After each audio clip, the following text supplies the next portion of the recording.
Chapter 1878. Not far from Chariot King Academy, there was a department store. It was the largest department store in Chariot King Town. It was famous for its variety of goods and lively activities during the holidays. During the holidays, the department store would become very lively. The customers could be said to be a sea of people, and it was very popular. This alternate dimension used Chariot King Town as a prototype and replicated the entire town. Of course, the department store not far from Chariot King Academy was also located here.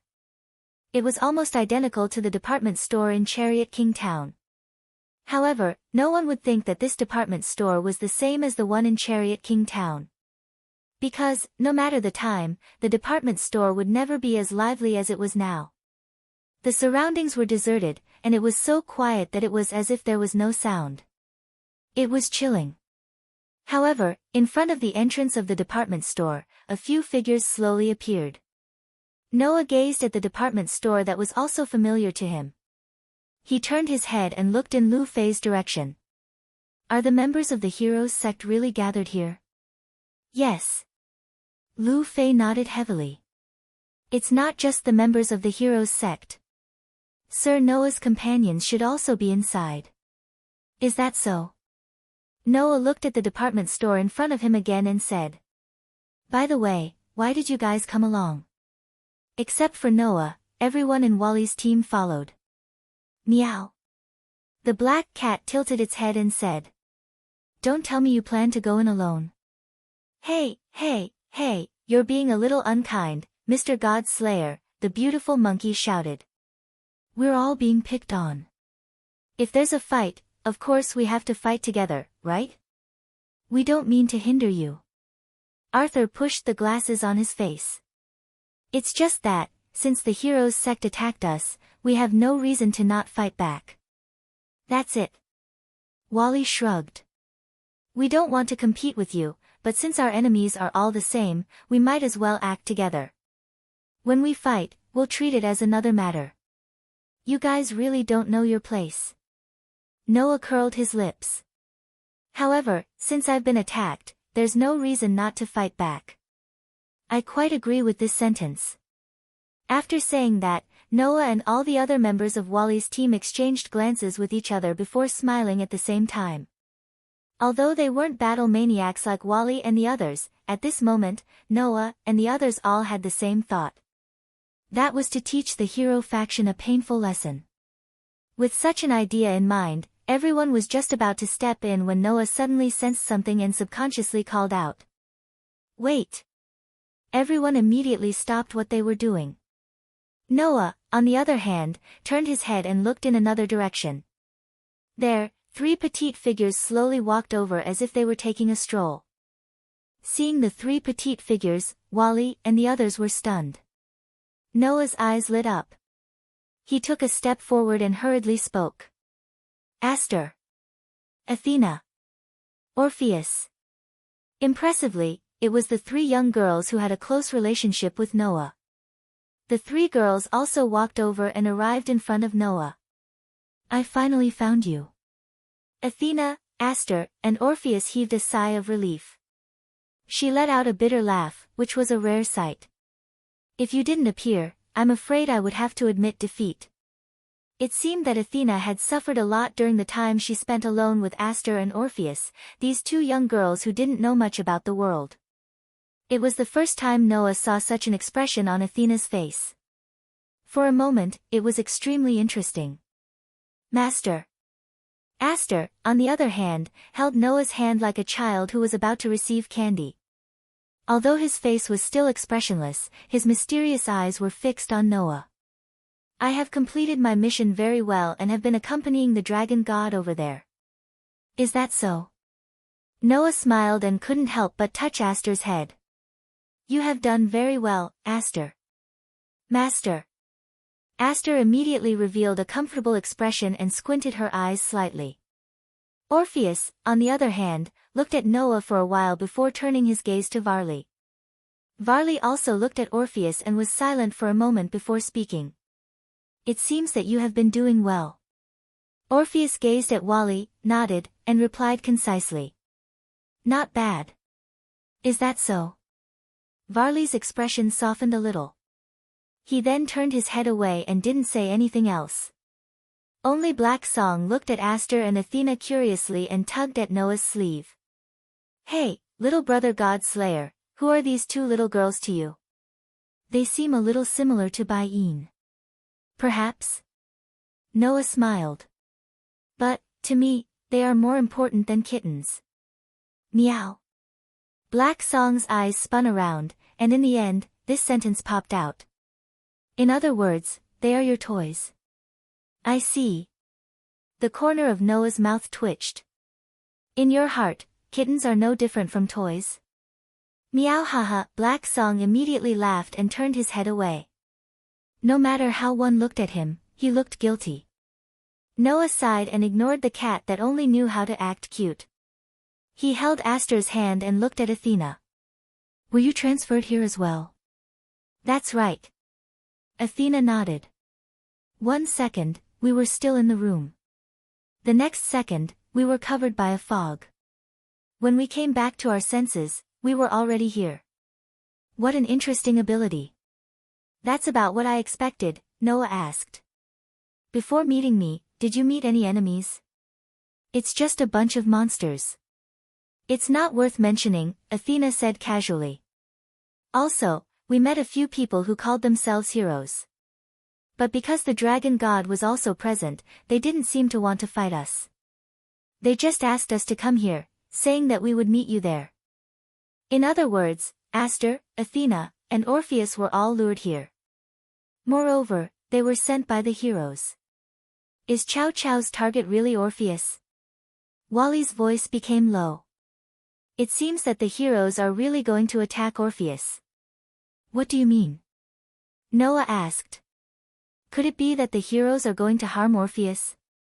That's right, Wally confirmed. Although Chow Chow didn't say it directly, I felt that he had been looking for ways to deal with the dragons. At first, I thought that he wanted to attack you and me. Later, I realized that Chow Chow wasn't just targeting the 2 heavenly dragons. He was also targeting the dragon god who was above the 2 heavenly dragons. No, it's not just the 2 heavenly dragons and the dragon god. Wally's eyes flashed. Maybe even the real Emperor God Red Dragon is his target, that's hard to say. The atmosphere suddenly became heavy. Noah took a deep breath and held Aster's and Athena's hands as he spoke calmly. Apologies, Aster, Athena, I'm going to barge in. Let's go. Athena held Noah's hand and her beautiful snake eyes rippled. I also want to see what the so-called hero's descendant is capable of. I am Master's sword. Aster's answer was even more concise. Everything will be as Master wishes. After saying that, the 2 elven girls closed their eyes and turned into light particles. At the same time, Noah converted all the magic flowing in his body into divine might. In the next moment, the silver holy sword and platinum divine blade appeared in Noah's hands. Seeing this, Wally, Hay, Monkey, Arthur, Luffy, and even Fenrir were shocked. However, at this moment, Noah suddenly stepped forward and raised the divine blade high. Clang! An extremely dazzling light suddenly blossomed from the platinum divine blade, turning into streaks of light that shot into the sky like meteors. Buzz! Amidst an ear-piercing buzzing sound, streaks of platinum light gathered together, gradually forming a platinum sun that resembled a small star, illuminating the entire space. Let's go! Noah's cold voice echoed. The platinum sun suddenly fell and landed on the magnificent building. Boom! The deafening sound turned into a sound wave that resounded through the sky. Chapter 1879. Dong! In an instant, the entire world trembled with such a deafening roar. The rapidly forming platinum sun was like a celestial body that fell from the sky. With the momentum of a meteorite crashing into the earth, it landed heavily in a corner of Chariot Town, setting off a shocking shockwave that spread out in a ring shape. Wherever the shockwave passed, the buildings began to shake violently. Cracks appeared on the walls as if they were ravaged by a passing typhoon. One side cracked, the other side collapsed, and gradually turned into ruins.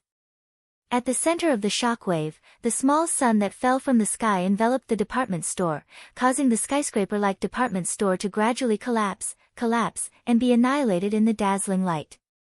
In the end, it disappeared without a trace. This scene lasted for an unknown period of time. It wasn't until an unknown amount of time had passed that the small sun that fell from the sky dimmed little by little. Its size also shrank until it disappeared. However, at the place where the small sun fell, there was a huge crater that made people shudder. That crater had a diameter of a few kilometers, like a huge meteorite crater. In the huge meteorite crater, the buildings disappeared, the ground disappeared, and even the streets and houses disappeared. All that was left were the rock formations and soil that were exposed to the air. As for a person, there was only one person left. That was Noah, who was holding the heavenly sword of salvation in one hand and the demon slayer in the other. Clang! The strong light that burst out from the divine sword began to recede. Noah slowly opened his eyes, and slowly lowered the divine sword that he held high and looked in front of him. Behind Noah, a piece of land slightly protruded and was lifted up. Inside, Wally and the others were looking at the scene in front of them in shock. It seemed that they had not recovered from the sudden destruction that just happened. Only Orpheus was still expressionless. He stood in front of Wally and the others and lowered his raised hand. Only then did Wally and the others react. "Were you the one who saved us?" Luffy asked Orpheus with lingering fear in her heart. Thank you. Luckily, Orpheus made a move. Otherwise, we would have had no choice but to escape. Black Song patted his plump chest, looking frightened.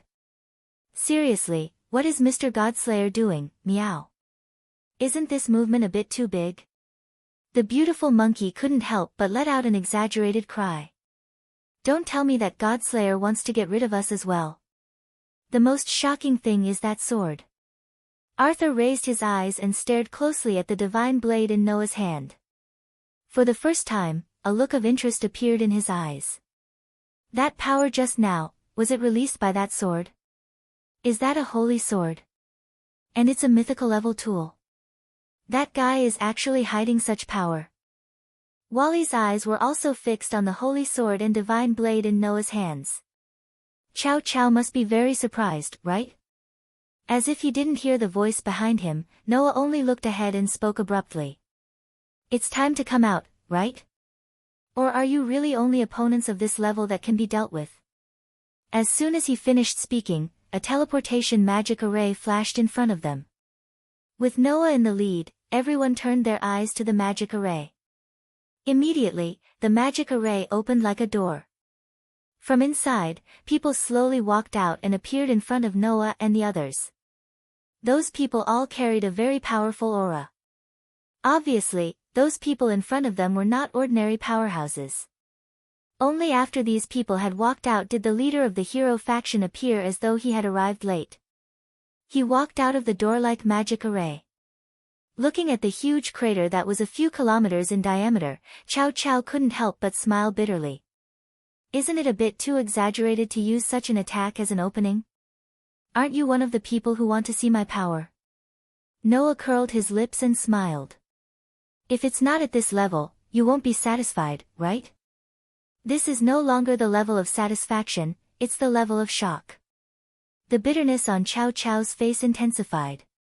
Your companions are in my hands, and they're with us. Aren't you afraid that the attack just now will kill them all? If you want them to die, you don't have to go through so much trouble to capture them all, Noah said calmly. Then, where are they now? Galgar, Chow Chow sighed and turned his gaze to a youth beside him. Where are they? Hearing this, the young man Chow Chow called Galgar raised his hand and a cloud of mist appeared out of nowhere in the air. This scene instantly attracted Noah's attention to the youth called Galgar. Is that the wielder of Dimension Lost? As if to prove Noah's words, the white fog gathered under Galgar's control. Within the white fog, one figure after another appeared. Like Jesus nailed on the cross, all of the Jumanli's kin were floating in front of the magic circles. Everyone, including Lias, had their heads tilted as if they were asleep. Their faces were extremely peaceful. Noah narrowed his eyes slightly. Dark Song's eyes flickered as he looked at Kitten, who was also nailed on the magic circle. As for the others, they only glanced at the Jumanli's kin. Apart from Luffy, who looked a little worried, Wally, Beautiful Monkey, Arthur, and Fenrir all looked at Chow Chow as if nothing had happened. Chow Chow, Wally asked directly. What is your goal? Don't you know, Wally? Wally? Chow Chow raised the holy spear in his hand and tapped his shoulder. I want to challenge the limits of humans and live on as a hero. So, you want to challenge everyone here? Wally smiled disdainfully. Putting Orpheus aside, do you think you're a match for the two heavenly dragons? No, even I can't handle the two heavenly dragons at the same time. Whether it's you or that Godslayer over there, you're all much stronger than the Red Dragon Emperor and the White Dragon Emperor of the past. Chow Chow suddenly smiled. But, Wally, you should know me. I'm a human. Summing up useful information from past experience and using it to win in the end is what humans do. For example, Noah Doria, I know that you have the power to compete with Orpheus, but that power comes with a terrible burden and can only last for less than a few minutes. Chow Chow looked at Noah and Wally. Wally, it's the same for you. Your Tyrannosaurus Rex also comes with a great burden and can only last for less than a few minutes. Such a weakness is too useful. I only need to speed up the consumption, and whether it's the power comparable to the Dragon God or the Tyrannosaurus Rex, it will become a fatal element that will defeat you without a fight. Wally was speechless. He knew that this time, he could no longer use the Tyrannosaurus Rex. Only Noah remained unmoved. He looked at Chow Chow with eyes full of mockery. However, Chow Chow didn't see it. Orpheus. Chow Chow's eyes turned to Orpheus. I want to fight you too. Hearing Chow Chow's words, Orpheus finally raised his head and met Chow Chow's gaze. Then, Orpheus opened his mouth. Impossible. Chow Chow can't defeat me. I know. Even if I want to challenge the limits of human beings, it doesn't mean that I don't know my own limits.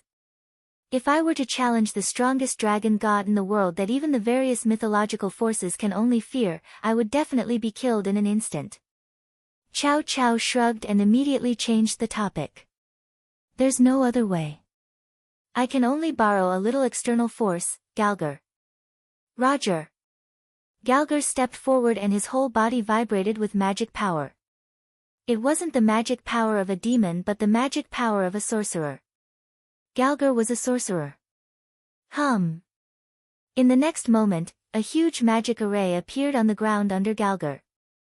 Chapter 1880. Clang. A dazzling light shone from the huge magic array, instantly illuminating the entire space.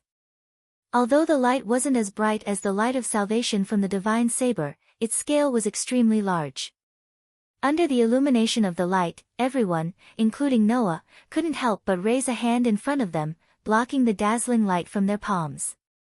Immediately after, the light shining from the magic array turned into an ominous pitch-black color, blocking the surrounding light, causing the entire world to be engulfed in darkness in an instant, without a trace of light. At that moment, Noah felt it. In the flickering pitch-black light from the magic array, a wave of dark emotion fluctuated. What kind of emotion fluctuation was that? Pain. Resentment. Loathing. Curse.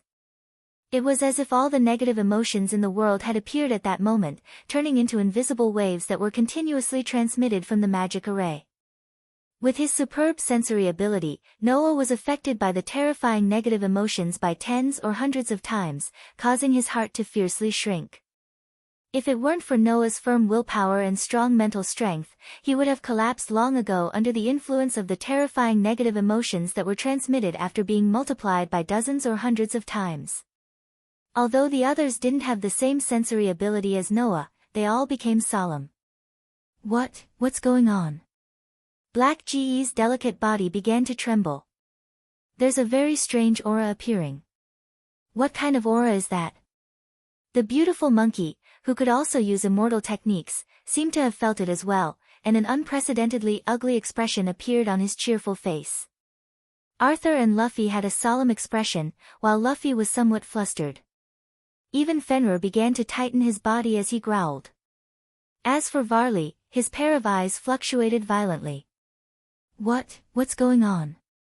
Varley stared at the magic array and gritted his teeth. There's a kind of fear that comes from the heart. In fact, the power within Noah's body fluctuated violently as well. Finally, it turned into a crimson light that covered Noah's arm, causing the sinister crimson hand to appear. "Partner, we're in big trouble." Drake's voice came from the jade on the hand. There was a slight tremble in his voice. "Although I don't know what Chow Chow is planning to do, the thing in the magic array is very bad. It's an overwhelming malice directed at the dragon." "Directed at the dragon?" Noah smacked his lips. "Is that Chow Chow's trump card?" As Noah smacked his lips, a huge figure slowly emerged from the magic array behind Galgar. Enveloped in pitch-black light and terrifying negative waves, it was imprinted in everyone's eyes. After seeing the full appearance of the huge figure, Noah and Wally's eyes suddenly shrank, and the rest of the people also trembled. It was a xenomorph whose entire body was tightly chained up by torture devices engraved with creepy, ancient words. Its upper body was humanoid, but it had pitch-black wings like a fallen angel. Its lower body was a dragon's tail that was covered in dragon scales. In other words, its upper body was that of a fallen angel, but its lower body was that of a dragon. However, this alien's 2 arms, 1 tail, and even its entire body were pierced by countless nails and nailed to a huge cross. It looked like the incarnation of the world's greatest sin, causing everyone to tremble in fear. "That's..." Luffy cried out in horror. "What's that?" No one answered Luffy's question. This was because everyone's attention had been captured by that terrifying xenomorph. At this moment, the alien slowly raised its head. No one could see its appearance clearly. An eye-patch-like torture device covered the alien's eyes. Tears of blood flowed out from within, dyeing the alien's entire face red. It was impossible to see its actual appearance. Then, the alien opened its mouth.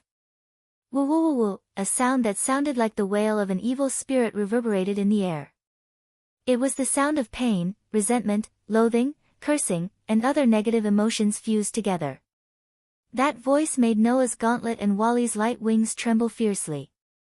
The fear from Drake and Arubian passed into the hearts of Noah and Wally through the artifact. Under such circumstances, the divine blade in Noah's hand actually began to tremble. "My dragon snake body is trembling." Athena's voice rang in Noah's mind. "It can even affect me, who has already abandoned my dragon snake body." "Noah Doria, you have to be careful. That thing is really bad for dragon snakes." Even Athena warned Noah and called him by his full name. It was easy to imagine how dangerous that strange thing was for a dragon. Noah directly cast a sharp gaze on Chow Chow. His grip on the holy sword and divine blade tightened. "It seems that I can't let you continue like this." As soon as he finished speaking, Noah suddenly raised the divine saber and poured his divine power into it, causing the divine saber's body to begin to burst out with intense lightning. However, Chow Chow seemed to have already expected Noah's actions. He raised the holy spear in his hand and pointed it at the Jumanli's followers in the air. "I knew it. If it were you, you wouldn't be like Wally and the others. You wouldn't subconsciously choose to continue watching the situation in order to make the battle more exciting. You're not the kind of person who would sit back and watch the situation transition in an unfavorable direction. That's why I captured the Jumanli's followers." After saying that, Chow Chow raised the holy spear high up in the air and said to Noah with a faint smile, "Do you want to compete with me? Let's see if your attack will land on us first, or if my attack will land on the Jumanli's followers first." Upon hearing that, Noah's hand paused and a sharp glint finally appeared in his eyes when he looked at Chow Chow. "Oh. Are you angry?" Chow Chow was not surprised.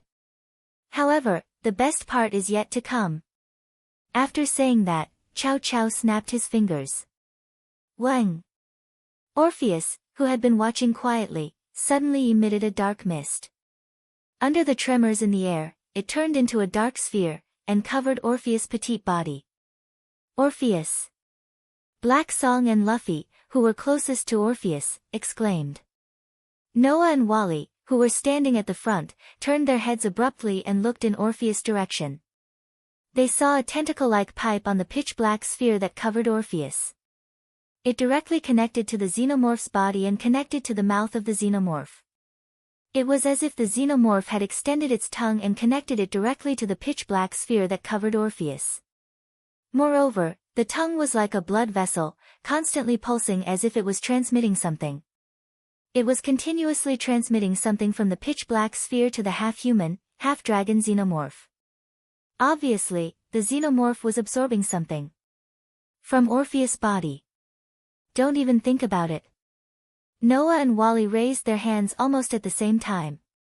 A magic array flashed in front of their palms, and an astonishing amount of mana gathered in it. A magical light beam and a magical lightning bolt suddenly shot out from the magic array in Noah and Wally's hands. They streaked across space and landed on the blood vessel-like tongue. However, the moment the light beam and the lightning struck, there was a strange, chi sound. It was as if the light beam was being melted and eroded bit by bit. WH. Wally's expression changed. It's useless. Chow Chow laughed. As long as the pipe is connected, no one can interrupt it, including Orpheus. However, while Chow Chow was feeling smug, Noah dashed directly toward Orpheus. Avesta, activate. Counteracted in turn. Simulate the Star Atlas, another cosmology. Dazzling starlight bloomed on Noah's body. Chapter 1881. Clang. Dazzling starlight burst out from Noah's body, illuminating his entire body as if there was a Milky Way lingering around him. Carrying the dazzling starlight, Noah crashed into the black sphere that enveloped Orpheus, much to Chow Chow's and Wally's surprise. Idiot! Chow Chow couldn't help but shout. Samuel's power can not only erase all attacks, but it also has the ultimate dragon kill ability. You are the current Red Dragon Emperor, so you naturally have the dragon attribute. How stupid of you to go against Samuel's power. As soon as Chow Chow said that, the scene that appeared in front of him in the next second made him turn pale with fright. Wang! Noah crashed into the pitch-black sphere like a meteor, and starlight surged all over his body, melting the pitch-black sphere bit by bit. Impossible! Chow Chow cried out. Not to mention Chow Chow, even the members of the hero faction who followed Chow Chow had a drastic change in expression as they cried out one after another. No way! How is this possible? The ultimate dragon kill ability, a power that even the infinite dragon god couldn't do anything about, was broken by the successor of the two heavenly dragons? That's impossible. Unfortunately, no matter how shocked they were, what happened in front of them was the absolute truth. Bang! Under the suppression of the sparkling starlight, the pitch-black sphere suddenly exploded, turning into a pitch-black mist and dissipating. In the black fog, Orpheus closed his eyes and floated in the air. The moment the black fog dissipated, he fell to the ground. Noah hugged Orpheus and landed on the ground. Orpheus! Noah lowered his head and looked at the petite girl in his arms. How are you? At Noah's call, Orpheus' eyelids moved and he slowly opened his eyes. His eyes were still as deep as the night, and his expression didn't change at all. There wasn't even a scar on his body. He looked normal. Noah couldn't help but heave a sigh of relief in his heart. However, at this moment, Orpheus raised his little hand and stared at it for a while. Then, he lifted his head from Noah's arms and looked at Chow Chow. You took away my power. Hearing Orpheus's words, everyone's expression changed. Chow Chow reacted and looked deeply at Noah. He didn't answer Orpheus' question, but instead, he said to Galg. How much of Orpheus' power did you absorb? It's a lot less than we expected. Galger bit his lip. Only about half of it. Half. Chow nodded calmly. Although it's less than what we expected, half of the infinite dragon god's power is enough. So that's how it is. Varley took a step forward, his eyes becoming sharp. Is taking away Orpheus's power your goal? I can't help it, Wally. Although Orpheus is terrifyingly strong, she isn't interested in anything. The only thing that can interest her is the real red dragon god emperor. Even though she seems to be interested in Noah Dole recently, that's because she wants to defeat the real red dragon god emperor, right? Chow Chow sighed. It's too difficult to control such a leader who has no desires and no one knows what she's thinking all day long. Just like this time, Orpheus ran to the side of the god slayer and completely ignored us. That's why I've been planning this since a long time ago. Chow Chow looked straight at Wally. The plan was to take away Orpheus' power and use it to create a doppelganger and make her the leader of the disaster squad. This way, we can truly control the strongest dragon god. Wally's expression darkened. Noah put down Orpheus and turned his gaze to the alien behind Galg. If I didn't hear wrongly, you just called that thing, Samuel, right? Chow Chow nodded calmly when he heard Noah's words. However, the expressions of Wally, hey, Luffy, beautiful monkey, and Arthur changed again. Samuel. In the Bible, Samuel transformed into a snake and instigated Adam and Eve to steal the fruit of the Garden of Eden. In this world, Samuel had instigated Adam and Eve to eat the fruits of the Garden of Eden. This had infuriated the God of the Bible, causing the God of the Bible to develop extreme hatred and resentment toward the dragon snakes. The hatred and resentment towards the dragon snake originated from the God of the Bible and was injected into Samuel's body like a curse and poison, causing Samuel to become the embodiment of the God of the Bible's curse and resentment. In the end, he was exiled by the God of the Bible. Noah had heard Asashel mention him before. Therefore, Noah finally understood why that alien posed such a terrifying threat to the dragon snake. It was because he was cursed by the God of the Bible to become a snake that was erased from existence. Therefore, he was extremely lethal to snakes and their close relatives, the dragon snake. It had nothing to do with strength, and was purely an existence that was the nemesis of the dragon snake. To ordinary people, it was just a somewhat terrifying thing. However, to the dragon snake, it was something that was enough to erase their existence. Even Orpheus couldn't resist him. Or rather, it was precisely because it was Orpheus that Samuel became unable to resist. That was the ultimate power against the dragon snake. As long as it was a dragon, then the more powerful it was, the greater the threat Samuel posed. An existence like Orpheus, who was known as the strongest dragon god in the world, was targeted by Samuel. It was simply impossible to resist. Even Orpheus was in such a state, let alone the two heavenly dragons that were lower than the dragon god, as well as those dragons that were lower than the two heavenly dragons. Therefore, Samuel's existence was believed to cause the complete extinction of the dragon race, and even creatures other than the dragon race might be affected. Hence, he was sealed in the deepest part of the underworld by the gods of Greek mythology, thrown into the river Styx, and guarded by Hades, who was in charge of the underworld. Why would something that was sealed in the underworld appear here? Wally asked in puzzlement, and then immediately understood. Could it be Hades? You're right. Chow Chow chuckled. Hades hated demons and fallen angels very much, but the main gods of Greece began to contact demons and fallen angels because of the peace agreement between the three major forces in the Bible and mythology. Hades was very dissatisfied. In addition, Hades coveted Orpheus's power, so we made an agreement with Hades of the underworld.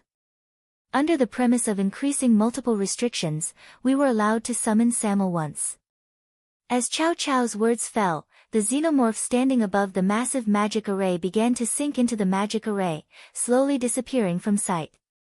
At this time, Siegfried walked out from Chow Chow's other side and spoke in a deep voice. In our plan, Samuel should have absorbed more power, and we could have used him to deal with the two heavenly dragons.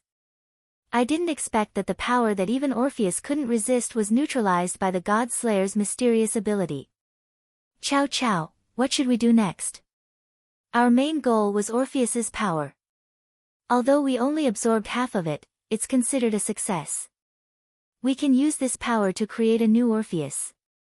There's nothing to regret, Chow Chow said indifferently.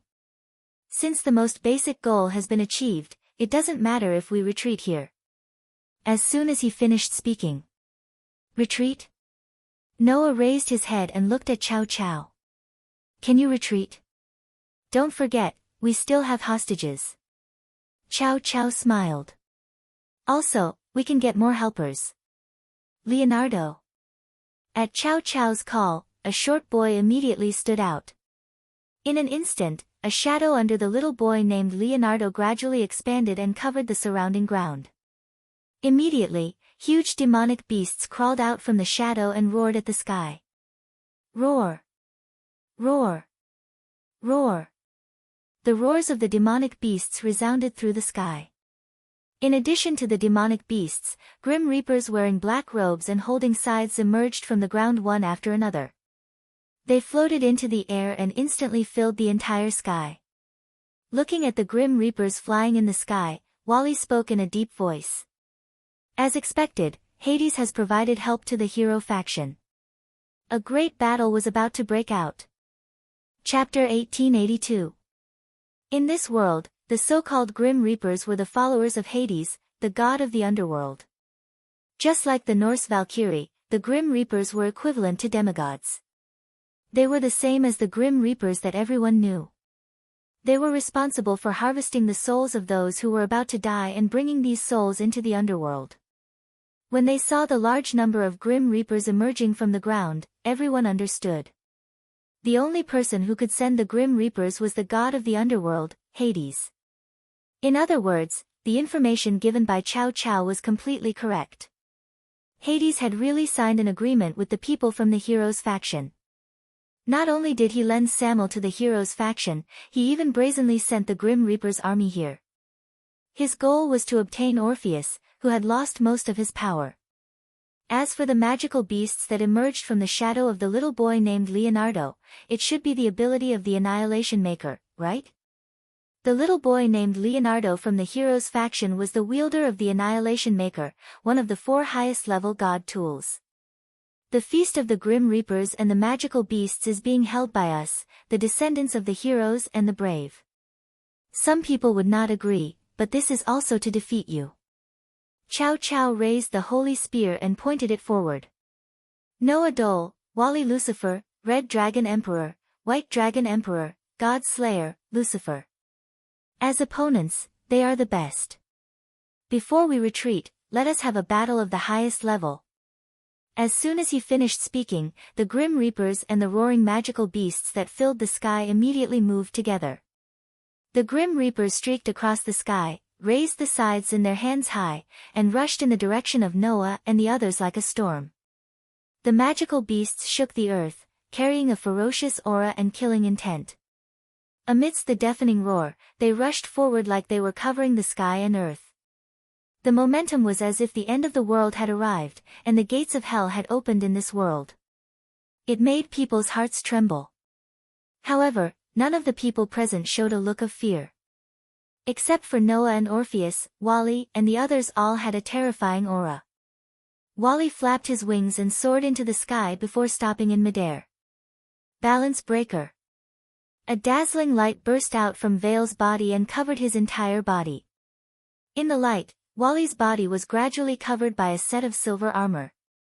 His appearance was like a small white dragon, appearing in the sky occupied by the death gods, which was particularly eye-catching. As soon as he appeared, Wally immediately used Forbidden Hand. Disappear.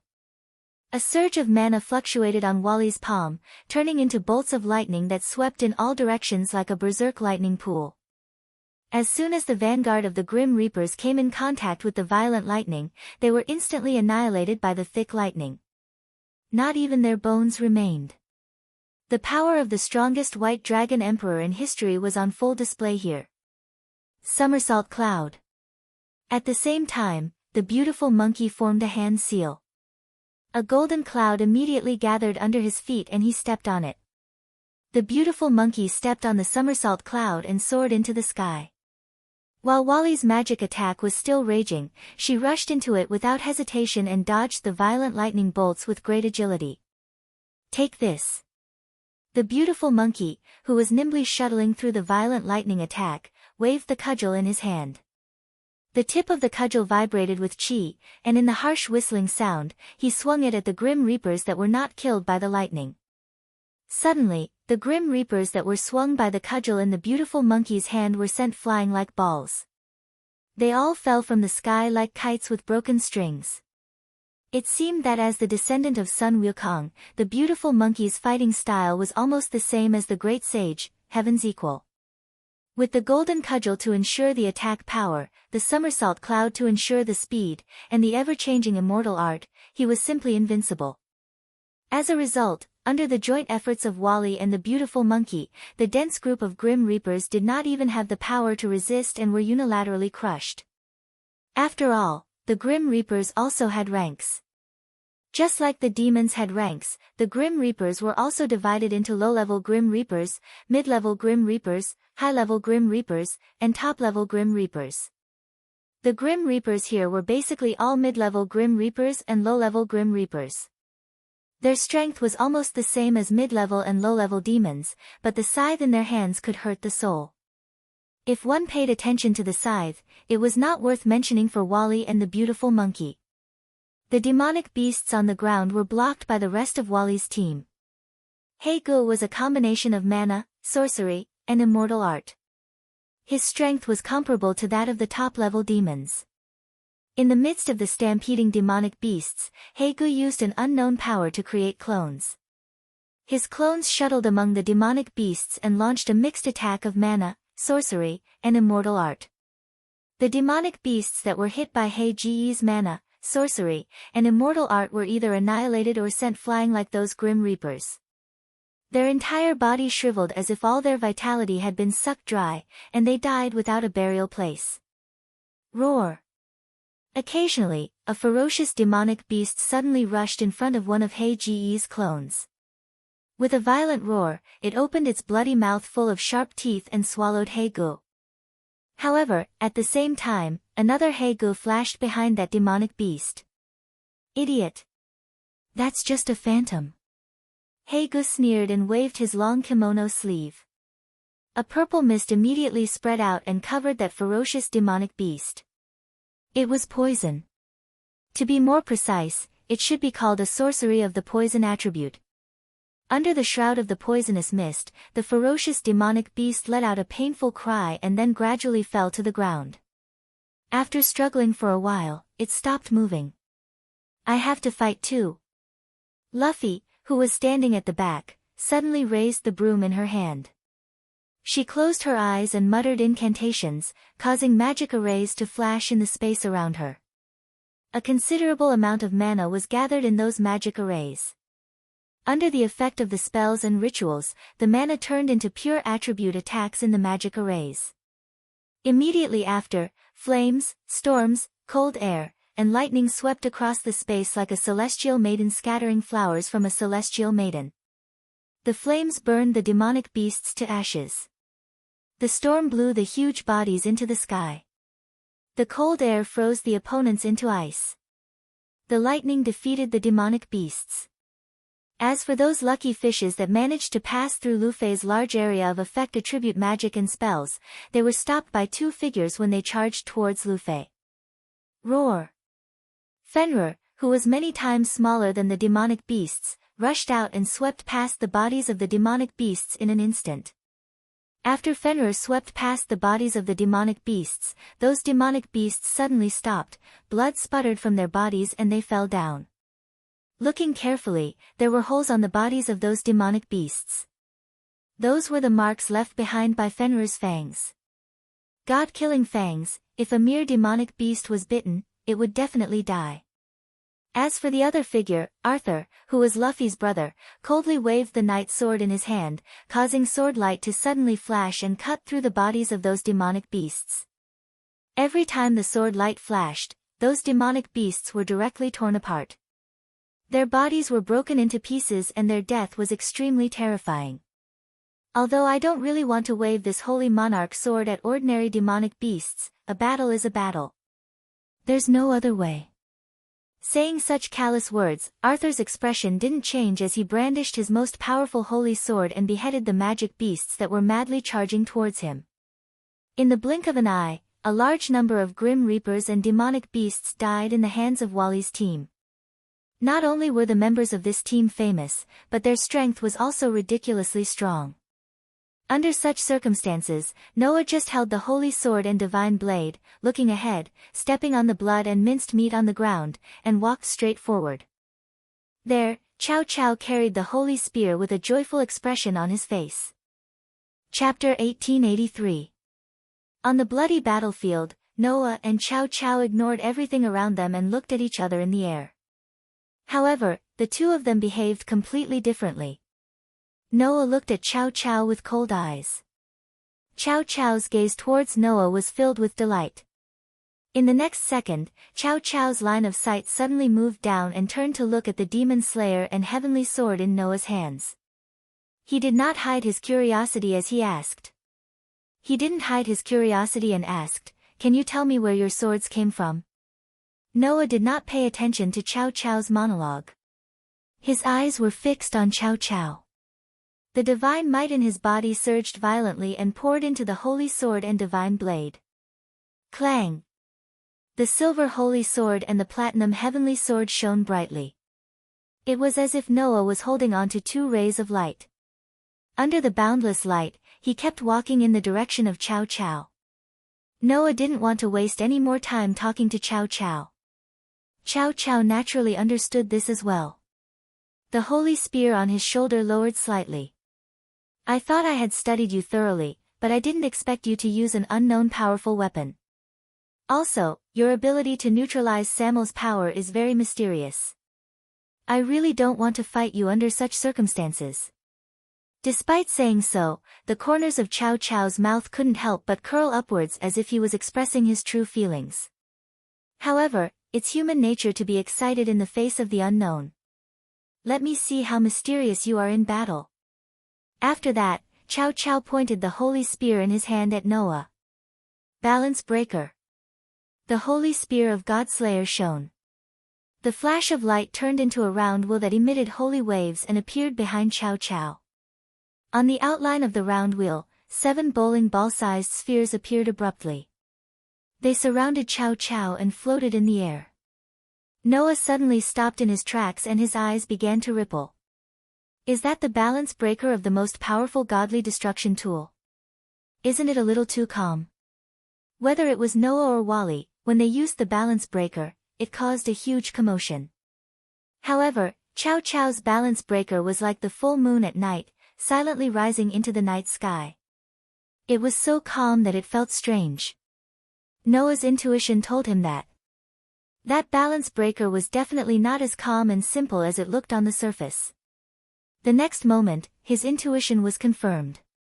"Let me show you my 7 treasures." Chow Chow raised the holy spear that didn't change at all. With just this action, one of the 7 spheres floating around him suddenly floated to Chow Chow's front and flew into his hand. Luan Bao. Following Chow Chow's shout, the sphere in Chow Chow's hand suddenly trembled. Wang! A burst of invisible fluctuations suddenly shook the space, like a wave, instantly covering the surroundings. It was also at this moment that the invisible ripples began to surge violently. Then, in Noah's hands, the brilliance of the elven devices named Demon Slayer and Heavenly Sword of Salvation suddenly dimmed. Noah couldn't help but be surprised. What? Chow Chow was also surprised. Obviously, the abnormality of the Holy Sword and Heavenly Sword was beyond their expectations. At this moment, Aster's voice sounded in Noah's mind. "Master, the power of that holy spear is interfering with us." Interfering? Noah looked at Chow Chow with a terrifying look in his eyes. "What did you do?" The one who answered Noah's question was not Chow Chow but Wally, who fell from the sky. "That's the ability of Chow Chow's forbidden hand." Wally stared at the 7 spheres around Chow Chow and said in a deep voice. "Chow Chow's forbidden hand can use the ability called the 7 treasures, which are the 7 spheres. Each sphere represents an ability. The so-called 7 treasures are 7 completely different abilities." 7. Noah was really surprised. Although divine artifacts all had unique abilities, most divine artifacts only had one type of ability. Only God Annihilation artifacts could have more than two types of abilities. For example, the Red Dragon Emperor's boosted gear can multiply and transfer. As for White Dragon Emperor's light wings, divine dividing, it reduced the absorption by half. But Chow Chow's forbidden hand can have 7 abilities. That's simply unheard of. So, that forbidden hand is not the original forbidden hand of the Holy Spear. Wally said. That's a subspecies of forbidden hand. Every divine artifact has its own forbidden hand. As long as the conditions are met, the wielder will be able to obtain the power of the forbidden hand and increase the power of the divine artifact by several times. However, divine artifacts can also change and evolve according to the wielder's thoughts, becoming stronger and stronger. If the original forbidden hand of the divine artifact was not suitable for the wielder, then a brand new forbidden hand would be born or developed. That is a subspecies of forbidden hand. Different from the original forbidden hand of the divine artifact, a new type of forbidden hand. The original forbidden hand of the Holy Spear is not suitable for me, so I developed this subspecies of forbidden hand and obtained the ability called the 7 treasures. Chow Chow raised the sphere in his hand. This is one of the 7 treasures, the Luan treasure. It has the ability to destroy weapons, starting from the strongest weapon within its range. Originally, I was going to use it to destroy Arthur's Holy King's sword, but after seeing the power of the sword in your hand, I felt that the Luan treasure should first destroy your sword. Facts have proven that your sword is stronger than the strongest holy sword, but it's a bit too strong. The Luan treasure's ability can only suppress it to a certain extent, but it can't destroy it. This is the forbidden hand of the strongest divine artifact. Generally speaking, there shouldn't be any weapon that can't be destroyed. Unfortunately, Noah's elven device is not an ordinary weapon. Even the forbidden hand of the strongest divine artifact can't destroy it. However, just as Chow Chow said, although the Luan treasure can't destroy Aster and Athena, it can suppress the elven device's power to a certain extent. Other than the Luan treasure, my forbidden hand has 6 other abilities. However, one of them can't be effective against you, so I'll use it on someone else. Chow Chow raised his hand. Female treasure. One of the spheres floating around Chow Chow suddenly trembled and shot out. It streaked across the sky at an extremely fast speed, nimbly dodging the grim reapers and demonic beasts, and rushed to the front of a person. That person was He Gu. Be careful. Wally couldn't help but shout. Before that, He Gu seemed to have sensed Chow Chow's attack by relying on the flow of qi. Without any hesitation, he waved his long sleeves, causing a fog to envelop him, and his body became illusory. However, at the same time, the sphere also bloomed with a dazzling light. The light directly enveloped He Gu, causing He Ji's illusory body to gradually solidify. Shrouded in the light, He Gu struggled with great difficulty, unable to move his body. It's useless. The female treasure is able to completely seal the power of the women in the field for a certain period of time, starting from the strongest one, and it can't be avoided. Of course, it's useless against men. Chow Chow curled his lips and smiled, raising a hand. Then, what kind of ability should I use next? As soon as he finished speaking, the spheres surrounding Chow Chow suddenly trembled and shot out, rushing in the direction of Noah and Wally. Noah's footsteps suddenly staggered, but instead of retreating, he moved forward. Violent divine power poured into the holy sword and divine saber, causing the holy sword and divine saber to shine again. The light was many times weaker than the holy sword and divine saber from before. However, Noah was still like an arrow that left the bow, rushing forward in the faint sound of the air breaking. On the way, Noah avoided all the spheres, allowing Noah to rush in the direction of Chow Chow, who was behind him. Although he didn't know what other abilities Chow Chow would use, those abilities were all based on the spheres. Therefore, Noah only needed to go straight for Chow Chow, who no longer had any spheres around him. Chapter 1884. Clang! The light shining on the demon slayer and heavenly sword was extremely weak, proving that Luan Bao's ability was still working. Luan Bao's ability was able to destroy Aster and Athena, who had turned into elven devices. In order to resist such power, both Aster and Athena had to use their own power to resist, causing the amount of power they could provide to Noah was much less. However, Noah was still pouring a steady stream of divine might into the Holy Sword and Heavenly Sword, activating the power of the two highest-grade elven devices. Absolute Sword Technique. Initial form Purple Lightning. The extremely fast thrust allowed Noah to dash out like lightning, almost impossible to catch with the naked eye. However, because the power provided by the elven devices decreased, Cao Cao was still able to catch sight of Noah's figure. He's coming straight for me. Did he see through my weakness again?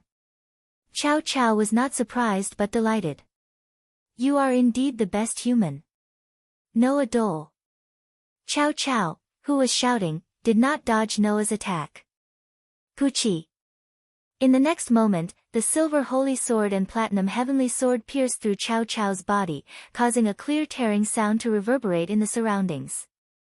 However, Noah's expression did not have the slightest trace of joy. Instead, his gaze sharpened as he released the divine might gathered under his feet and flashed away like a phantom. Almost at the same time, another Cao Cao suddenly appeared in front of the Cao Cao who was pierced through by the holy sword and heavenly sword. The holy spear in his hand was like a flash of light as it pierced through Noah's original position and pierced through the other Cao Cao. Bang! Amidst the muffled explosion, the holy spear that killed the Cao Cao who was pierced through by the holy sword and heavenly sword suddenly exploded. Oh! Cao Cao calmly withdrew his holy spear. You didn't succeed. TSK. Noah was speechless. Doppelganger and teleportation. As expected of you, to be able to see through it so quickly. Cao Cao smiled cheerfully and summoned two spheres. Ma Bao can move himself and his enemies at will. Scholar Bao can create multiple clones. After using Forbidden Hand, I had activated their abilities. I left a doppelganger at the original location and then moved it to another location. When you attack me, I will move back and decide the victor with one strike. That is my plan, Cao Cao revealed a fearless smile. That's because I believe that you'll definitely be able to see through my weakness and directly ignore the 7 treasures to attack me. Not only was this guy's ability to restrain others, but his thinking was also so meticulous. He had completely combined strength and wisdom in a battle. It was really troublesome. No wonder even Wally was forced to use Tyrannosaurus. Undoubtedly, Cao Cao was only a human, but he relied on the power of the strongest god's destruction tool and his own training and thinking to reach such a level. I'm afraid that in this world, no human could be stronger than Cao Cao, right? An extremely skilled opponent like Cao Cao, who had a variety of abilities and meticulous thinking, was really too difficult to deal with. Although he didn't ask Wally whether he had won against Cao Cao after using Tyrannosaurus, Noah already knew the result without asking. There was no doubt that after using Tyrannosaurus, Wally would never lose to Cao Cao, but he still couldn't win against Cao Cao. After all, although Tyrannosaurus was very powerful and could allow Wally to instantly obtain the power of a Rubian before it was sealed, reaching the level of the Sky Dragon and contending with the top 10 masters in the world, it was only power at best. Coupled with the extremely serious consumption, even if Wally used Tyrannosaurus, there was still a gap between him and the top 10 masters in the world. If it weren't for this, Wally wouldn't have been so easily defeated by Noah, who had just become a god slayer not long ago. However, even so, Wally, who used Tyrannosaurus, was definitely not weaker than a god like Loki. It was definitely not a problem for him to reach 4 digits. The only problem was that the consumption was too high and the duration was too short. Therefore, in Noah's opinion, without understanding all the abilities of Cao Cao's 7 treasures, Wally should have been delayed by Cao Cao until the duration of Tyrannosaurus was over. It was no wonder that Cao Cao could lead the heroes faction and stand above the major factions in the group of disasters, and contend with the descendants of the old Demon King faction. Both Wally and Black Song had a very high opinion of Cao Cao, and even reminded Noah more than once to be careful of him. It was not unreasonable. Phew! At that moment, Noah took a deep breath and calmly said, Aster, Athena, you two should rest for a while. Both Aster and Athena did not respond. However, the holy sword and the divine blade suddenly turned into a burst of light particles and disappeared in Noah's hand. Seeing this scene, Chow Chow raised his eyebrows. However, before Chow Chow could speak, Noah calmly said, "Chow Chow, you didn't let your title as the strongest god's extermination tool go to waste. You've already unleashed the power of that spear to the fullest. You've even developed a subspecies of forbidden hand. I now understand why Wally thinks you're the strongest existence among humans. To be able to receive such a high evaluation from you, it is truly an honor." Chow Chow narrowed his eyes. Without batting an eyelid, he summoned the 7 spheres to his side. "But, didn't you also kill a god as a human? So, since you have fully demonstrated your ability, it is about time for me to show you my full strength." Noah looked directly at Chow Chow. "My current full strength? Your current full strength?" Chow Chow was stunned. However, in the next moment, Chow Chow's eyes suddenly focused. Because, with a flash, a crimson gauntlet appeared in Noah's hand. "Drake," Noah said calmly. "Is that okay?" "No problem." Drake's voice sounded from the jade in the gauntlet. "Samuel is no longer here, and I have recovered. You can use your current full strength as much as you want. Partner." Hearing this, Noah suddenly smiled and raised the gauntlet in his hand high up.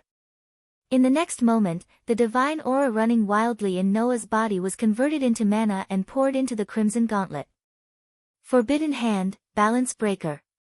The crimson gauntlet suddenly bloomed with an unprecedentedly dazzling light, setting off waves of crimson waves that turned into visible airwaves and spread out in all directions like a violent wind. Seeing this, Chow Chow's expression became serious. Wally, who was watching from the side, mumbled, "Is he finally going to use that forbidden hand?" When the demons, angels, and fallen angels formed a peace treaty, Wally, as a member of the disaster group, launched an attack on the 3 major forces. At that time, the one who faced Wally was Noah. Wally had never forgotten Noah's forbidden hand at that time. It should be said that everyone who saw Noah use forbidden hand at that time did not forget that scene. The crimson airwaves shook the air and covered Noah's body amidst the tremors. The crimson gauntlet in Noah's hand disintegrated little by little like illusory scales and merged with the crimson airwaves. Bang! The surging airwaves shook Noah's body, stirring up waves of sand and dust, causing the ground to tremble slightly. As if a crimson dragon's shadow covered Noah's body, Noah, who was surrounded by crimson airwaves, opened his eyes and looked at Chow Chow. Meeting Noah's gaze, Chow Chow's hand holding the holy spear tightened bit by bit. "As expected, your forbidden hand is also a subspecies." The second heavenly dragon's forbidden hand was originally a materialized armor. However, in the past, because Noah's forbidden hand had merged with the Dragon Emperor's chi scales, it had turned into a set of chi armor instead of a physical armor. Now, with the reappearance of the artifact, the forbidden hand of the gauntlet once again reappeared as an airwave. Different from the original forbidden hand, Noah's forbidden hand was naturally a subspecies of forbidden hand. We're both users of the subspecies forbidden hand. Is your 7 treasures more powerful than my chi armor? Let's see. Chapter 1885. Boost boost boost boost boost boost. When the disorderly voices rang out in succession from the crimson dragon silhouette on Noah's body, Noah's aura skyrocketed like a volcanic eruption, causing the crimson airwaves around him to rise like flames. Chow Chow's expression changed slightly. He swung the holy spear in his hand. The light wheel and the 7 spheres behind him shone brightly. However, at this moment, Chow Chow felt an extraordinary sense of crisis in his heart. That sense of crisis caused Chow Chow's pupils to shrink. Without hesitation, he summoned a sphere. Xiang Bao. Immediately, Chow Chow's body floated up and soared into the sky. Xiang Bao was a very ordinary but practical flying ability. The instant Chow Chow's figure soared into the sky, a crimson figure streaked across the sky, instantly arriving at Chow Chow's original location. Bang! The fist covered by the red scales was like a meteorite, heavily bombarding the ground where Chow Chow was originally standing. The ground was smashed into pieces, as if it was collapsing, constantly sinking. In the blink of an eye, a huge crater with a diameter of several hundred meters appeared on the ground, causing a violent shockwave and a thick cloud of dust to sweep out in all directions.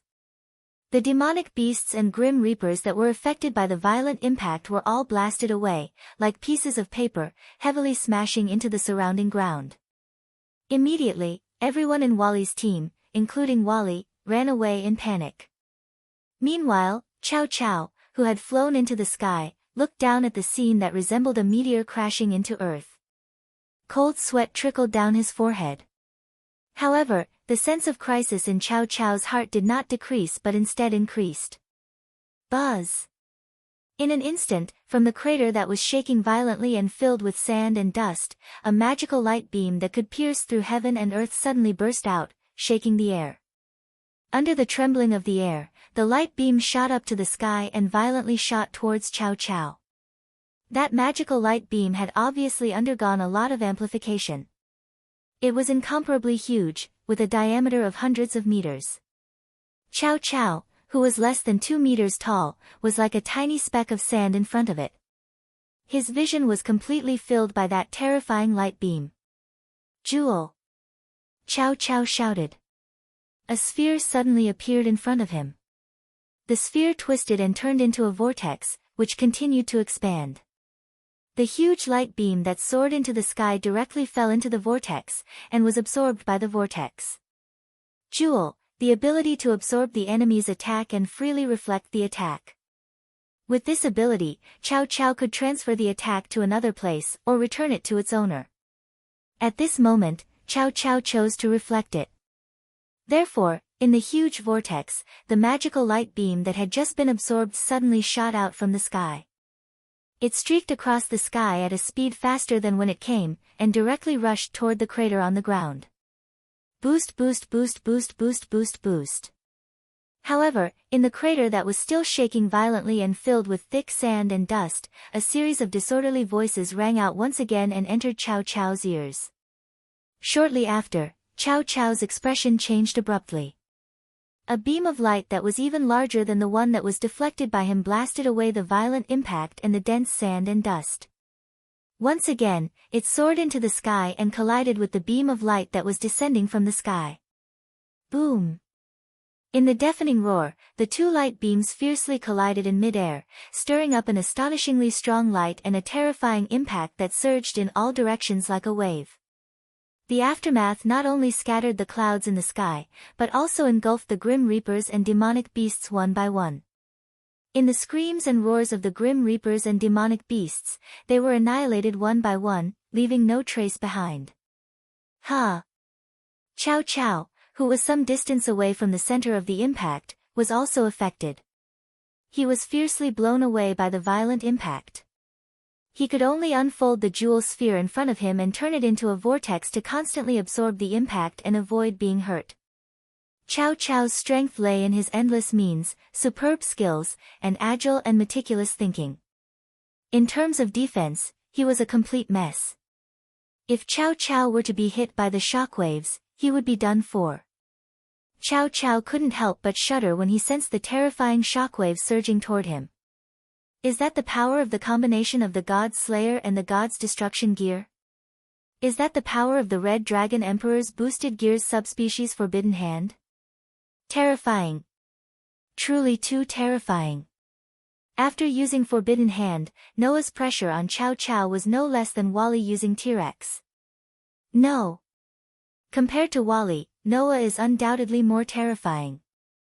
When facing Wally, Chow Chow was able to rely on his opponent's unfamiliarity with the 7 abilities of his Forbidden Hand to stall for time. He was able to endure the duration of T-Rex and fight Wally to a draw.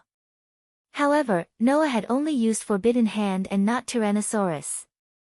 Although Forbidden Hand would also consume a certain amount of energy, even Wally could maintain Forbidden Hand for a month.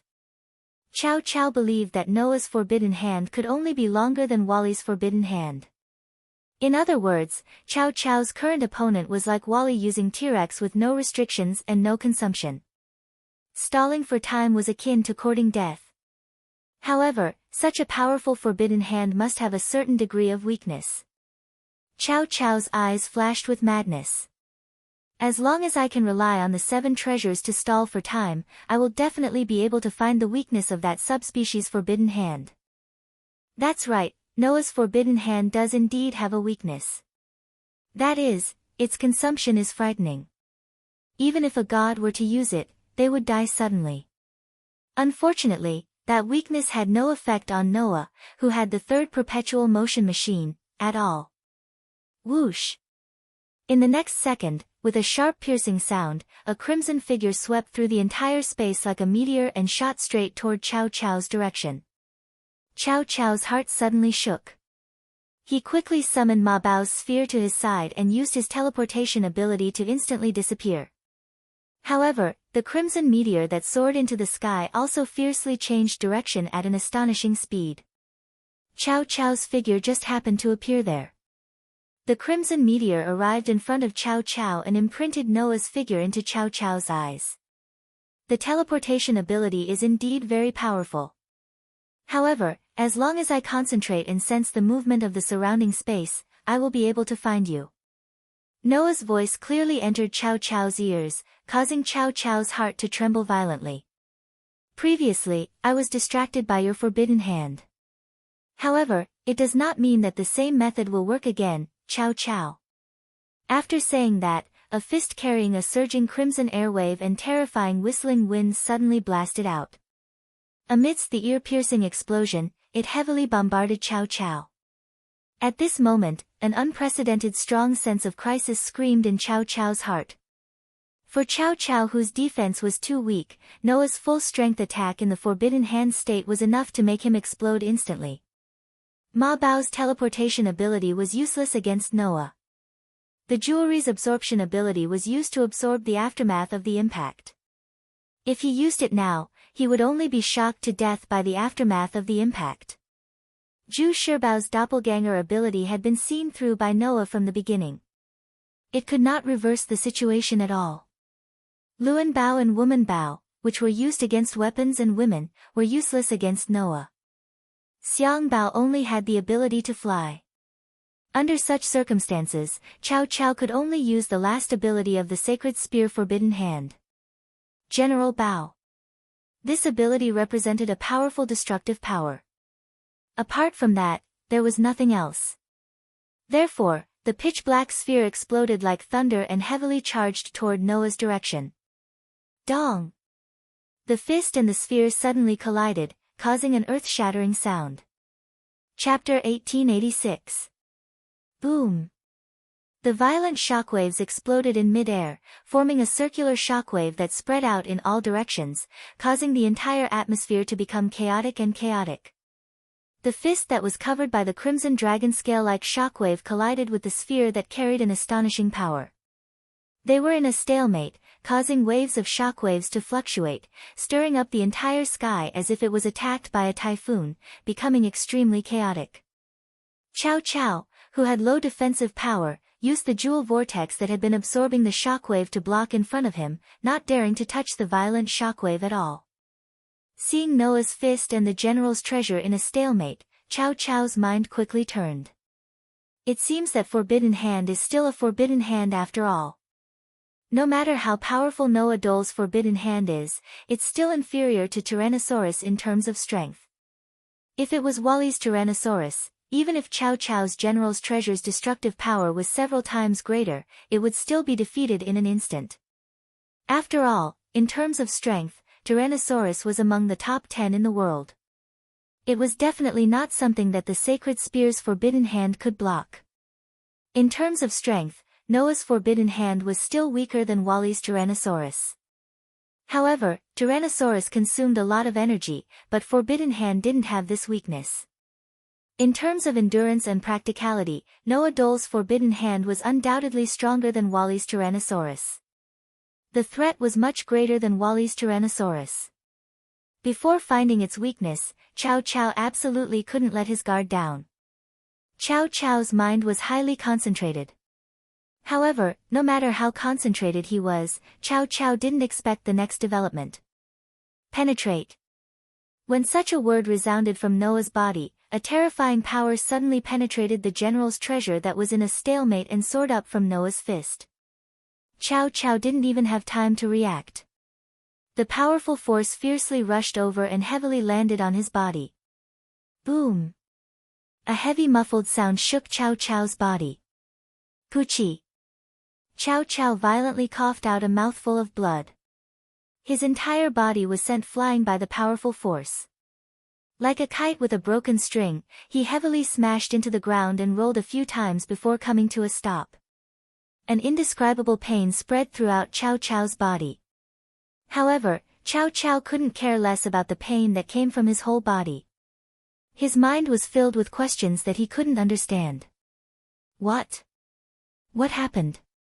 Just now, he was hit, right? Was that Noah's attack? How did he do it? How did he do it? How did he do it? The unexpected situation caused Chow Chow's meticulous thinking to be like a dead machine, constantly jamming. At this time, Noah's voice sounded. That's penetration. Hearing this, Chow Chow's mind suddenly became clear as if he had returned to normal. Ignoring the intense pain all over his body, he planted the holy spear on the ground and propped himself up. Penetrate? Chow Chow propped himself up with difficulty and stared at Noah, who was in front of him. What kind of ability is that? Is it an ability unique to the God Slayers? No. Noah said faintly. That's Draeger's ability. Draeger's ability? Chow Chow was stunned. The Red Dragon Emperor's ability? That's right. Noah nodded. Draeger's ability before he was sealed. Other than multiplication and transfer, it's the third ability. That's right. The third ability. After becoming a man-made artifact, Draeger mentioned that the third ability before his death had been reproduced penetration. It was an ability that could penetrate any defense, ignore the obstacles between the user and the target, and cause the user's attack to directly affect the opponent. Just now, Noah used this ability to let his attack pass through the General Treasure's defense and directly affect Chow Chow's body. Although the attack was weakened due to the previous stalemate, with Chow Chow's weak defense, it was enough to determine the outcome of the battle. But, that's impossible. Other than multiplication and transfer, the Red Dragon Emperor doesn't have a third ability. Chow Chow immediately refuted, but then he thought of something. Could it be the ability of your subspecies Taming Hand? Just like how Chow Chow could obtain 7 different abilities by obtaining the subspecies Taming Hand, since Noah's Taming Hand was also a subspecies, it might have a different ability from the original. Chow Chow had been guarding against this, but he didn't expect to fall for it. Of course, Chow Chow didn't know that Noah's subspecies Taming Hand was no different from Draeger's original Taming Hand. They could both use multiplication and transfer at will, and did not need to follow the restriction of activating once every 10 seconds. However, because it reproduced the Taming Hand when it fused with the air scale, it became a subspecies Taming Hand. Noah's subspecies Taming Hand did indeed have the air scale ability, which increased its defense by a large margin. However, the subspecies Taming Hand only increased the air scale ability, not the penetration ability. The penetration ability was only Draeger's ability when he was alive, and now it was reproduced by the man-made artifact. Of course, it was very troublesome to explain, so Noah let Chow Chow guess. I've really been taken care of by you today. Noah lifted his feet and slowly walked towards Chow Chow. There was no warmth in his eyes. Kidnapping my student, seizing the power of Orpheus, I'll settle this score with you bit by bit. I haven't lost yet. Chow Chow suddenly coughed up a few mouthfuls of blood, but his eyes were more persistent than ever before. Since my Taming Hand has lost to yours, then you shall witness my tyrannical splendor. After saying that, Chow Chow suddenly raised his holy spear and pointed it at Noah. Spear, the true holy spear that pierces through the gods, absorbing the ideals of the overlord that hibernates in my body, delving into blessings and destruction. Thou Tell thy will, turn into radiance. Under Chow Chow's singing, the holy spear that killed the gods bloomed with a strong light. The light was different from the holy light that carried the holy attribute from before. It was filled with an indescribable power. Noah's eyes flashed, but he didn't stop. Instead, he also sang. Avesta, activate. Counteracted in turn. Simulate the star atlas, another cosmology. Dazzling starlight once again shone from Noah's body. Together with the crimson airwaves that covered Noah's body, it illuminated the whole world. Under the starlight, the strong light that bloomed from the holy spear suddenly trembled. Like melting snow, it dissipated little by little. What? Chow Chow turned pale with fright. Impossible. Nothing is impossible, Noah said indifferently. Although I don't know what kind of power you're going to use, since that power is called tyrannical splendor, it should be the power of the Overlord, right? Do you think that the power that comes from other sealed existences will work? Just like what Noah said, the Holy Spear also has the power of the Overlord. The Overlord that seals a dragon is called the Tyrant Dragon. The Overlord that seals a beast is called the Tyrant Beast. And within the Holy Spear, there is no power of dragons or beasts sealed. Instead, there is the will left behind by the God of the Bible. That is the Holy Spear's Overlord. The power that released the will of God is tyrannical splendor. When the holder of the Holy Spear uses tyrannical splendor, the will of God in the Holy Spear will absorb the ambition of the holder and respond to the will of the holder, giving birth to various effects and miracles. Sometimes, it is an overwhelming destructive power that can defeat the opponent. Sometimes, it is a binding ability that can restrict the opponent. But sometimes, it is a blessing for the opponent, making the user suffer the consequences of his own actions. That is the price to pay for the Holy Spear's Overlord. Although it is not as dangerous as the Tyrant Dragon, there is a lot of luck involved. Once an effect or ability that is beneficial to the opponent appears, the price to pay will be more terrible than the Tyrant Dragon. Therefore, unless there is no other way, even Chow Chow would not dare to use the power of tyrannical splendor. But in the current situation, even if Chow Chow used tyrannical splendor, it would be useless. It is not that tyrannical splendor did not work, but that the power of God's will was offset by Noah. If it is the power of an artifact, then it is fine. After all, an artifact can only be obtained by an existence with human blood and has a deep relationship with humans. My trump card is useless against the power of an artifact. But if it is the power of another existence that is sealed, as long as it is not the power of a human, then it is useless against me. Noah stood in front of Chow Chow, whose face was filled with disbelief, and looked down at him. So, General, Chow Chow. As soon as his voice fell. Bang! With a muffled sound, Noah kicked Chow Chow's chest. Poochie! Chow Chow once again spat out a mouthful of blood. His body flew out and heavily smashed into a rock. His whole body was embedded in it. His skin was cut open and a large amount of blood sputtered out. In Chow Chow's hand, the holy spear that was powerful enough to kill a god slowly slid down. With a clang sound, it fell to the ground. The halo and sphere that were suspended behind Chow Chow completely disappeared. Tyrannical splendor was offset. The forbidden hand was lifted. Coupled with his serious injuries, Chow Chow was powerless to reverse the situation. At this point, the outcome was decided. Chapter 1887. The battlefield returned to its original silence.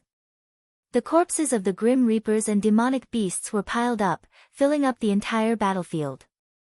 Some of these Grim Reapers and demonic beasts were involved in the aftermath of the battle between Noah and Chow Chow, while the rest were all small fries that were dealt with by Wally's team. Wally, Black Song, Luffy, Arthur, Monkey, and Fenrir. With just these people, Wally's team was able to deal with enemies that were thousands or tens of thousands of times more than their own. Moreover, after dealing with a large number of enemies, including Luffy, who was the weakest, no one in Wally's team suffered any injuries. They were only somewhat exhausted. Of course, this exhaustion was not caused by the existence of the Grim Reapers and demonic beasts. Although there were many grim reapers and demonic beasts, no matter how many there were, they were just small fries. For Wally's team that had gathered all kinds of extraordinary existences, they were just small fries that could be dealt with in a short amount of time. The reason why they were exhausted was because Wally's team had to deal with the other members of the heroes faction while dealing with the grim reapers and demonic beasts. Don't forget, besides Chow Chow, there were many capable people in the heroes faction. For example, Siegfried. That guy was the descendant of the famous dragon slayer hero Siegfried. His strength was extraordinary, far from being comparable to those grim reapers and demonic beasts. However, this guy found Arthur, who had the strongest holy sword, as his opponent. In the end, he was defeated by the descendant of the Night King who was the embodiment of coldness and cruelty when he entered the battle state. In addition, Galger and Leonardo were also very troublesome. One of them was the owner of Dimension Lost, while the other was the owner of Annihilation Maker. Both of them possessed one of the 4 highest grade godly annihilation tools. Their level of difficulty was comparable to Siegfried's. Unfortunately, there were only a few existences like Chow Chow who could develop and use the power of divine annihilation tools to the extreme. They could even be called unique. Although Galger and Leonardo were also troublesome, they were still a long distance away from Chow Chow. In the end, they were taken down by Monkey and Fenrir without any suspense. As for the remaining members of the heroes faction, although they had also inherited the bloodline of the heroes and bravehearts, they were still lacking compared to Wally's team. They were all taken down by Wally and Black Song. Although the heroes faction wanted to use the Jumanli's family as hostages to retreat at the last moment, Noah was not the kind of person who would let the same method. Before the battle with Chow Chow, when he saved Orpheus from Samo's dragon slaughter, Noah had asked Orpheus to save the Jimenez family after the battle started. The result was obvious. Even though Orpheus had lost half of his power, the remaining half of his power was enough to dominate all existences, allowing him to maintain his title as the strongest dragon god. Therefore, when the battle was in full swing, Orpheus had already saved the Jumanli's family. After losing all means, the heroes faction completely gave up resistance and chose to surrender. Luffy engraved a sealing magic formation on their bodies and gathered them in the center of the battlefield. It had to be said that Wally and his team were not interested in anything other than fighting. After defeating the heroes faction and ending the battle, they completely ignored Chow Chow and his team. They did not even want to deal with the aftermath. If not for Noah's request, perhaps they would have just left after the battle and would not care about what Chow Chow and his team did. In other words, Wally and his team were not interested in how to deal with the members of the heroes faction. They were all members of the team of Calamity. They left everything to Noah. Noah was also happy with this. After all, he had many things to ask the heroes faction. After leaving the sleeping Jumanli family members in the care of his most trusted Luffy, Noah approached the group of hero faction members who were paralyzed on the ground. Looking at Chow Chow who was covered in wounds and leaning on his companion, Noah asked directly. "Where is the half of Orpheus' power that was taken away?" "We've teleported back to the headquarters of the disaster squad." Chow Chow was silent for a moment before replying with a blank expression. "There are people there in charge of receiving it, but they are not from the hero faction. Instead, they are from the Technology Development Department. After receiving Orpheus' power, they will immediately use that power to create a new Orpheus and make the new Orpheus the leader of the disaster squad." In other words, the real Orpheus had been abandoned by disaster. No, it should be said that from now on, the new Orpheus would be treated as the real Orpheus by the higher-ups of the disaster squad. Like a political puppet, he would be used to confuse those who did not know the truth and continue to maintain the existence of the disaster squad. The disaster group was a terrorist organization made up of many dangerous people, big and small. In order to make these restless fellows obedient, a leader with absolute deterrence was a must. The world's #1 dragon god was without a doubt the best choice. With the name of the infinite dragon god pressuring them, those dangerous people would all join the group of disasters and obediently listen to their orders. Not to mention, Orpheus, Snake, was the best bait to attract those madmen who were chasing after power. With it, the disaster squad could guarantee a steady stream of new members and ensure everyone's fighting power. After all, after swallowing Orpheus' snake, even the weakest person would become at least comparable to a middle demon. But, from now on, the disaster squad will probably control the number of snakes given, right? Chow Chow said with unusual calmness. No matter what, although half of Orpheus' power is now divided into two, Orpheus' unlimited power will become limited. It will be impossible to provide a steady stream of snakes like before. Is that so? Noah continued to ask indifferently. Then where is the disaster squad's headquarters? I don't know, Chow Chow said directly. Don't think that I don't want to tell you, I really don't know. Noah frowned. As the biggest faction in the disaster squad and the leader of the heroes faction, how could Chow Chow not know where the disaster squad's headquarters was? However, Chow Chow's words did not sound like a lie. In the end, this question was answered by Wally.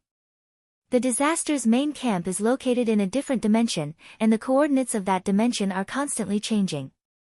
Only by contacting the people from the R&D department in the main camp will they open the entrance and let us in. But, the actions of every member in the disaster squad are under the surveillance of those guys. The news of our defeat has probably reached their ears, so it's impossible for them to open the entrance for us, right? Chow Chow said with a sarcastic expression. As for Wally and the others, because they took Orpheus without permission, they are now considered traitors. They can no longer return to the disaster squad, or rather, they are wanted by the disaster squad. Plus, the various mythological factions are also looking for them. Wally, your situation is worse than mine, right? It doesn't matter, Wally said matter-of-factly. I just need battles that can make people's blood boil. It doesn't matter which faction I join or act alone. As expected of you, Chow Chow said with a bitter smile. It's very similar to your answer. Ignoring Wally and Chow Chow's self-entertainment, Noah sighed. It seems that there is no way to regain the power that Orpheus lost. At this moment, Chow Chow suddenly spoke to Noah. You once said that I am not destined to be a hero. Noah raised his head and looked at Chow Chow. Chow Chow met Noah's gaze and said word by word. Why? Why? These three short words were enough to explain the confusion in Chow Chow's heart. In response, Noah said calmly. Because heroes are destined to defeat evil, not demons, demon kings, and demonic dragons. Chow Chow's expression changed slightly, and at the same time, he fell into silence. Noah turned around, no longer paying attention to Chow Chow, and looked around. Looking at the scene where the bodies of the Grim Reapers were mixed in with the bodies of the demonic beasts, Noah's eyes shone with a cold light. Hades. Chapter 1888. Today was destined to be an eventful day. At least, for those who were at the top of their respective mythical systems, today would be a busy day. Earlier on, under Noah's instructions, Asashel had contacted the main gods of various mythical systems. The purpose was to cancel the arrest warrant for Orpheus. As Asashel had expected, as soon as this matter was brought up, it was immediately opposed by all the mythical forces. If it was so easy to write off the sins committed in the past, then the world would be much more peaceful.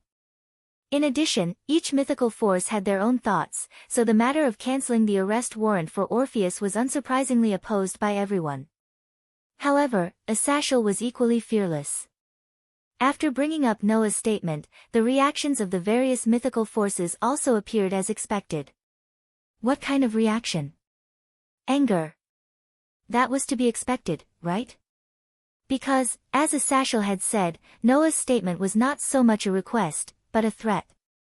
In this way, not to mention the gods with extremely high status and dignity, even an ordinary person would be angry, right? However, at the same time, the various mythical forces had to hesitate. After all, Orpheus was a major threat that no one could ignore. If Orpheus continued to provide the people of the disaster group with snakes, then this threat would still exist, and the losses of the various forces would continue to increase. If they could avoid the threat brought by Orpheus, no matter who it was, they would want to avoid it. In addition, the God Slayer, who had been in the limelight recently, was obviously on Orpheus's side. Once they refused to cancel the arrest warrant for Orpheus, it was hard to guarantee that the Godslayer would not be pushed to the side of the disaster group. At that time, an existence that could kill gods would become a terrorist, and it would be a greater threat than Orpheus. At least, Orpheus was only interested in the real Red Dragon Emperor, and would not attack the gods of the various mythical forces. Even if he provided the people of the disaster group with snakes, it was impossible for there to be someone who could kill gods with snakes, so the gods of the various mythical forces were still quite assured. But Noah was different. Although most of the gods still thought that it was a big joke for a human to be able to kill a god, and they snorted at it, there were still some gods who were skeptical. It was better to be safe than sorry. If such a thing really happened, what should they do? This was what those gods who had been thinking for a long time were thinking about. As a result, the matter of canceling the arrest warrant for Orpheus had been in a stalemate for a long time without any confirmation. Asashel was not in a hurry either. In any case, if this continued, in order to prevent serious casualties in their respective forces, the mythical forces would have to agree sooner or later. No matter how unwilling he was, it was the same. However, right at that moment, something unexpected happened. After getting in touch with Sazax, Asashel learned that Noah's group had been attacked. Although he was not sure who the attacker was, he knew without thinking that it could only be someone from the disaster squad. Under such circumstances, Asashel hurriedly prepared for a rescue. However, not long after the rescue operation began, Asashel received news that not only was Noah and company safe and sound, but they had also wiped out all the members of the hero faction. Asashel breathed a sigh of relief as he thought to himself, as expected of the Godslayer. Then, he hurriedly tried to contact Noah. However, before Asashel could contact Noah, Noah took the initiative to call and directly threw out such a sentence. Get all the main gods of the mythical forces to come to the underworld for a meeting. When this sentence pierced Asashel's ears, there was only one thought that came to Asashel's mind. This time, they had really gone too far. Due to the previous resolution on the arrest warrant for Orpheus, Asashel easily contacted the various mythical forces and asked each mythical force to send at least one representative to gather in the underworld.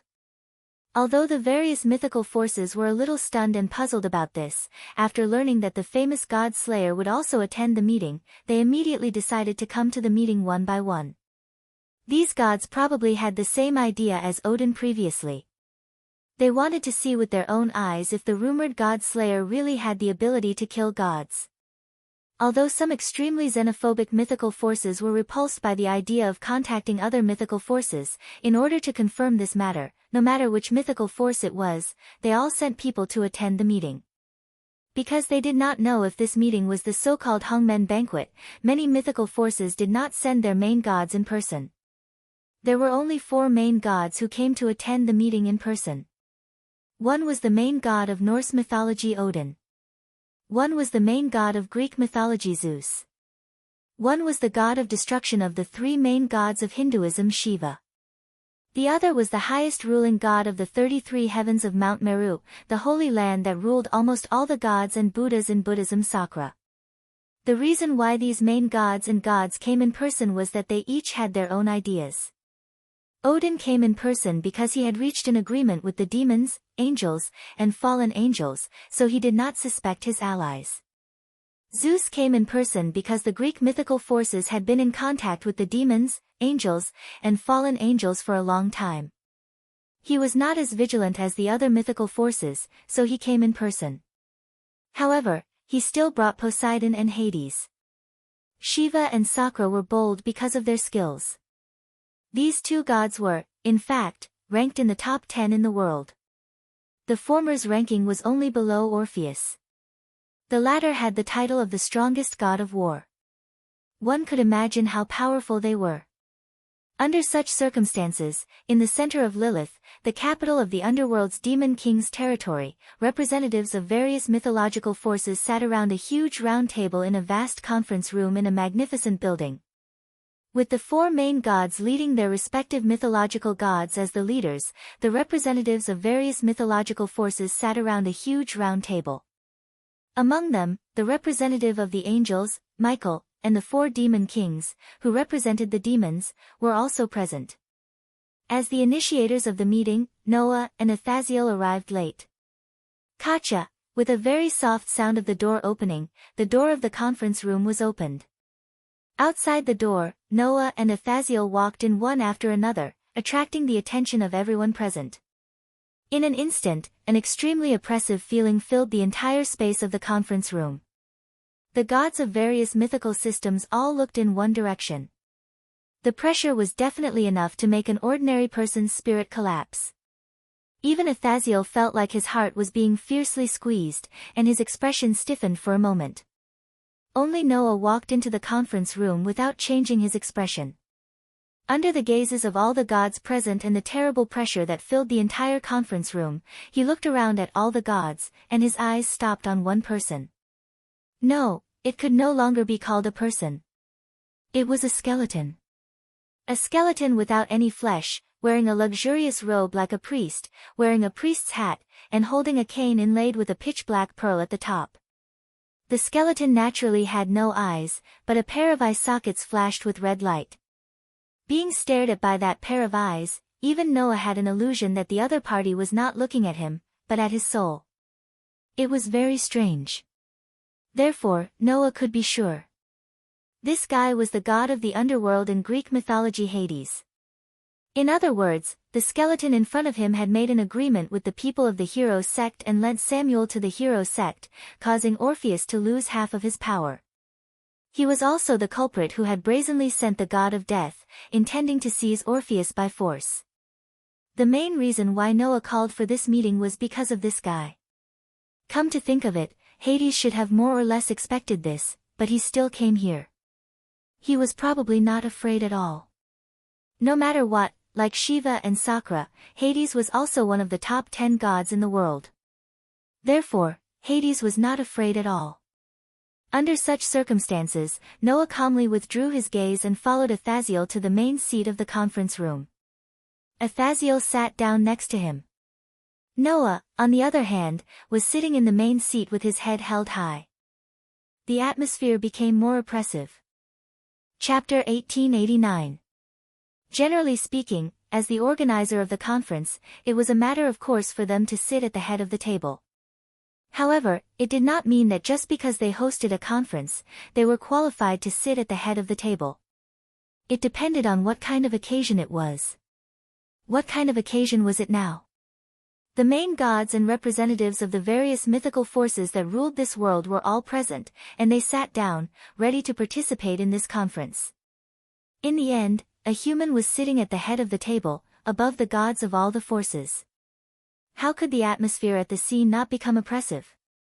At least, many of the representatives of the mythical forces looked at Noah with extremely sinister gazes, and they almost attacked him on the spot. The reason why they did not attack him on the spot was probably because he was a godslayer. Therefore, as the party that had reached a peace agreement with the demons, angels, and fallen angels, the main god of Norse mythology, Odin, looked at Noah curiously and was the first to speak, breaking the silence at the scene. You are the god slayer who has been rumored to be very powerful recently, right? The Norse main god who spoke was an extremely old man with a gray beard and a monocle on one eye. As the only ally of the demons, angels, and fallen angels at the scene, Odin had come here to look for Noah before reaching a peace agreement, intending to see for himself what kind of person the human known as the God Slayer was. Unfortunately, at that time, Noah was not in this world, causing Odin's plan to fall apart. However, it also gave Sazax and Asashel the opportunity to negotiate with the Norse main god and truly reach a peace agreement. Now that he had finally seen Noah with his own eyes, and he was also an ally of the demons, angels, and fallen angels, Odin was naturally the first to speak, breaking the silence and easing the oppressive atmosphere slightly. However, before Noah could answer, Sakra, the highest ruling god of Mount Meru, turned his gaze to Noah. Indescribable emotions fluctuated in his eyes as he said this. I have to say that you are very bold. A human actually dares to put the title of God Slayer on his head.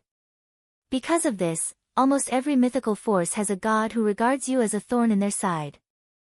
Saying this, Sakra, who sounded like he was lamenting and sarcastic at the same time, was a brawny man with a string of Buddhist beads hanging around his neck and was a little slovenly. Although he looked so sloppy, this person was indeed Dishur Tian, the leader of the gods and Buddhas, the king of the gods of Mount Meru, or Indra. However, the feeling that the Dishur Tian in this world gave to Noah was completely different from the feeling that the Dishur Tian in the box gave to Noah. The Dishur Tian in the box court was a completely useless god. However, Noah could feel that Sakra's heart had a part of gentleness and love, making people feel that even if he was a cripple, he was still worthy of the name of Buddha. However, the feeling that the Dishur Tian in this world gave to Noah wasn't the slightest bit in the aspect of gentleness and love of gods and Buddhas. Instead, he had a rather strong sense of existence in the aspect of martial gods. In addition, when he met the Dishur Tian in the box court for the first time, that useless god had already descended from heaven to become a human, and the spirit of the king of gods was greatly suppressed. Therefore, the Dishur Tian in this world was a lot stronger than the Dishur Tian in the box court who descended from heaven to become a human. However, Noah still had a good impression of the Dishur Tian in the box court. As for the Dishur Tian in this world, Noah didn't have even the slightest bit of good impression. That sarcastic tone really made people a little angry. Thus, Noah also responded indifferently. There's no need for the famous king of gods and Buddhas to worry.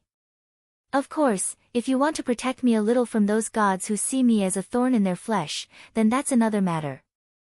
No, I'm also a god and Buddha. In front of the great god Slayer, I'm just a prey to be killed. How can I protect you? Dishur Tian laughed pretentiously. So, you'd better pray for yourself. This fellow was truly infuriating. Don't worry about him. Asashel lowered his voice and said to Noah. That guy is like this. His words are so unpleasant to hear. Moreover, the greater the threat to him, the more unpleasant his words are. I reckon that guy is also testing you. Don't fall into his trap. Even without Asashel's reminder, Noah knew that Dishur Tian was actually deliberately provoking him. In terms of means, this approach wasn't very clever, but it was often very effective. Noah wouldn't be so easily provoked by others. After all, Noah's opponents were all the mythical powers present, not just a god and Buddha. I'll make it clear first. Noah ignored Dishur Tian and looked around at all the gods present. I didn't ask you to attend this meeting because I wanted to play along with you. There's no need to sound each other out. If you have any doubts or dissatisfaction in your hearts, you can directly raise them here. When you're done, I'll talk about my matters. This sentence made all the gods present raise their eyebrows. The way they looked at Noah changed directly. Although Noah's speech was quite arrogant, such a straightforward showdown really caught all the gods off guard. Only one of the three Hindu gods, Shiva, the god of destruction, let out a laugh. Interesting. In the face of so many gods and Buddhas, you can still be so arrogant. This is the first time I've seen such a human. Just based on this point, no matter if you have really killed a god or not, you are qualified to be on equal footing with us. I'll acknowledge you. Shiva's words made all the gods present slightly change their expressions. No one dared to ignore the words of this god who looked to be only 14 or 15 years old and had very good facial features, just like an underage teenager. Among all the mythical powers, Indian mythology was one of the best. Not to mention others, just looking at the top 10 in the world, even famous mythical powers like Norse mythology, Greek mythology, and Celtic mythology only had one or two names that could enter the list. However, Indian mythology had a total of 3 people occupying the second, third, and fourth places below Orpheus. This situation could be seen. Among the 3 of them, Shiva was one of the strongest, just below Orpheus. Even if other than Orpheus, who was the undisputed first place, the rest were not ranked first. Shiva, who had the name of the god of destruction, was recognized as the strongest. At least, the dangerous aura that Noah's sensory ability feedback told him. Shiva was probably at the top of the 4-digit list. That was why the god of destruction was ranked second in the top 10 in the world. Since the god of destruction had acknowledged Noah, even if the other gods were not convinced, they had to shut their mouths. Zeus, the main god of Greek mythology, could not help but laugh. Since you are recognized by one of the three great gods of Hinduism and the god of destruction, little brother, you are really not simple. Zeus was an uncle with a crown on his head, a long robe on his body, and a full beard on his face. The moment the uncle spoke, he gave off a sense of intimacy.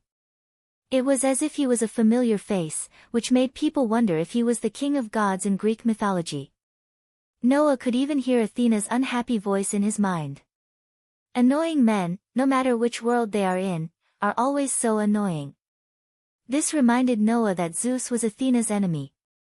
Only the half-naked Poseidon, who was sitting next to Zeus, laughed out loud, which made Athena even more displeased. By the way, Poseidon was also Athena's enemy. Of course, it did not refer to this world. At this time, Hades finally spoke. So, great god slayer, what are you planning to do by gathering all the gods of the various mythological forces? As the initiator, Hades took the initiative to cut to the chase. Moreover, he said it in a joking tone. Undoubtedly, this guy knew everything, but he pretended not to know and was fearless. Noah glanced at Hades and immediately said something that stunned Hades. I have gathered you here mainly for two things. First, you should know that the demons, angels, and fallen angels are working hard to promote peace. They want to reach a peace agreement with the various mythological forces, but they have been unable to do so for a long time. So, I hope that you can give me an answer here. Chapter 1890. WH. What? Hearing Noah's words, all the gods present were really stunned. Not to mention the gods of the various mythical forces, even the representatives of the demons, angels, and fallen angels such as Asashel, Sazax, and Michael were stunned and then became anxious. Noah. Asashel said in shock. You. Without giving Asashel a chance to speak, Noah directly stretched out his hand and blocked all of Asashel's words. I know, this kind of thing can't be rushed. Whether to cooperate or not is not something that can be decided so rashly. Moreover, almost all the mythical forces are very xenophobic. They won't easily decide to conclude a peace treaty, let alone have a showdown on such an occasion. That will directly block this road and will only make things worse. Noah said this as if he didn't realize that the main gods and representatives of the various mythical forces were present. But, I'm impatient. With such a sentence, Noah stood up, and his gaze pierced all the gods present like a sharp sword. I'm a teacher in a school in the human world. Although I'm not responsible for teaching, I have a few demon students. Our relationship with each other is not bad. I also have some friendship with them, and even with their families. Noah's sudden narration directly made the gods of the various mythical forces look at each other. This human, at this time, what was he planning to do by saying this kind of thing? Noah ignored the doubts of all the gods present and continued to speak. Although they are all demons, they enjoy life in the human world.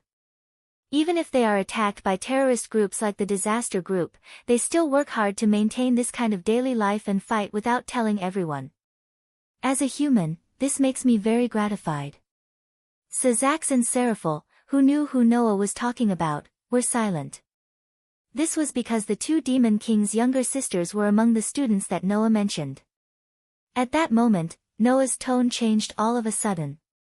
Not long ago, we were attacked by the Disaster Group again. This time, it was the biggest faction in the Disaster Group, the Hero faction. Their strength is very strong. At least, my students who haven't grown up are definitely not their opponents. As a result, they were reduced to hostages and used to threaten me with the purpose of seizing the power of Orpheus. Seizing the power of Orpheus? The gods were shocked. Even Shiva, Odin, Zeus, Poseidon, and Sakra narrowed their eyes slightly, as if they were thinking about something. Only Hades said pretentiously. A group of terrorists actually have the idea of seizing the infinite dragon god. There are also many people who don't care about their lives among humans. Although there are some people who overestimate themselves among humans, not all of them are idiots. The hero faction dared to have the idea of seizing Orpheus, so they naturally have something to rely on, Noah said faintly. And their reliance is the help provided by some gods who don't want to see their own mythical forces come into contact with other mythical forces. The reason is that they hate demons and fallen angels, which are so boring that people can't help but want to laugh. The atmosphere at the scene suddenly became stiff. Especially Hades. Under Noah's obviously contemptuous words, the red light in his eye sockets became brighter. However, Noah didn't expose Hades in front of him, but said this. I know that there are actually many gods who are as boring as this. Almost every mythical force has gods who don't want to see their own mythical forces come into contact with other mythical forces. Loki of Northern Europe is one of them. This time, the guy who played some dirty tricks behind my back is also one of them. If it were in the past, I wouldn't be so free and elegant to meddle in other people's business and intervene in the affairs of various mythical forces. After all, I'm just a human. Noah curled his lips and smiled. However, the actions of the people of the hero faction also tell me that as long as this matter is not finalized, those boring guys who don't want to see their own mythical forces come into contact with other mythical forces will keep jumping around. That's really too endless. Under such circumstances, if my lovely students are involved in a boring dispute one day. Noah looked around at all the gods present.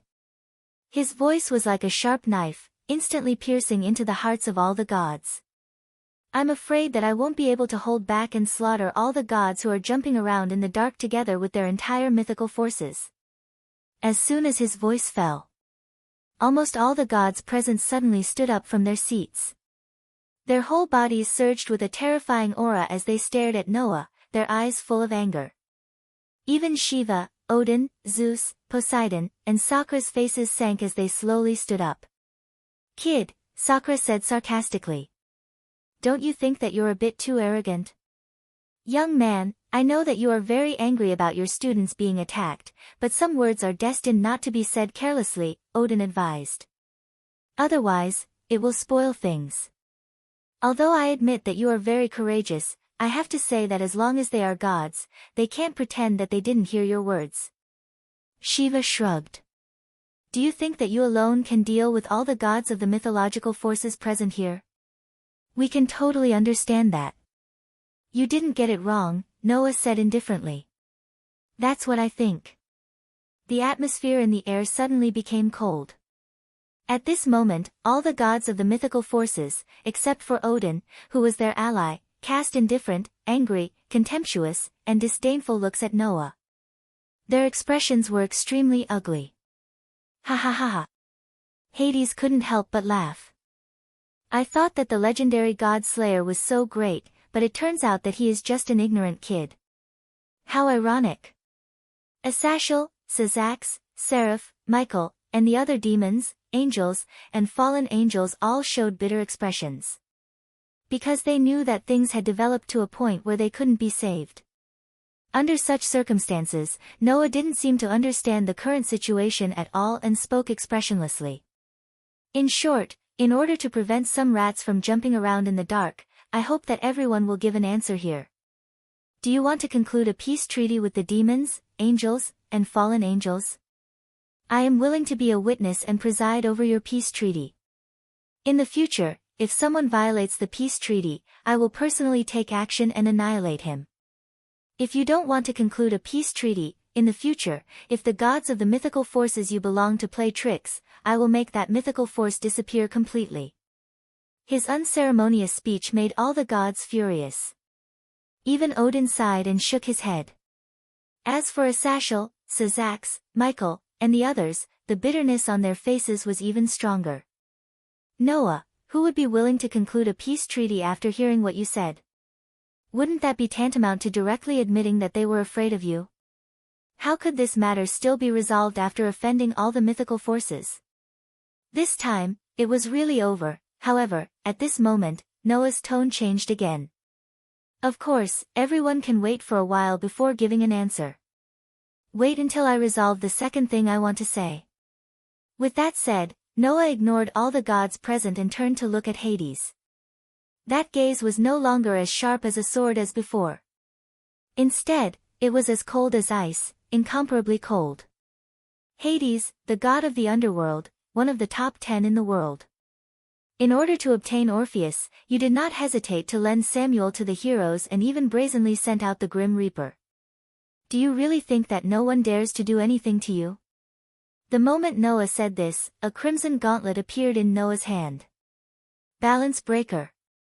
The gauntlet suddenly exploded and turned into a crimson wave that covered Noah's entire body. Boom! In the center of Lilith, the capital of the Demon King's territory, the top of an extremely magnificent building suddenly exploded. With a deafening roar, it exploded, causing an astonishing impact. Chapter 1891. Kaboom! The explosion that resounded through the clouds caused the entire top of the magnificent building to be blown away, setting off a powerful impact and a dense flame. It was like a huge firework blooming in the air, quite pleasing to the eye.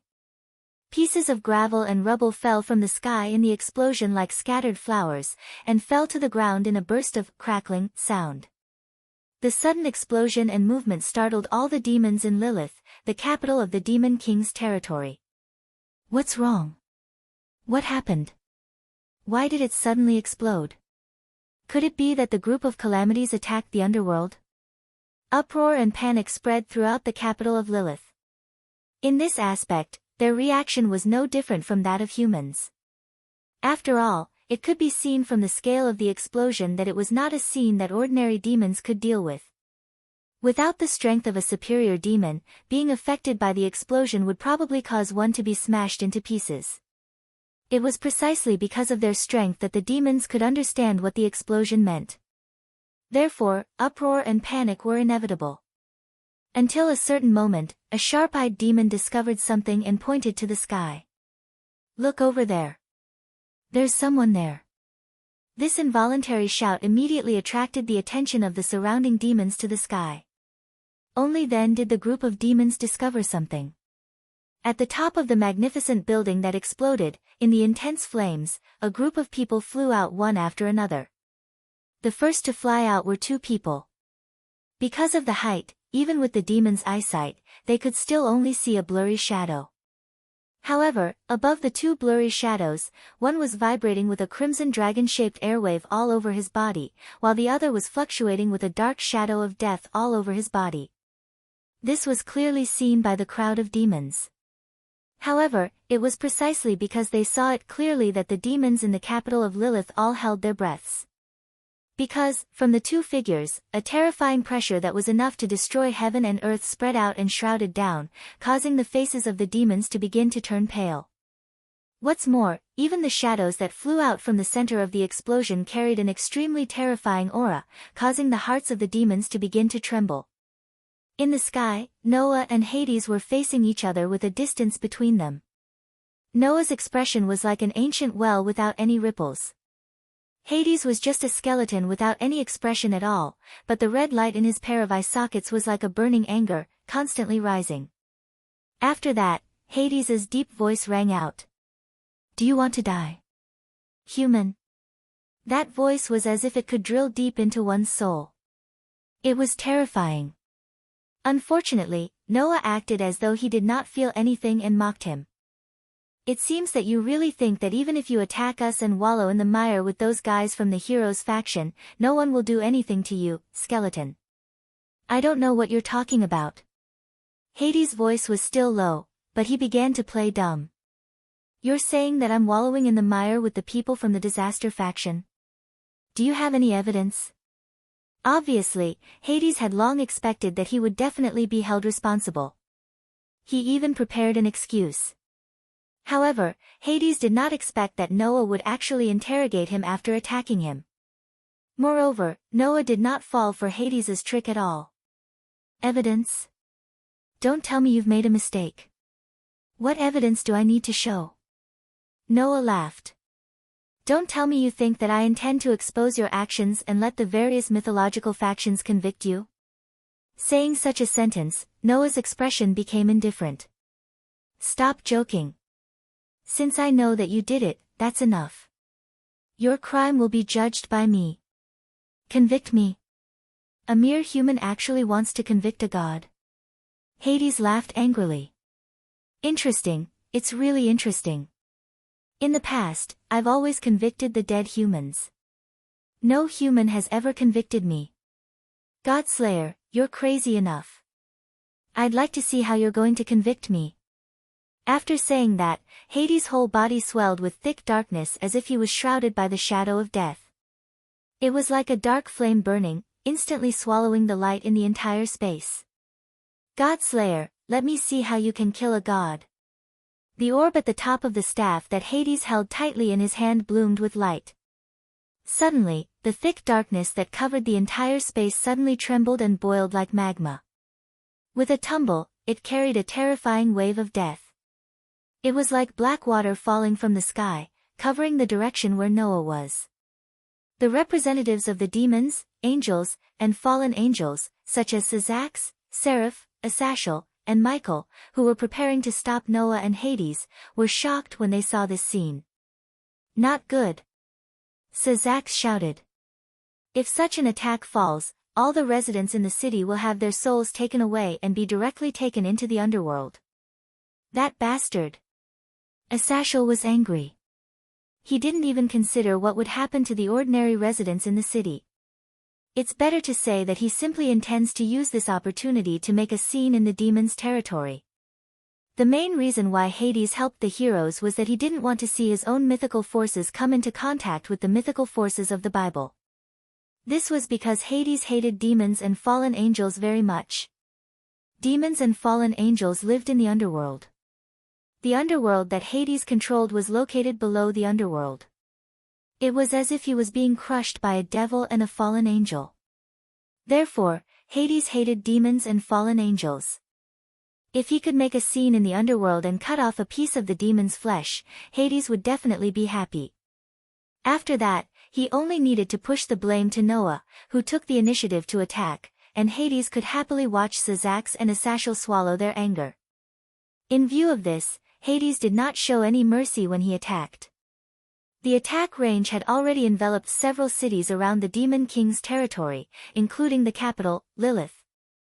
The attack range of one of the top 10 powerhouses in the world included an entire huge city.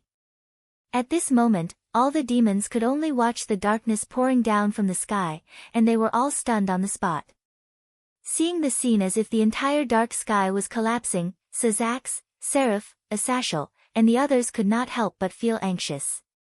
At this moment, under the dark sky that seemed to be collapsing, a ray of starlight lit up. Avesta activated Dash.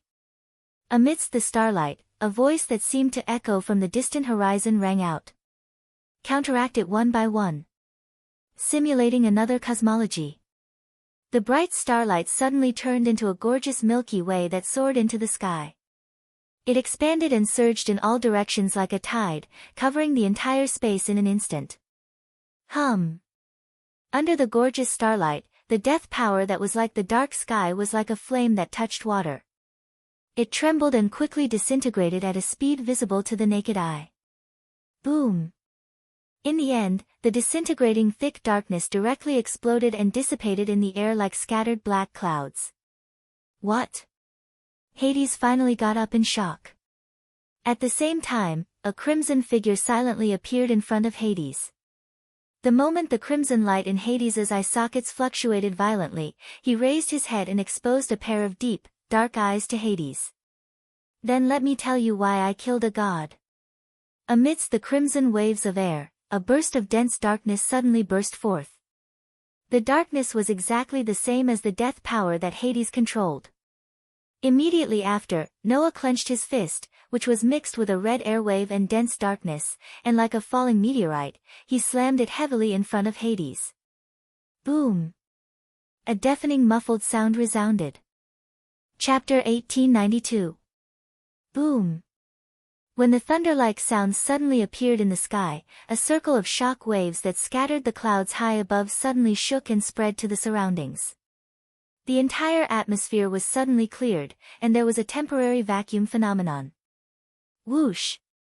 Immediately, in a sharp sound, a black shadow fell from the sky like a meteorite falling from the sky, with some flames fluctuating on its outline. Under the gaze of all the demons in the capital of Lilith, it crossed the sky and fell straight into the wilderness outside the city. Boom! The next second, the ground shook, and a mushroom cloud of dust rose in the wilderness outside the capital of the Demon King's territory, Lilith, as if a nuclear bomb had exploded. That scene made all the fiends' complexions turn pale in an instant. If such an impact fell in Lilith, what would happen to them, who were still in Lilith? At the thought of this, all the demons felt an uncontrollable fear rising in their hearts. In the wilderness outside the capital of Lilith, in the meteorite crater where a mushroom cloud of dust rose, Hades, who was still fluctuating with the darkness of the shadow of death, stood up with difficulty.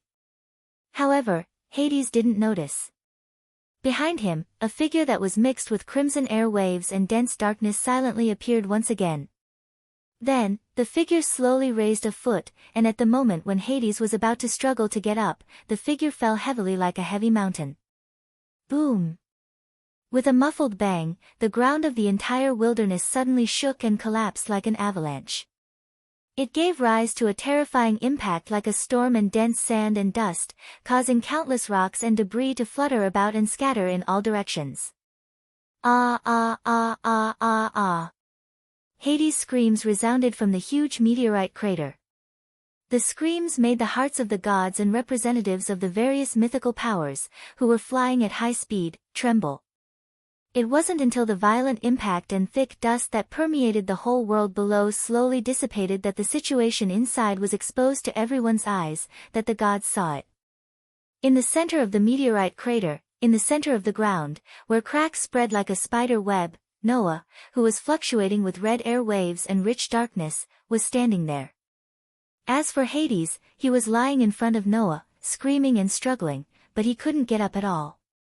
Because, on Hades' body, one of Noah's feet was fiercely stepping on him, and the power it carried was so strong that Hades couldn't resist it at all. Noah kept exerting force, and there were cracking sounds on Hades' body, as if something was breaking. Ah ah ah ah ah ah ah. With Noah's constant exertion of force, Hades' screams reverberated uncontrollably. The screams were like ferocious ghosts and ferocious beasts, which made the gods of mythical powers tremble in their hearts. Finally, shock appeared in their eyes. Who was Hades? Not to mention his status in Greek mythology, just in terms of strength, the god of the underworld occupied a place among the top 10 masters in the world. Now, one of the top 10 masters in the world was being trampled under the foot of a human being like a dog. Was this a joke? Not to mention the gods of the mythical powers, even the representatives of demons, angels, and fallen angels, such as Syzyx, Asashel, and Michael, who knew that Noah had power comparable to that of Orpheus to a certain extent, couldn't help but be shocked. Indeed, because of their good relationship with Noah, Syzyx, Asashel, and the others all knew that Noah was powerful. However, from the time Noah suddenly attacked Hades, to the time when Hades was trampled under the foot of Noah and couldn't turn over, how long had it been? Was it a minute? Probably not, right? As a result, in less than a minute, one of the top 10 gods in the world was mercilessly trampled under the foot of Noah. How could this not make people feel shocked? As for Odin, Shiva, and Sakra, they saw more. Odin narrowed his eyes and stared at Noah as he said, "If my eyes aren't blurred, I shouldn't have seen wrongly, right? The power fluctuating on the body of the god Slayer, that's the power of God, right?" "That's right." Shiva stared closely at the thick darkness mixed in the crimson waves on Noah's body and whispered, "And, that power is very familiar." "Are you kidding?" The sarcastic expression on Sakra's face had long disappeared and was replaced by a deep frown. "That guy, why is he using the power of Hades?" Yes. Noah was using the power of Hades. The thick darkness was the power of death of Hades, the god of the underworld. If an ordinary person came into contact with it, they would immediately turn into a corpse. Their vitality would be completely wiped out, and even their soul could be annihilated. Now, this power that belonged to Hades was being used by Noah, a human. How? How is this possible? Hades roared in disbelief. "Why are you using my power?" Noah looked down at Hades with an expressionless face as he slowly increased the strength of his foot. Ah! Hades once again let out a blood-curdling scream, and the bones in his body began to make a gg sound. So it turns out that you can still feel pain without flesh and only bones? Noah said sarcastically. Do you want to know why I have your power? Then let me tell you. With such a sentence, Noah raised one of his hands. His hand was not only fluctuating with red waves of air and thick darkness, but also a gorgeous layer of starlight. This is the power called another cosmology, Noah said faintly. Its effect is very simple. It can add the opponent's power, ability, and even all the performance of the opponent to the user, so that the user can obtain all the strength of the opponent, and can also be used to offset the opponent's power. Your power will become mine during the time you are my opponent. This sentence not only made the gods of the myths widen their eyes, but also made the pupils of Shiva and Sakra, who were also in the top 10 of the world, shrink. The ability to obtain all the power of the opponent? Impossible! Hades shouted in horror. How could there be such a terrible power? Of course, this power is not omnipotent. It does not work on humans. Even if it is a mixed blood with a human, or a power with a deep relationship with a human, it will not work at all. However, as long as the opponent is not a human, but a god like you, then the stronger you are, the stronger I will be. No matter how many of you there are, it will only make my power stronger, and I will never be below you. Noah looked at Hades as if he was looking down on him. Now, do you know why I can kill a god? Impossible. Impossible. Impossible. Hades muttered to himself as if he was possessed. How could a human have such an ability? How could it be? Not only did Hades not believe it, but the gods of the myths were also not willing to believe it. However, at the same time, all the gods present understood. I see. Shiva's eyes flashed with a terrifying light. Is this why he dared to boast about wiping out all the myths by himself?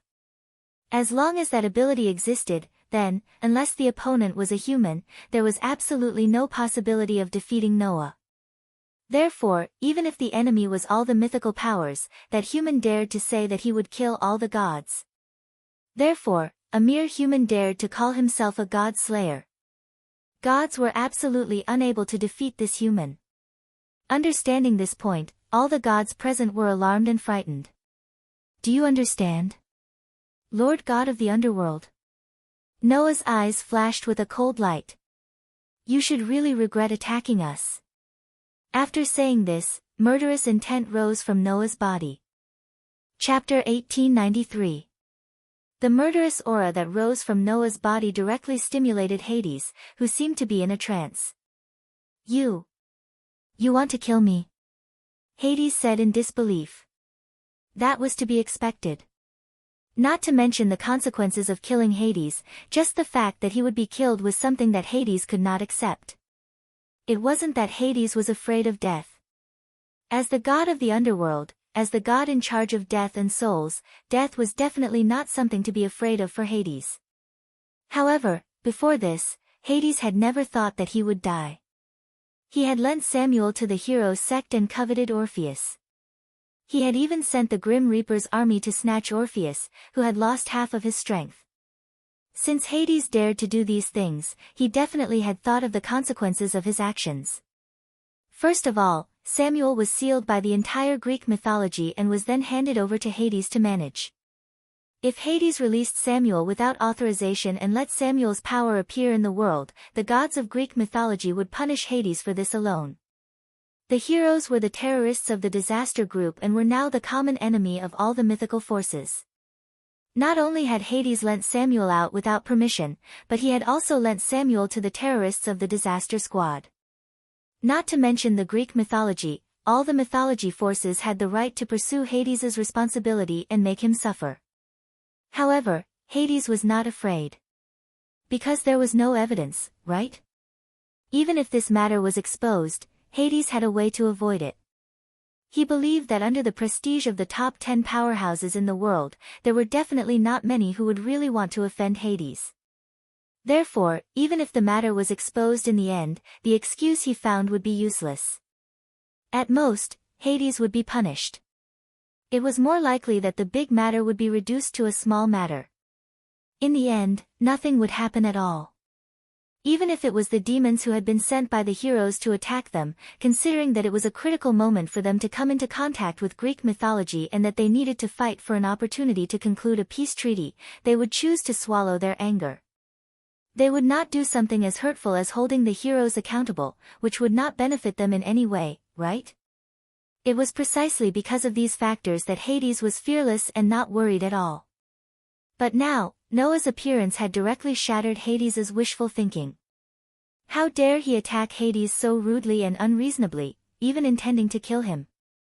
How could Hades, who wasn't worried about this matter in the first place, accept this result? Immediately, Hades cried out in panic. Zeus! Poseidon! Aren't you going to save me? One of the top 10 powerhouses in the world had actually asked for help. In the sky, Zeus and Poseidon, who were mingling among the gods of the myths, looked at each other and laughed bitterly. Zeus, Hades, Poseidon. In Greek mythology, the three of them were brothers. Moreover, they were blood brothers. Among them, Hades was the eldest, Poseidon was the second, and Zeus was the youngest. The three of them ruled the underworld, the sea, and the sky respectively. They were called Hades, Poseidon, and Father of the Heavens. Although in Greek mythology, Zeus, who was the youngest, was the king of the gods, in terms of strength, Hades was the first. There was no doubt that he was the first in Greek mythology. In addition, Noah was their blood brother. Whether it was for public or private reasons, Zeus and Poseidon couldn't just watch Hades be killed by Noah. Originally, he thought that with Noah's arrogant words, he would definitely suffer a big loss or even lose his life after facing Hades. Who knew that the result was that Hades would be abused like a dog? Therefore, it was not that Zeus and Poseidon didn't help, but they were stunned. Now that they had reacted, they couldn't continue to watch in a daze. Little brother, if my brother has offended you in any way, please forgive him, Zeus said quickly. Isn't there a saying that adults are magnanimous? You must be an adult, right? Anyway, you've already taught him a lesson, haven't you? Poseidon laughed bitterly. How about we just let him go? As they said that, Zeus and Poseidon kept winking at Syzax and Asashel. Obviously, the two wanted Syzax and Asashel, who had a better relationship with Noah, to plead for Hades. However, Hades had clearly seen Zeus and Poseidon's little trick. Before Syzax and Asashel could say anything, Hades was enraged. What did Hades hate the most? Demons and fallen angels. Now, it was embarrassing enough to ask his brothers for help. How could he let the leaders of the demons and fallen angels, whom he hated the most, plead for him? That kind of thing was absolutely impossible. What nonsense are you still talking about? Hades was furious. This human brat doesn't take us gods seriously at all. Are you going to bow down to him? Don't tell me you're afraid of the power called another cosmology. Hades roared angrily. That kind of power can't exist in this world. Even if it does, it can't be obtained by a human. He's just talking big. Rather than saying this to others, it would be better to say that he was saying this to himself. Hades was not willing to believe that Noah had such a terrible power. I don't believe it. I don't believe it. Hades's roar resounded through the sky. I don't believe it. In the midst of his roar, Hades's whole body surged with a terrible aura, setting off a violent wind that made the whole ground begin to tremble. Buzz buzz buzz buzz. The pitch-black power of death turned into a frantically surging fog that rose from Hades's body. The black gas seemed to be like the faces of people struggling in pain, and it let out a sharp wail that sounded like a wail.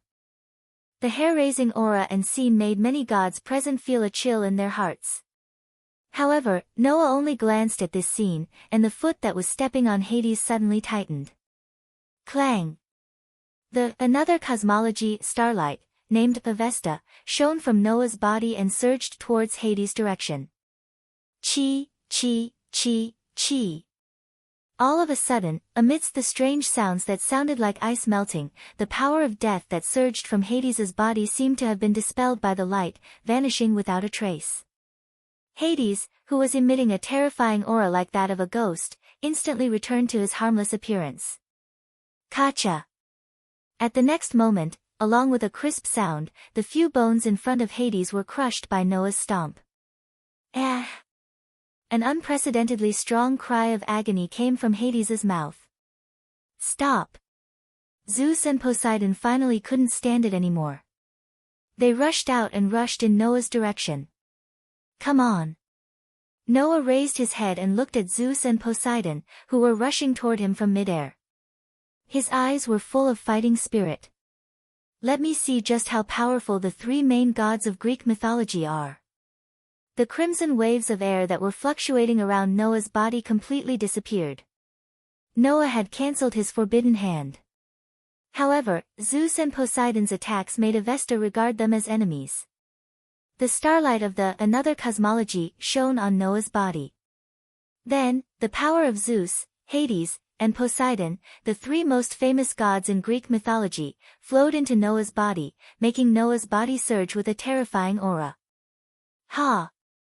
With a violent shout, Noah suddenly released all the power in his body. Suddenly, violent thunderbolts, turbulent waves, and ominous black gas all shook from Noah's body and exploded in all directions as if they were going to destroy the heavens and the earth. Roar, roar, roar. Zeus, Hades, and Poseidon roared at the same time. A bolt of lightning appeared in Zeus's hand, a staff in Poseidon's hand, and a trident in Poseidon's hand. Lightning, black gas, and waves surged out of their bodies as they charged forward. Boom! An astonishing roar resounded through the sky. Chapter 1894. Boom! The roar that resounded through the sky turned into a sound wave that vibrated in all directions. The gods of the myths felt as if they had been hit by a heavy hammer. Their bodies trembled, and their eardrums were stinging. In the center of the field, the violent thunderbolts, the turbulent waves, and the ominous black gas were divided into two camps and collided with each other. For a moment, the scene of the apocalypse was really brewing. Bang, bang, bang, bang, bang. Thunderbolts smashed down from the sky one after another and exploded the ground one after another. Boom! The waves raged wildly like stormy waves. In an instant, they submerged the land and turned it into an ocean. Chi, chi, chi, chi, chi. The power of death, which was enough to annihilate people's souls, filled the air like a black fog. The atmosphere seemed to be corroded, and there were bursts of evaporation sounds. Under the gaze of all the gods of the mythological forces, the thunderbolts, waves, and black gas in the collision rendered the whole wilderness like a storm in the dark night. Whether it was the scene or the momentum, it was enough to make the gods feel aghast. Of course, the more shocking thing was yet to come. Bang! In a muffled explosion, three figures flew out from the violent thunderbolts, the turbulent waves, and the tumbling black gas. Immediately, Noah's voice sounded. What's wrong? Is this all you've got? Then, in the center of the collision of the violent thunderbolts, the turbulent waves, and the ominous black gas, a streamer burst out and rushed into the sky. The body of the flowing light was naturally Noah. As Noah flew into the sky, he raised one of his hands high, and there were bursts of thunderbolts in his hand. The another cosmology, that could imitate all the power of the opponent and superimpose it on himself, allowed Noah to obtain the power of Zeus, the Greek god who controlled the sky. He could control thunderbolts at will. Not only that, but Noah also mixed Hades's power of death into the lightning, turning the violent lightning into a pitch-black color and exploding in his hand. Thus, the scene of pitch-black thunderbolts falling from the sky was imprinted in the eyes of all the gods present. Bastard! Hades clutched his broken sternum, his eyes glinting fiercely. The death energy on his body fluctuated even more violently. Under Hades's control, it turned into a black wave that covered an area of a few kilometers and surged into the sky. My power can be used like this? Zeus was slightly taken aback, but he didn't dare to be careless. He thrust the lightning spear in his hand forward, and immediately released a thunderbolt that rushed upward. Boom! The shocking roar resounded again, and the faces of the gods of the various mythological powers began to change. The power of Noah, Zeus, and Hades, who suddenly collided in mid-air, exploded like a star exploding, causing a strong light that was enough to burn people's eyes. It was mixed with a terrible shock wave that swept out in all directions. Under the dazzling light and terrible shock wave, the gods of the various mythological powers retreated again and again, almost retreating to the sky above the capital, Lilith. However, all the gods still saw it. Under the dazzling light and terrible shock wave, the sea that submerged the surrounding area suddenly surged up like a monstrous wave and rushed toward the sky. The scale of the wave was larger than the thunderbolt released by Zeus and the vast black wave released by Hades. At the forefront of the wave, Poseidon, who was holding a golden trident, rushed toward the sky bravely, as if he was riding the wind and breaking the waves. God Slayer! You can also take my trident. Poseidon laughed. Riding the surging waves, he rushed toward Noah without fear. The trident in his hand seemed to carry the entire sea, fluctuating with strong water vapor, and he swung it heavily in the direction of Noah. In response, Noah clenched his fist tightly, and thick water vapor fluctuated on his fist. It was as if the entire ocean was compressed in his palm, and he blasted it towards the trident that was swinging towards him without any fancy moves. Dong! Accompanied by the collision of the fist and the trident, a heavy sound of collision rang out, and a stormy wave suddenly appeared in mid-air, filling the whole world with sea water in an instant. At the same time, Zeus and Hades suddenly appeared on both sides of Noah. One held a thunderbolt, the other a law enforcement staff, and they both stabbed fiercely toward Noah. In the blink of an eye, violent lightning and ominous black gas erupted from the bodies of Zeus and Hades. The three most famous gods in Greek mythology surrounded Noah in a triangular formation. One was like the incarnation of thunder, one was like the incarnation of the sea, and the last one was simply the incarnation of death. They attacked Noah together. Roar! Roar! Roar! Roar! In the roar, the three main gods of Greek mythology, Zeus, Hades, and Poseidon, respectively, rushed toward Noah with violent thunderbolts, shocking waves, and black gas of death. Go away! Noah shouted in a low voice. Not only did the another cosmology operate at full power, but even the third perpetual motion machine was fully activated. All the power turned into a pure shock wave that shook from his body. This shock wave of pure power directly dispersed the thunderbolts, turbulent waves, and surging black gas that filled the sky. Immediately, the three gods, Zeus, Hades, and Poseidon, were all hit by the terrible power wave. Boom! A deafening muffled sound resounded through the clouds. Pucci! Zeus and Poseidon spat out a mouthful of blood at the same time. Crack! A few more of Hades's bones were broken. The three main gods of Greek mythology were suddenly seriously injured. They fell from the sky and smashed into the ground. It was only at this moment that the violent thunderbolts, waves, and black gas in the sky gradually dissipated, causing the apocalyptic scene to disappear completely. It was as if nothing had happened. However, looking at the three main gods of Greek mythology lying on the ground and moaning in grief, the gods of the mythological forces present were completely speechless. Looking at Noah, who was suspended in the air and still shining with brilliant starlight, all the gods' minds were blank. In just a few moves, the three most famous gods of Greek mythology had been defeated by Noah. Was this the power of a god-slayer? Ignoring the shock in the hearts of the gods present, Noah lowered his head and looked at Zeus, Hades, and Poseidon lying on the ground. His eyes flashed, and he suddenly descended and landed in front of Hades. You! Hades' heart trembled, and he spoke in a trembling voice without hesitation. You can't kill me. I am the god of the underworld. If I die, there will be no one to manage the underworld. The souls of the dead in the human world will have nowhere to go, and the human world will be in complete chaos. Is that so? Noah said lightly. Don't worry, I have no intention of killing you. You're the god who controls death. To you, death is not even worth mentioning. I've been thinking about how to teach you an unforgettable lesson. Since you've mentioned the matter of managing the underworld, that's perfect.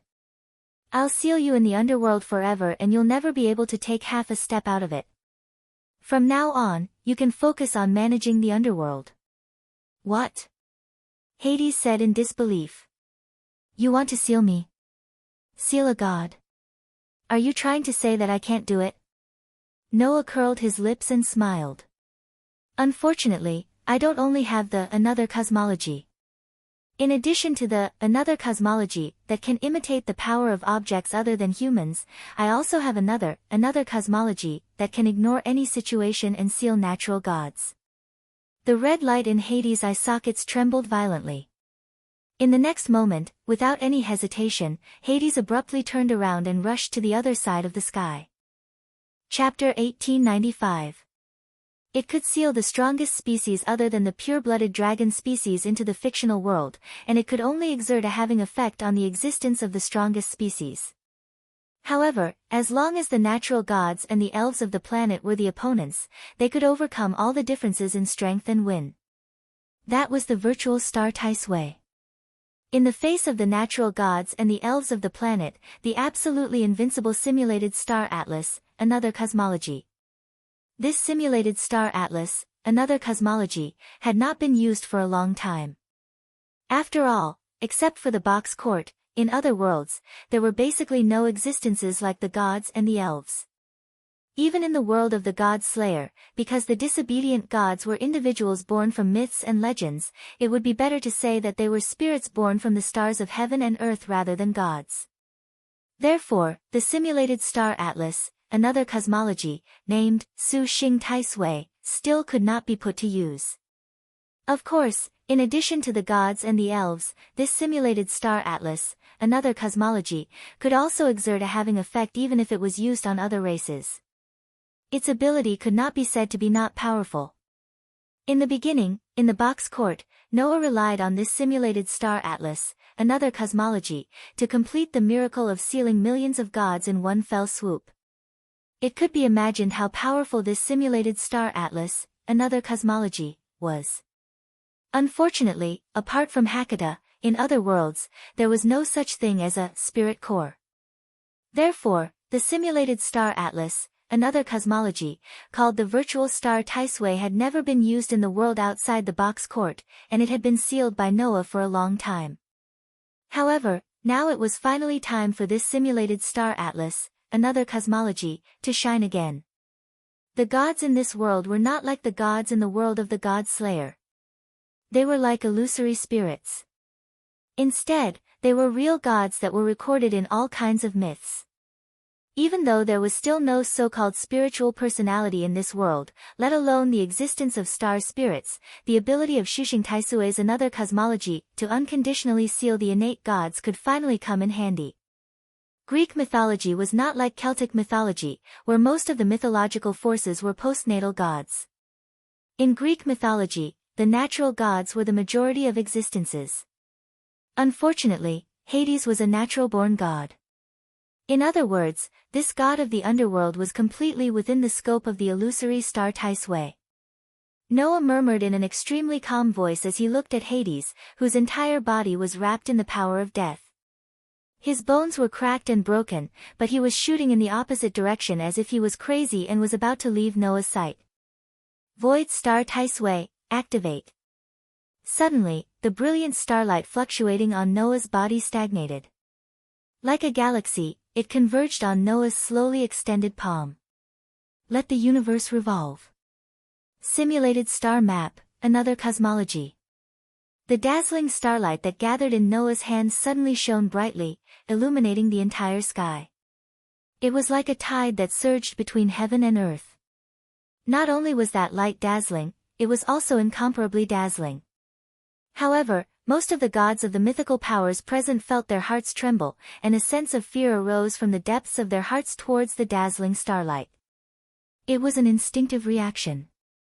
Their instincts told them that the light was extremely dangerous. And the gods who had this kind of instinctive reaction were all born gods. Then, these gods saw what happened. Hades, who was fleeing for his life, was enveloped by the intoxicating starlight, and his figure suddenly slowed down. Ah! As if he had foreseen his end, Hades looked up at the sky and wailed. No, no, no, no, no. Amid a hysterical wail, Hades was directly engulfed by the dazzling starlight. Soon after, the dazzling starlight that illuminated the world gradually gathered into the shape of a sphere. With a tremor, it slowly drifted towards Noah, landing in Noah's hand. Tightly holding the sphere in his hand, Noah sneered. You'll stay in your underworld until the end of the world. After saying that, Noah raised his other hand, which fluctuated with the power of Hades imitated by Avesta's another cosmology, and waved it towards the void. Poochie! Amidst a tearing sound, a crack was directly torn in space. That crack led to the underworld. With the power of Hades, the god of the underworld, Noah could naturally open the entrance to the underworld at any time and place. Under such circumstances, Noah threw the glowing sphere that sealed Hades into the crack of the underworld, letting it slowly disappear into the darkness. Then, the crack began to close, and finally disappeared completely. Clang! The starlight that bloomed on Noah's body finally dimmed little by little. At the same time, the powerful and terrible breath on Noah's body also disappeared little by little, and the power of the three most famous gods in Greek mythology, Zeus, Hades, and Poseidon also disappeared. In the sky, the gods of the mythological forces witnessed one of the world's top 10 masters being sealed by Noah with a wave of his hand. Then, they looked at Zeus and Poseidon, who were still lying on the ground, groaning in pain, and all fell silent. It was not until this moment that the anger in the hearts of all the gods toward Noah's arrogance faded like a tide, replaced by an uncontrollable fear. Another cosmology. Why this power that had never appeared before was born in this world, the gods did not know. However, there was one thing that the gods present understood. That was, the man in front of them, who had defeated the three main gods of Greek mythology and sealed one of the world's top 10 masters with a wave of his hand, was indeed a real godslayer. With the power of the two simulated star atlas, another cosmology, other than humans, no one could defeat him. No.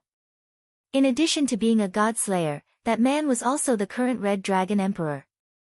It was still unknown whether there was an existence among the humans who could defeat this person. At this time, when the gods were silent, Noah suddenly said such a sentence as if talking to himself. Whether it's a peace treaty or not, it's up to you. I won't force you to pursue peace. However, if a person like that skeleton who backstabs you in the back appears in your mythological forces. Noah glanced in the direction of the gods. At that time, I won't show any mercy. After leaving such a sentence, Noah no longer paid attention to the gods from various myths and legends. His figure directly turned into a stream of light, soared into the sky, and disappeared on the other side of the sky. The gods could only look at the human who left without hesitation. In their hearts, there was no longer any thought of the human looking down on the gods and feeling furious about it. They all looked at each other and were speechless for a long time. This scene was clearly seen by Sazax and Asashel at the side. At that moment, the two of them also looked at each other and laughed bitterly. This was because the two of them could already predict what would happen next. Moreover, from today onwards, Noah would also be completely regarded as an existence that could not be offended by all the mythological forces in the world. After this battle, no one would doubt Noah's ability. They would doubt Noah's ability as a godslayer.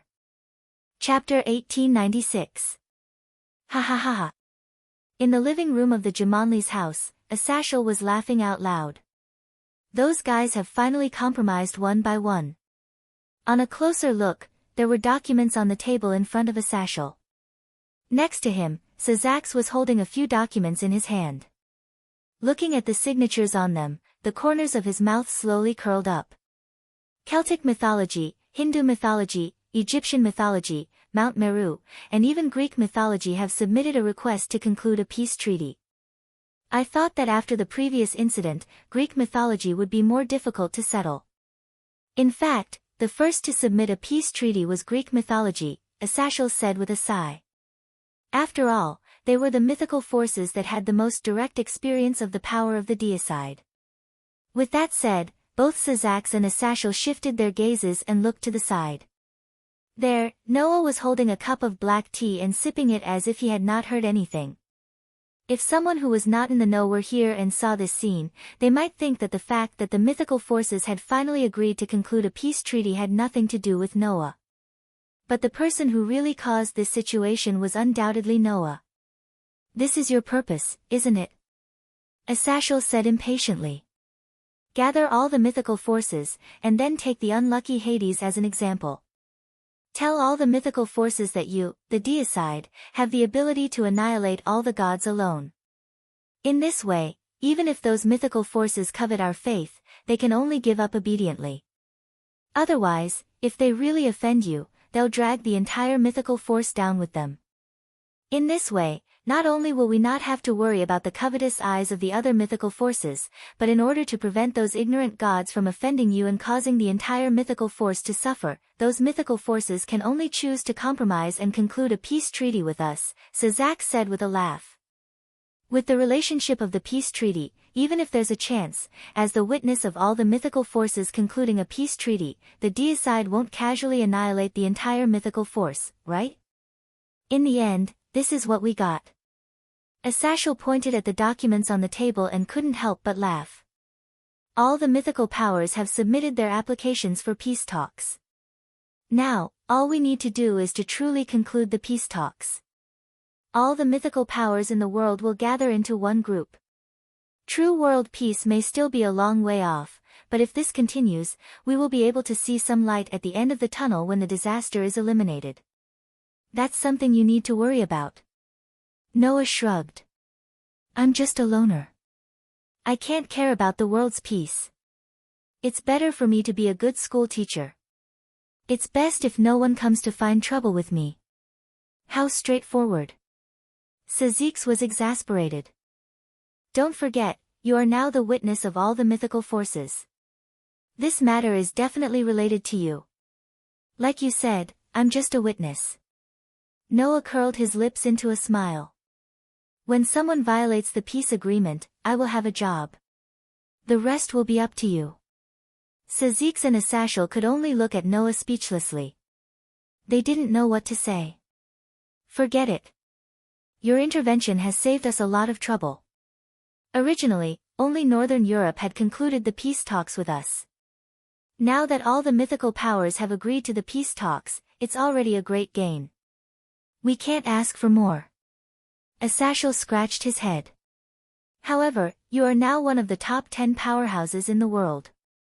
You don't really want to be a teacher in a school, do you? After the last battle with the three main gods of Greek mythology, and also showing the power of Tu, another cosmology, Noah successfully ranked among the top 10 in the world.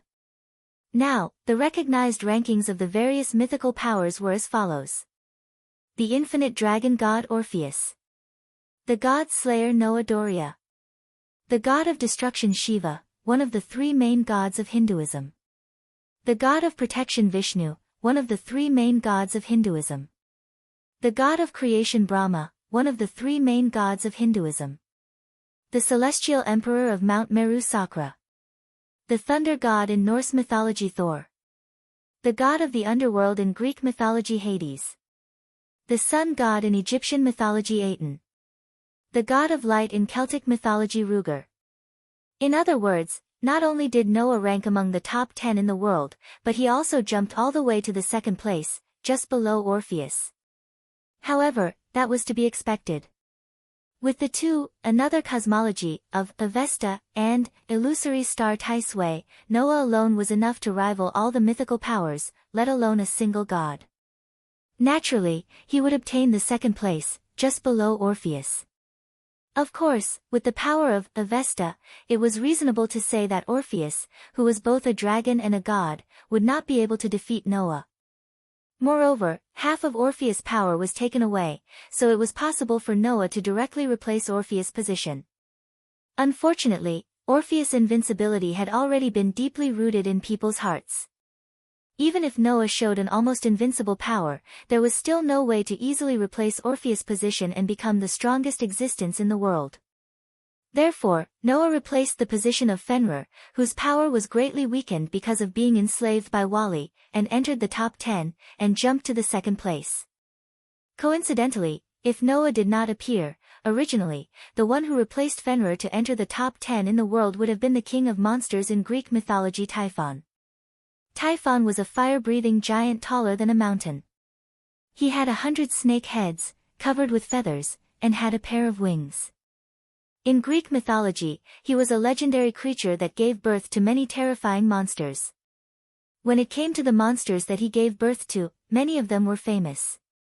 For example, the hellhound Cerberus, the Hydra, the Harpy, the Chimera with the head of a lion and the body of a goat, the vulture that pecked at Prometheus, the half-lion and half-vulture Griffin, the two-headed hound Otseus, and the Nemean lion were all Typhon's children. Moreover, in Greek mythology, Typhon had once broken the tendons of Zeus' hands and feet. Later, Zeus brought the god of chaos Phobos, the god of fear Demos, the goddess of victory Nike, as well as the 4 gods of wind Auros, Shephalos, Notos, and Boreas to beat Typhon to the brink of death. In Greek mythology, it was even recorded that Typhon appeared in front of the gods.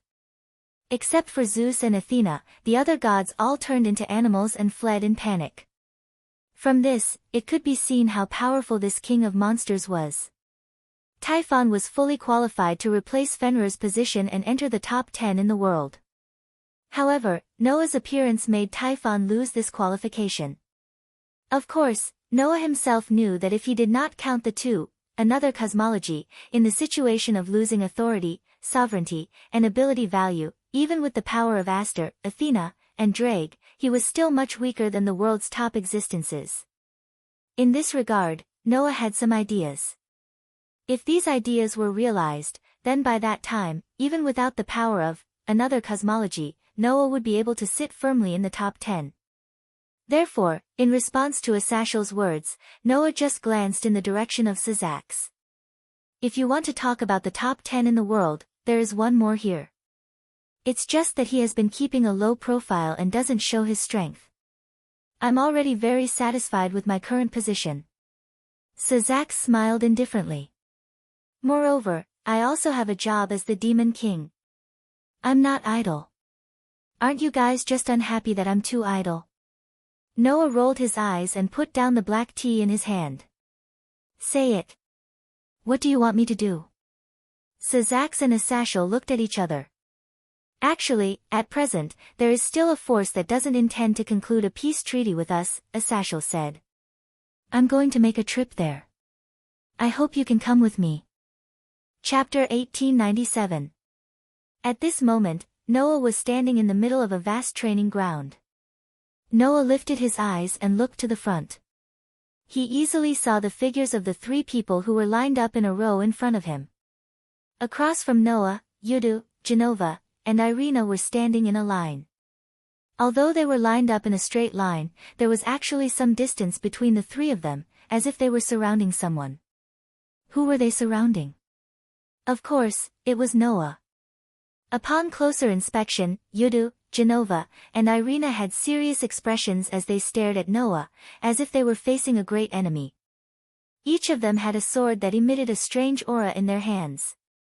Noah's gaze was more focused on the 3 swords than on Yudu, Genova, and Irina. Of course, Noah clearly knew the origins of the swords in Yudu, Genova, and Irina's hands. Genova was holding the holy sword that he had displayed during the summer break in the underworld Durandal. It was a holy sword that could cut through anything if it was unleashed to the extreme. Genova had not been able to fully control it. Even after a period of cultivation in the underworld, he had been using it recently. However, he was still unable to fully unleash the holy sword's power and reach the state of being able to cut through anything. However, since ancient times, there were only a handful of people who could use Durandal to that extent. Therefore, it was only natural that Genova had not been able to fully control Durandal. Irina was also holding a holy sword in her hand. However, it wasn't the mimic holy sword that Elena had before. However, The holy sword on the other hand was fluctuating with a holy wave that was comparable to Genova's Durandal. This proved that it was also a legendary holy sword. As for Yudu, he was not holding a holy sword. Instead, he was holding a demon's sword that was filled with demonic aura. The three swordsmen of the Jimenez clan held their extraordinary holy and demonic swords, but their expressions were more solemn than ever. Under such circumstances, Noah just clenched his hand, and the silver holy sword appeared in his hand, pointing diagonally to the ground. Buzz! A faint layer of brilliant white light circulated around the body of the silver holy sword, causing the surrounding air to become slightly chaotic. Undoubtedly, that was all there was to it. Yudu, Genova, and Irina, who were holding holy swords and demonic swords that were far more powerful than Noah's swords, felt their hearts clench, and their eyes turned solemn. Noah smiled calmly as he looked at Yudu, Genova, and Irina, who had extremely serious expressions on their faces. "Alright, let's begin." Yudu, Genova, and Irina nodded and tightened their grip on their swords. The atmosphere in the air became tense. The three swordsmen of the Jimenez clan did not dare to act rashly. Their expressions were solemn as they stared at Noah, as if they were trying to find a flaw in Noah. In this regard, Noah appeared calm on the surface, but he could not help but laugh in his heart. Regardless of whether they could find a flaw or not, this stalemate would not last for long, right? If there was a reason, it was because one of the three swordsmen would definitely not be able to hold back and attack first. Just as this thought appeared in Noah's mind, a delicate voice sounded. "Go!" Durandal. Durandal in Genova's hands suddenly surged with holy flames. Immediately after, Genova raised the holy sword in his hand and heavily slashed down in Noah's direction. Wang! Along with a buzzing sound, the holy flame surging on Durandal's sword transformed into a sword wave. Like a cold blade of light, it pierced through the air and shot towards Noah's direction. Wherever the sword wave passed, the ground of the training ground seemed to have been ruthlessly sliced open and split into two. The attack of the legendary holy sword, which could cut through everything, was like a sword blade formed by energy, rushing in front of Noah. Faced with such a powerful slash that could cut a skyscraper in half, Noah only swung the holy sword in his hand. Clang! A sword light slashed through the air with a clear, melodious sound. Puchi! The holy sword, which could break all curses and spells, sliced the oncoming sword wave in half, creating a sound that sounded like flesh being torn apart. Pang! The powerful sword wave that was sliced in half suddenly exploded like fireworks, scattering into specks of dim light. However, just behind the sword wave that had exploded, three black figures rushed straight over. They were like arrows that had left the bow, and their speed was extremely fast. Yudu rushed to the front. Just like Noah, he had anticipated that Genova would definitely not be able to hold back and would be the first to attack. He rushed towards Noah like a flash of lightning. Ha! Yudu shouted fiercely as he raised the devil's sword in his hand high up. Along with the sound of the air being torn apart, he brought along a sharp force and viciously slashed towards Noah's head from top to bottom. At the same time, Genova and Irina, who were rushing behind Yudu, suddenly separated. They nimbly tapped on the ground and flashed to Noah's left and right sides. The holy swords in their hands, one in front and one behind, cut through the air and violently slashed towards Noah. In an instant, Noah was surrounded by Yudu, Genova, and Irina in a triangular formation. He was enveloped by the holy sword and devil sword that carried holy wave and chilling devil chi. With such a pincer attack, not to mention a superior devil, even a superior devil would be severely injured if he was grazed by one of the swords.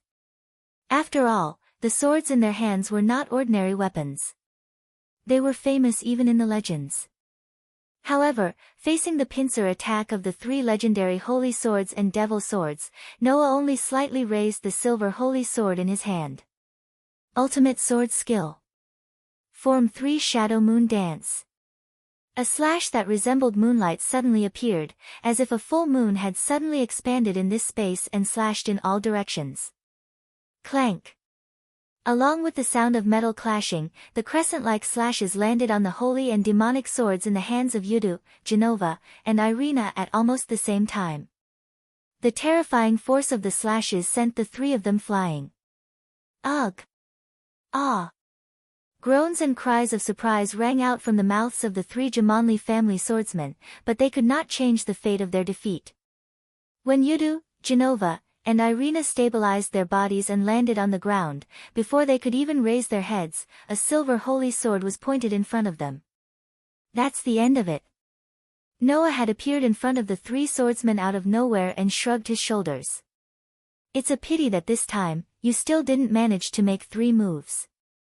With that, Noah made the elven device in his hand disappear and returned to the gift card. Yudu, Genova, and Irina looked at each other and sat down on the ground, paralyzed. We lost again. Yudu said helplessly. As expected, it's still too early to think that you can win against teacher by just a move or 2. That's right, Genova said weakly. For a swordsman, this is a bit of a blow. I thought I would definitely be able to do it today. Irina simply lay on the ground, her plump upper body rising and falling with her breathing. Her delicate face was slightly puffed up as she muttered in dissatisfaction. It's all Genova's fault. He couldn't hold back and always attacked suddenly. This kind of attack pattern was seen through long ago. What? Genova frowned and glared at Irina. Are you blaming me? It's not that strange, Elena said insincerely. But, can't you think for a bit before attacking? You want to say that I didn't use my brain, right? Undoubtedly, you're an idiot. WH. What? Who are you calling an idiot? It's you. You were already an idiot in the past, and you've become even more idiotic after being reincarnated as a devil. Irina, you idiot. Genova is the idiot. Big idiot. The 2 swordsmen from the original church suddenly started arguing for no reason. Noah and Yudu looked at each other speechlessly. Chapter 1898. It had been more than a month since the hero's sex attack. Noah had been training the Jamanli's kin for the past month or so. There was no other reason other than the fact that Leah had brought her kin to Noah and solemnly asked him to train them.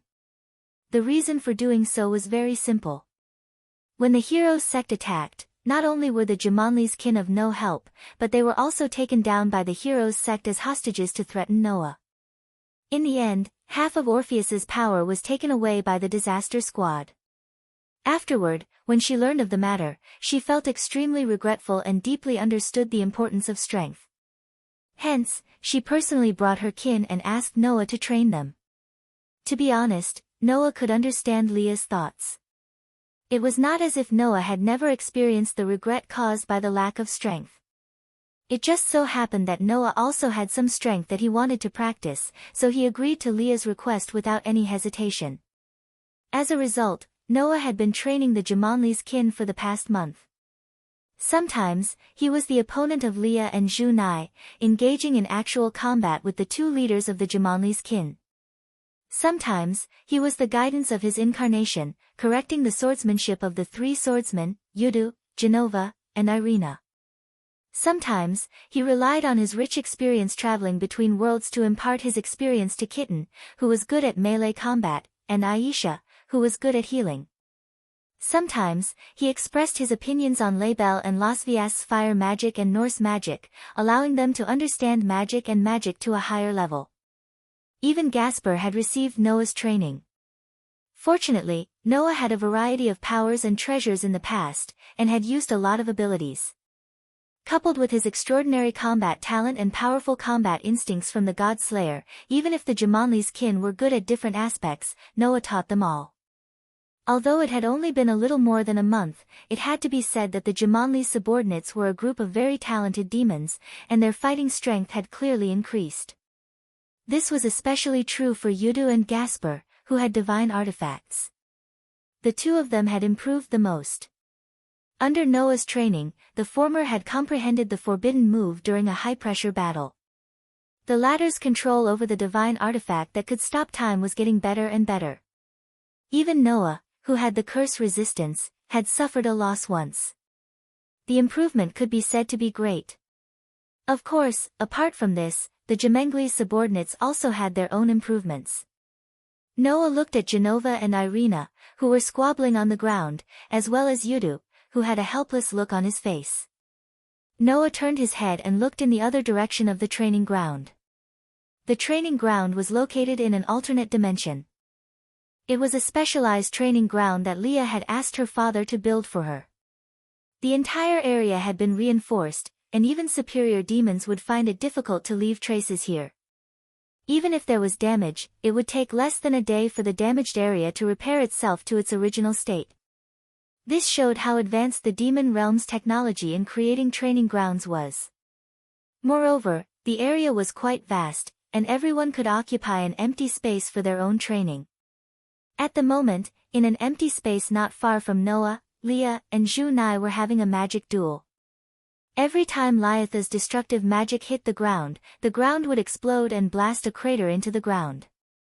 Zhu Nai, on the other hand, was an expert in lightning attribute magic. With the bloodline of a fallen angel, he could manipulate the power of light. Combining lightning attribute magic and lightning attribute magic, he was constantly rampaging through the space. Just like Leah, he could easily leave deep craters on the ground. Clearly, in terms of destructive power, both Leah and Zhu Nai had far surpassed superior demons. In an empty space further away from Leah and Zhu Nai, Leah and Lothias were also engaged in a fierce battle. Leah was the rightful heir of the Phoenix family. Not only did she have a unique advantage in fire attribute magic, but she also had an immortal body and was very difficult to deal with. However, Lothias was the Valkyrie of Norse mythology. She was also a talented woman who was proficient in all sorts of Norse magic and spells, especially the omnidirectional bombardment of elemental magic. The power of her spells was shocking, and she was a cut above Leah and Zhu Nai. If it wasn't for the Phoenix, most superior demons would not be able to withstand such ferocious attacks. Compared to the intense battle between Leah, Zhu Nai, Label, and Los Valles, the clearing occupied by Aisha, the kitten, and Gasper's party was strangely quiet. The three of them were sitting neatly in a row on the ground, eyes closed as they meditated. Aisha and Gasper were meditating to deepen their understanding of the divine item, hoping to draw out more of the item's power. This method of using meditation to deepen one's understanding of the artifact was not taught by Noah, but by Athena. Having created a man-made divine item once, Athena's understanding of divine items far surpassed Noah's, and teaching him the trick to using the divine item's power was a piece of cake. The kitten, on the other hand, was calmly experiencing the flow of chi between her body and nature. That way, she would be able to use immortal spells better, and her combat ability would naturally increase. Yudu, Genova, and Irina were the ones who received Noah's guidance most often. After all, compared to mana, magic, divine items, and immortal spells, Noah's understanding of swordsmanship was unquestionably the highest. With that being the case, the swordsman among the three Jimenez's kin was naturally the one who received Noah's training the most. Still, Genova's Dilandar aside, I didn't expect that a demon would be using the king's sword as well. How strange. The king's sword. It was torn apart during the ancient war, and was then forged into 7 holy swords with different abilities. Even in the legends, they were very famous. In the past, Genova and Irina had used the Holy Sword of Destruction and the Holy Sword of Mimicry respectively. Noah had also obtained a Holy Sword of Heaven Flash, but that was only a part of the king's sword. Not long ago, the angels claimed to have found the last holy sword that they couldn't find before, and with the help of Asashal's power, they obtained the holy sword. Thus, Michael made the decision to retrieve the 7 holy swords and reforge them. Finally, the king's sword could see the light of day again. After that, Michael gave the king's sword to Irina. Thus, the holy sword in Irina's hand was no longer an incomplete holy sword, but a complete king's sword. As for Yudu, Noah turned his gaze and looked at the demonic sword in Yudu's hand. Is that Gelamo? Gelamo. It was also known as the Demon Overlord's sword. In Wally's team, the descendant of the Night King of Great Britain, Arthur, held the strongest holy sword, the King's Sword. The Demon Overlord's sword was the strongest demonic sword that could rival the King's Sword. This demonic sword was now in Yudu's hands. The Demon Overlord's sword was originally the sword of Siegfried of the heroes' faction, Yudu said with a complicated expression. When the heroes' faction attacked, I fought with him and was no match for him at all. However, at that time, the Demon Overlord's sword seemed to have faintly shown signs of recognizing me as its master. After that, Siegfried was defeated by the swordsman who had the King's Sword, causing the Demon Overlord's sword to completely betray him. Under such circumstances, knowing that the Demon Overlord's sword had shown signs of recognizing Yudu as its master, Sazax handed the Demon Overlord's sword to Yudu. If it's possible, I hope to fight with the previous owner of Gelamo again. I've always been brooding over the crushing defeat that time. Yudu revealed a fearless smile. However, since Siegfried has been captured, my goal is to defeat the owner of the King's Sword who defeated him. One day, I'll use this Demon Overlord's sword to defeat the owner of the King's Sword and prove that I'm stronger than Siegfried. It had to be said that Yudu, who spat out these words with his handsome face, was really very stylish. It was definitely enough to charm the love-struck fools in Fogeyman Academy. However, if those love-struck fools knew that Yudu would regularly go to Hyoto Issei's house to cook for him every day, what would they think? Chapter 1899. Just like that, Noah fought a few more battles with the demons of the Jumanli's kin before the special training for the day came to an end. Thank you for your hard work, teacher. The Jumanli's kin lined up neatly as if they were in a physical education class and bowed to Noah. That was their daily routine. Thank you for your hard work too. Noah nodded and spoke. By the way, I may be going on a long trip soon. I don't know how long it will take, so once I'm gone, you can train according to your own pace. All of the Jumengli family members were stunned upon hearing this. Isha tilted her head and said with an innocent expression. Teacher, are you going on a long trip? Do you need me to prepare your lunch? No need. Noah shook his head, not knowing whether to laugh or cry. Don't worry about my 3 meals. It will be taken care of when I get there. Besides, I have prepared a lot of food and water in my gift card. I won't starve to death. The rest of the Jumanli's kin smiled, but they found Isha's naivety quite cute. But soon, her expression turned serious. Teacher, are you going to the vampire's territory? That's right. Noah did not hide it and nodded directly. Now, all the mythical forces have reached a peace agreement. Only the vampires have not expressed their stance, and have even shown very obvious signs of resistance. Previously, because the other mythical forces had not reached a peace agreement, Sazax and Asashel wanted to focus their energy on that side for the time being, so they could only be in a stalemate with the vampires. Now, it's time for a showdown. As early as more than a month ago, Asashel had asked Noah to go with him to the vampire's territory. But before that, the peace agreement with the other mythical forces had to be reached first. Only after dealing with this matter perfectly could Asashel be free.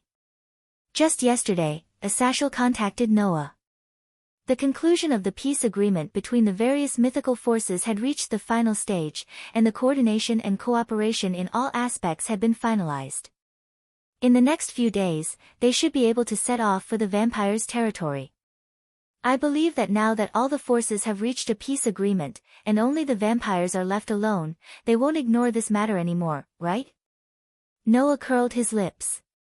Otherwise, when the time comes, the vampires will not be enemies with one force alone, but with the forces of the world. That being said, it was definitely impossible to force them, or rather, it was meaningless. How could there be peace through coercion? Since it was for the sake of world peace, then coercion was absolutely out of the question. Therefore, as the governor of the fallen angels, Ashel felt that it was necessary for him to personally to show his sincerity. In addition, with the God-Slayer as a witness accompanying him, presumably, the vampires would have to seriously consider the peace agreement, right? Asashel also said that if you want to go with him, it's also possible. Noah turned his gaze to one of the Jumanli's kin. After all, we also have people who have some connections with the vampires, don't we? Hearing Noah's words, the Jumanli's kin gathered their gazes on Gasper. No. Gasper shook his head very fiercely, tears even welling up in his eyes. I don't want to meet the other vampires. I don't want to go to the vampires' territory either. Looking at Gasper's violent reaction, he believed that anyone could have noticed it, right? This hybrid of vampire and human had a past and memories that were unbearable to recall. That's it, teacher, Laius touched Gasper's head, who looked like he was about to cry, and sighed regretfully. Considering Gasper's mood, we can't go with him. I know. Noah spread his hands. Originally, I just wanted to expand your horizons, and Gasper's identity as a vampire, so I thought of letting you follow. I'm not forcing you. Minister. Gasper said dejectedly. I'm sorry, don't mind it, Gasper, Laius said gently. You're my lovely servant, it's natural for me to think of you. To us, Gasper is irreplaceable. Zhu Nai also showed his gentle side. You don't have to apologize for this kind of thing. The rest of the Jumanli's kin also comforted him, and Gasper was touched. Then, it's decided that you Jumanli's kin will not participate. Noah clapped his hands, attracting everyone's attention. I'll go alone from our side, and Asashel doesn't seem to bring any guards. It seems that this time, it's just me and Asashel accompanying each other. In my opinion, if teacher and the viceroy are together, then there's no need for guards, Laius said sincerely. But if you need someone to accompany you, why don't you bring Sidi's kin? Kangna. Noah thought for a while and nodded. Then you contact Kangna and ask her what she thinks. Anyway, there are still a few days before we depart. Understood. Laius agreed without hesitation. Thus, the group of people disbanded. By the way, in the corner of the training ground, Orpheus had been sitting on a bench, eating snacks while watching everyone train. That was Orpheus' favorite thing to do. Of course, Orpheus' favorite thing to do was not to stay silent, but to silently observe the actions of the people around him. Sometimes, he would even imitate them. She looked just like a child who was learning how to walk. Although her tender and cute face did not show any emotion, she still gave people a very cute feeling. After everyone was dismissed, Noah looked at Orpheus, who was sitting in the corner, and sighed in his heart. If it was anyone else, and half of their strength had been taken away, they would have already lost their heads and tried to find a way to regain their lost strength. However, Orpheus did not care about his own power at all. Ever since half of his power was taken away more than a month ago, he was still living a carefree life as before. The only thing that changed was that Orpheus no longer talked about defeating the real Emperor Crimson Dragon, and seemed to have given up on that goal. After all, Orpheus had not only lost half of his power, but also went from infinite to limited. Compared to his heyday, he was much weaker. Under such circumstances, with Orpheus' current power, if he were to face the real Emperor Crimson Dragon, he would definitely not be able to survive 3 moves even if he was not killed instantly. But even so, Orpheus, who had only half of his power left and had gone from infinite to limited, was still the strongest in the world. Now that Orpheus had lost his infinite power, he had slid down from 3 digits, but did not fall to 4 digits. In other words, Orpheus was now in between 3 digits and 4 digits.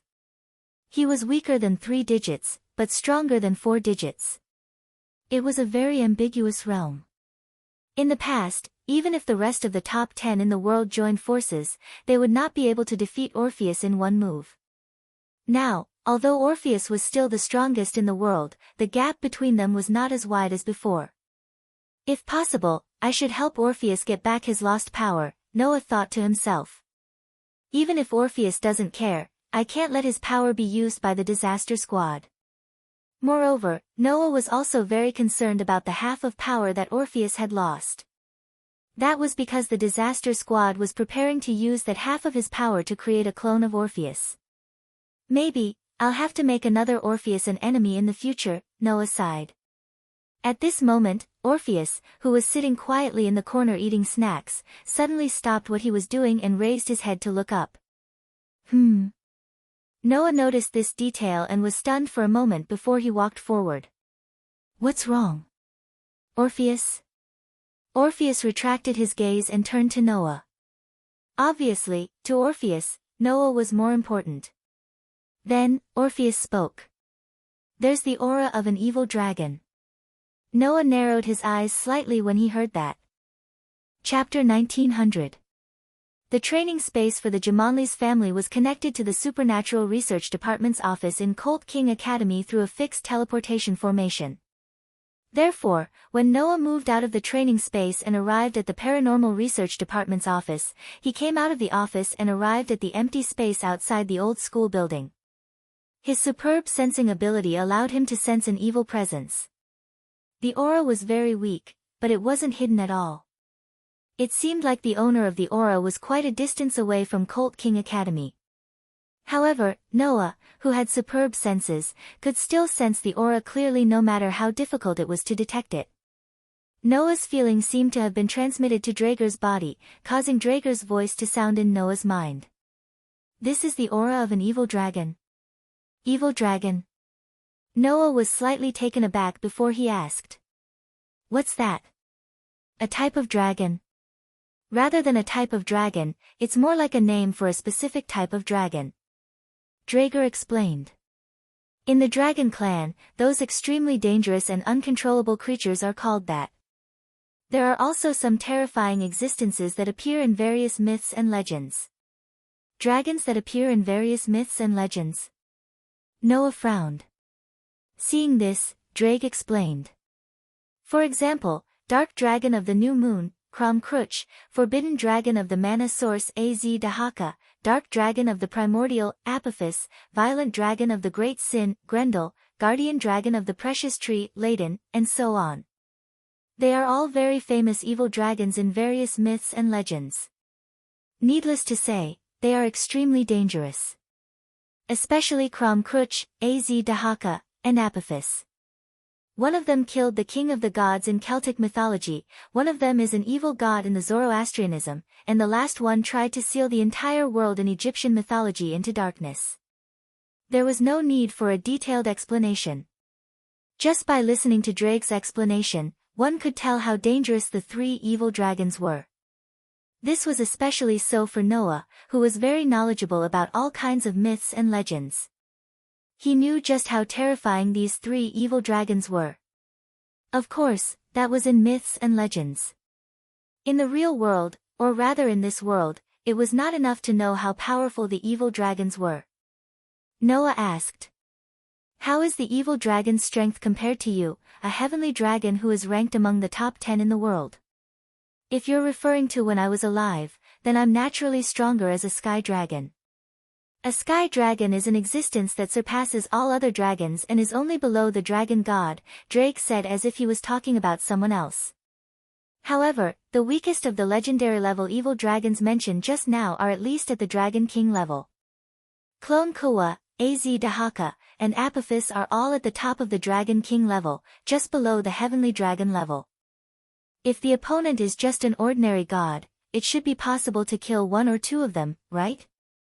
Dragons with the title of Dragon King were at least at the Demon King level. In other words, the Dragon Kings were all at the top of the 5 digits.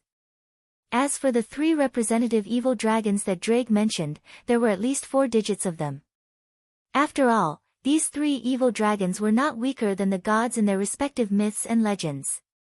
As a result, Noah was puzzled. How come I've never heard of such powerful dragons? To be more precise, he had never heard of their activities in this world. Otherwise, the number and ranking of the 5 great dragon kings would change. In response, Draeg only sighed. There's nothing strange about it. Even the 2 heavenly dragons were killed and sealed, so how could the evil dragons be left alone? The so-called evil dragons were extremely cruel and uncontrollable, so they were all sealed and destroyed. Even one of the 5 great dragon kings was sealed, and his soul was cut into several pieces and lodged in several divine artifacts. It was even worse than the 2 heavenly dragons. At this point, Draeg was confused again. But why would the aura of the evil dragons, which should have been sealed and destroyed, appear again. Drake's confusion was the same as Noah's. No matter what, let's go and find out. Noah said decisively. The aura of the evil dragons is so dense, it won't be hard to find them. Be careful, partner. Drake immediately said. The evil dragons are extremely difficult to deal with. Even we, the dragon race, avoid them like the plague. Those guys' brains are basically all damaged, and none of them are mentally sound. You definitely won't lose to the evil dragons, but it's disgusting to be entangled with them. If you really fight, don't show any mercy, and kill them cleanly. From Drake's words, one could tell how great the evil dragon's ability to attract hatred was. Moreover, not only did he say that the evil dragons were troublesome, he even said that they were disgusting. It was clear that even the sky dragons didn't want to deal with the evil dragons. Noah naturally didn't want to be disgusted by the evil dragons for nothing, but the fact that the evil dragons released their auras so brazenly meant that they didn't care about the forces stationed in Chariot King Town. Just the fact that the evil dragons were at least at the level of a dragon king or demon king was already a huge problem. Therefore, if the evil dragons were as annoying and disgusting as Drager described them to be, then, there's no need for me to show any mercy. Noah muttered to himself. Then, he thought of Laius and the others, and turned to Orpheus. Orpheus, I'll go and deal with the evil dragons. Can you help me protect the people of Jimin's family? Hearing that, Orpheus looked up and met Noah's gaze, and nodded. In the next second, Orpheus disappeared without a trace. It was as if he had merged into the night, and even his aura had completely vanished. Noah was relieved. His body flashed, and he disappeared as well. He turned into a streak of light and shot into the sky, heading in a certain direction. At this time, the sky had already darkened. Noah and the Jimin's family members had always been training after school. They would attend classes as usual, and enter the training space immediately after school. Naturally, they had to continue training until night time, with the exception of holidays. Noah flew through the night sky, braving the chilly night wind. His sensory ability spread out like a domain, enveloping his surroundings. Noah firmly grasped the trace of the evil dragon's aura in the air, and with the feedback from his sensory ability, he rushed in the direction of the aura. As Noah flew, the trace of the evil dragon's aura in the air became denser, proving that Noah was heading in the right direction. However, just as Noah was about to reach the location of the aura, the owner of the aura suddenly moved. The other party had sensed that someone was approaching them. In other words, the other party had discovered Noah's arrival. However, under such circumstances, not only did the other party not flee in a hurry, but they suddenly charged in Noah's direction at an astonishing speed. Noticing this, Noah raised an eyebrow and stopped in his tracks. At the same time, Dalag's voice rang out in Noah's mind. They're here. Noah saw Dalag's voice as soon as he finished speaking. In the night sky in front of him, a gigantic black shadow suddenly appeared. Roar! A thunderous roar turned into a sound wave that reverberated throughout the night sky of Chariot King Town. After the roar, the other party's loud laughter rang out. Someone actually took the initiative to come to me. That's great. I didn't act on my own accord. It's an enemy attack. I have to face them head-on. With such loud laughter, the black shadow was like a gigantic meteor, bringing with it the sound of the wind. Amidst the roar and laughter that had yet to completely subside, it charged straight in Noah's direction without any deviation. That momentum was like a fighter jet charging straight at Noah's direction. Even though it was still hundreds of meters away, the strong wind from the impact blew fiercely, causing Noah's robes to flutter. In response, Noah only narrowed his eyes slightly, and his entire body began to fluctuate with an extremely dense aura. The distance between the two instantly reduced to 0. Chapter 1901. Dong! In the sky above Chariot King Town, the originally calm night sky suddenly trembled with a thunderous boom, causing a shockwave to sweep out like a violent gale, stirring up the atmosphere. It was extremely shocking. Amidst the boom, two figures, one big and one small, flew out from the epicenter of the shockwave, creating friction in the air. Amidst the sharp sound of the shockwave breaking through the air, they opened up a distance of more than 100 meters before they could stabilize themselves. Noah's body shook as he froze in midair. He felt a slight numbness all over his body as he raised his head and looked forward. Only then did Noah get a good look at his opponent. It was a giant. That's right. A giant. However, this giant had a ferocious dragon head, sharp dragon claws, and a thick dragon tail. There was also a pair of dragon wings on its back that were slightly larger than its body. It looked like a giant draconian. Its height easily exceeded 30 meters, which was many times larger than Noah. Its scales were light black. Its eyes were light silver. However, there were dark green ripples on his body. From the waves, Noah felt an evil presence. In the eyes of the giant, Noah felt a suffocating madness. Glendale? Draeger's shocked voice rang in Noah's mind. It's him. Glendale? Noah stood up in surprise and finally looked at the giant draconian. He's Glendale. The Tyrannosaurus Rex of Great Sin Glendale. It was one of the legendary evil dragons that Draeger had mentioned before. Speaking of this evil dragon, one had to mention a Norse hero, Beowulf. He was very famous in Norse mythology as a hero who had slain 3 monsters in his life. Glendale was one of the monsters that Beowulf had slain. The giant seemed to be able to hear Draeger's voice. Its scale-covered eyelids trembled slightly as it spoke in surprise. This voice is so familiar. Don't tell me it's Draeger.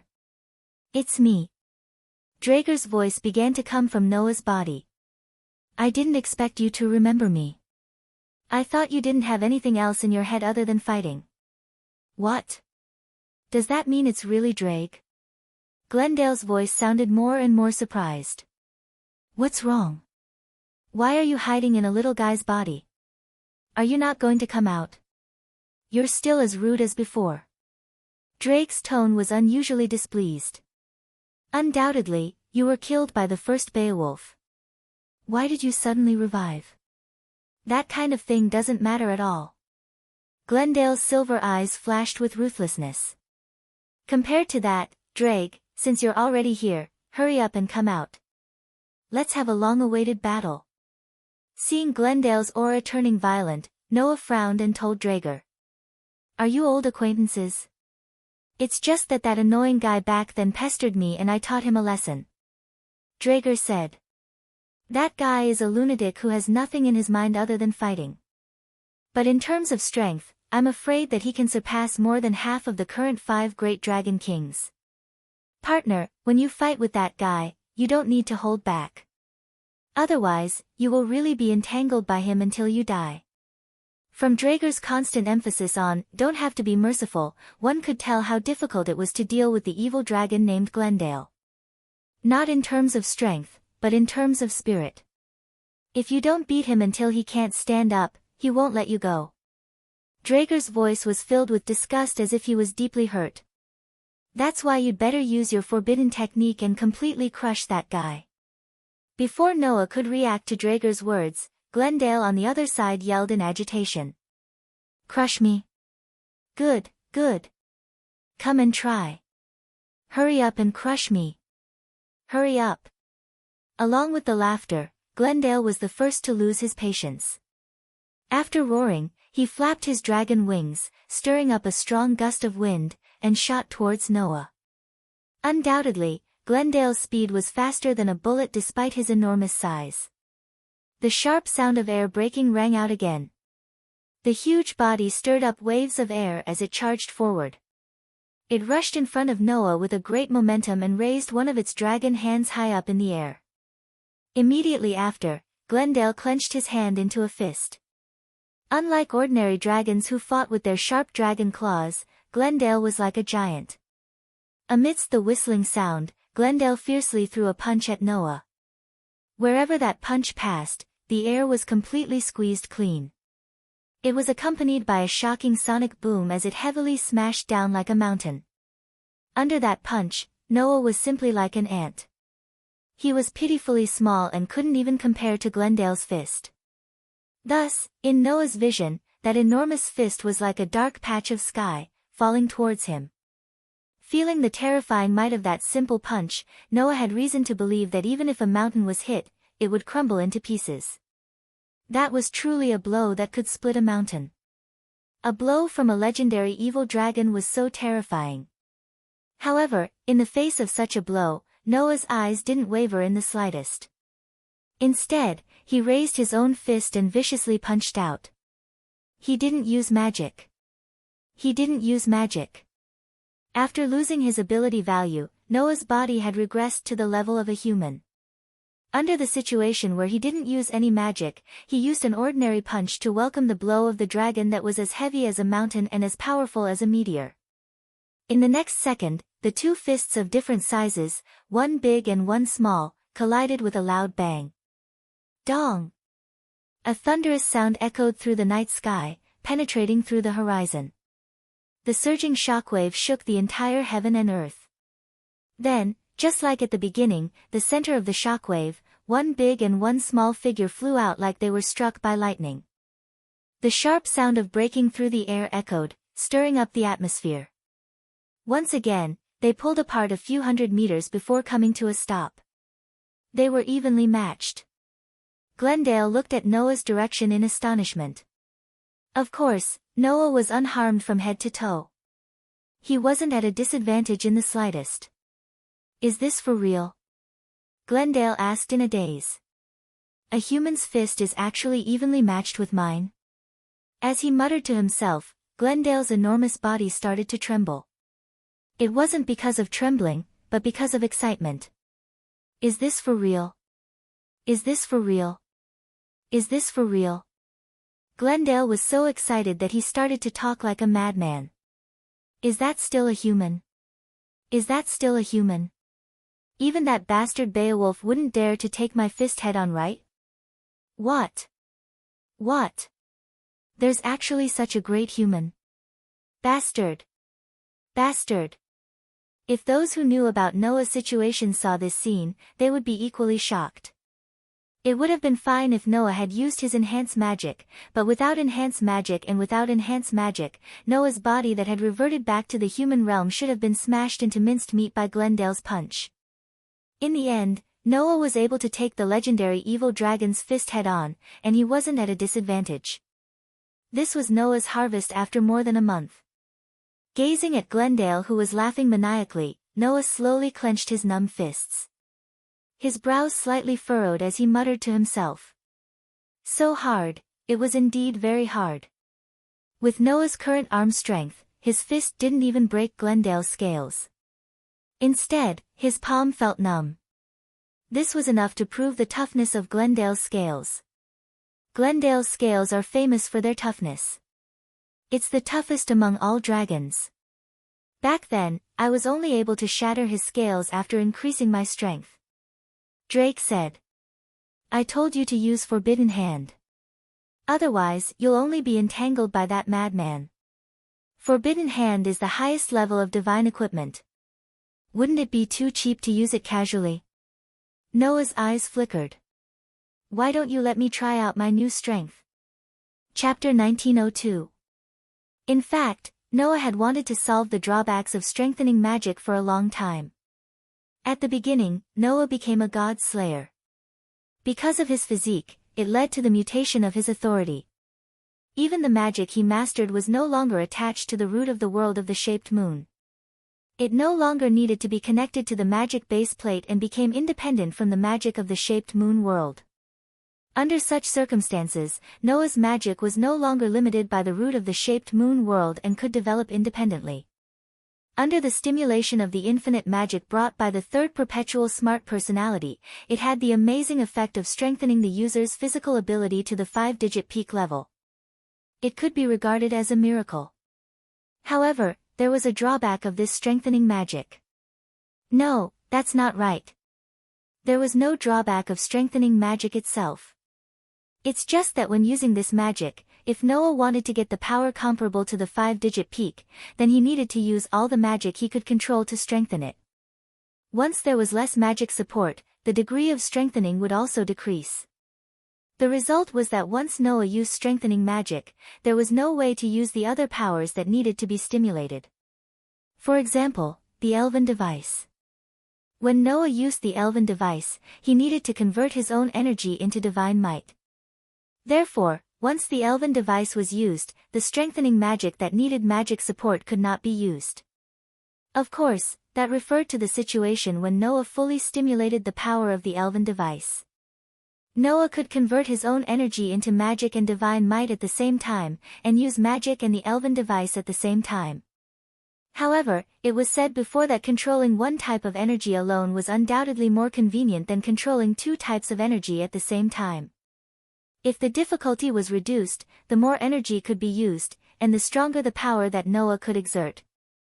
In this way, if he used two types of energy at the same time, it would be better to use one type of energy, that way he could be stronger. This caused Noah to be unable to use the other powers when using strengthening magic unless he reduced the power of strengthening. That was undoubtedly a drawback.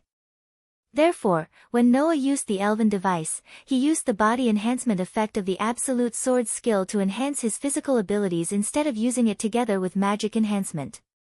Otherwise, Noah would have been able to defeat Lotus and Nubia easily. He didn't even need to activate the another cosmology to deal with the three mad elf kings. Otherwise, he would have been able to deal with them easily. In view of this, Noah had always wanted to solve this problem so that he could use the rest of his power while using enhancement magic. After more than a month of research, Noah finally succeeded. At this time, in Noah's body, endless energy was flowing in an orderly manner. It was like a cycle, forming a pattern of electric wires. It was exactly the same as the magic patterns that were added to the target of the enhancement spell when it was activated. Noah borrowed the magic of this world and used rituals and tactics to reproduce the magic power of demons, so that his energy was no longer simply stored in his body like before. Instead, it circulated like veins, forming the magic patterns to activate enhancement magic. Simply put, it was using the energy in his body to draw a magic array. In this way, as long as the energy in Noah's body was not exhausted, the enhancement magic would continue to work forever. Does it sound familiar? That's right, it's a perpetual motion machine. Only Noah, who had the third perpetual smart personality, could do permanent strengthening. Now, the endless energy in Noah's body has been fixed to flow in this cycle. No matter which type of energy Noah converted, the enhancement magic could always be used passively. Although the energy that needed to be consumed would still be consumed, it would change from active to passive. This meant that Noah no longer had to be distracted to control it and could use the energy in his body to use other powers.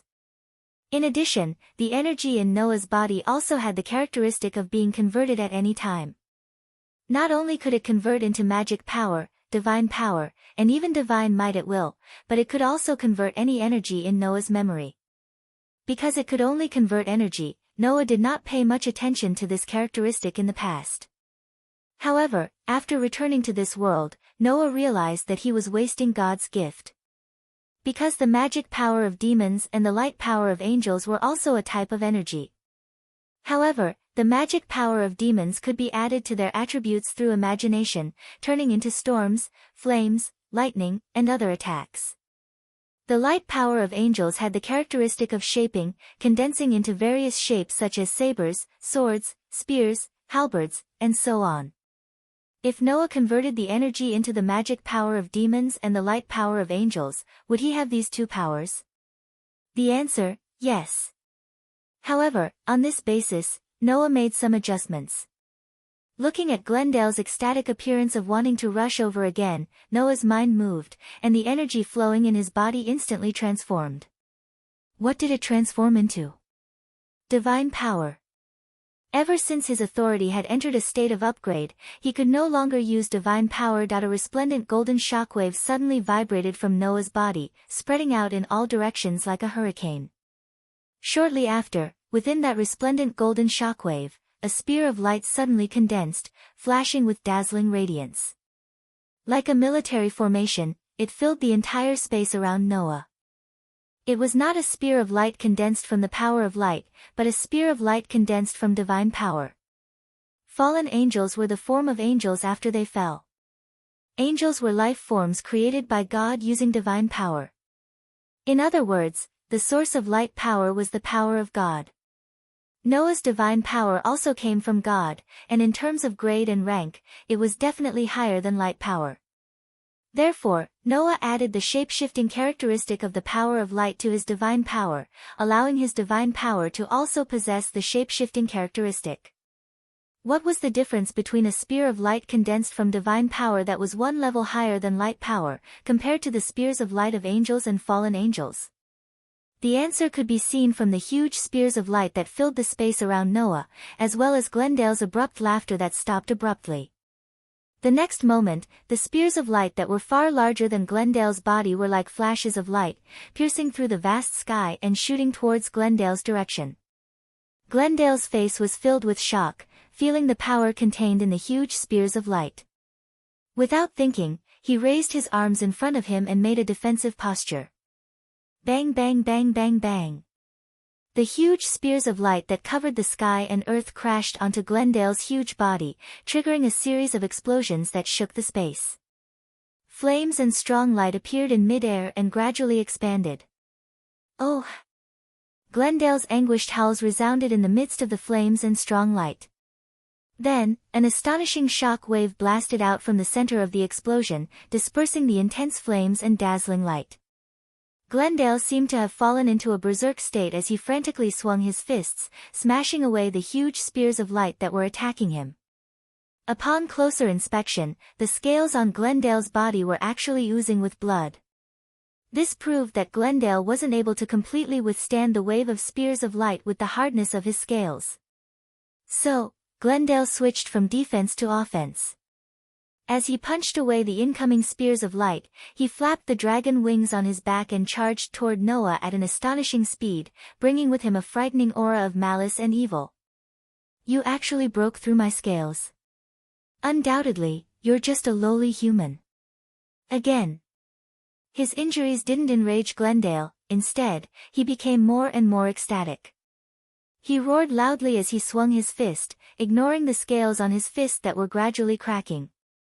Then, he charged towards Noah without hesitation.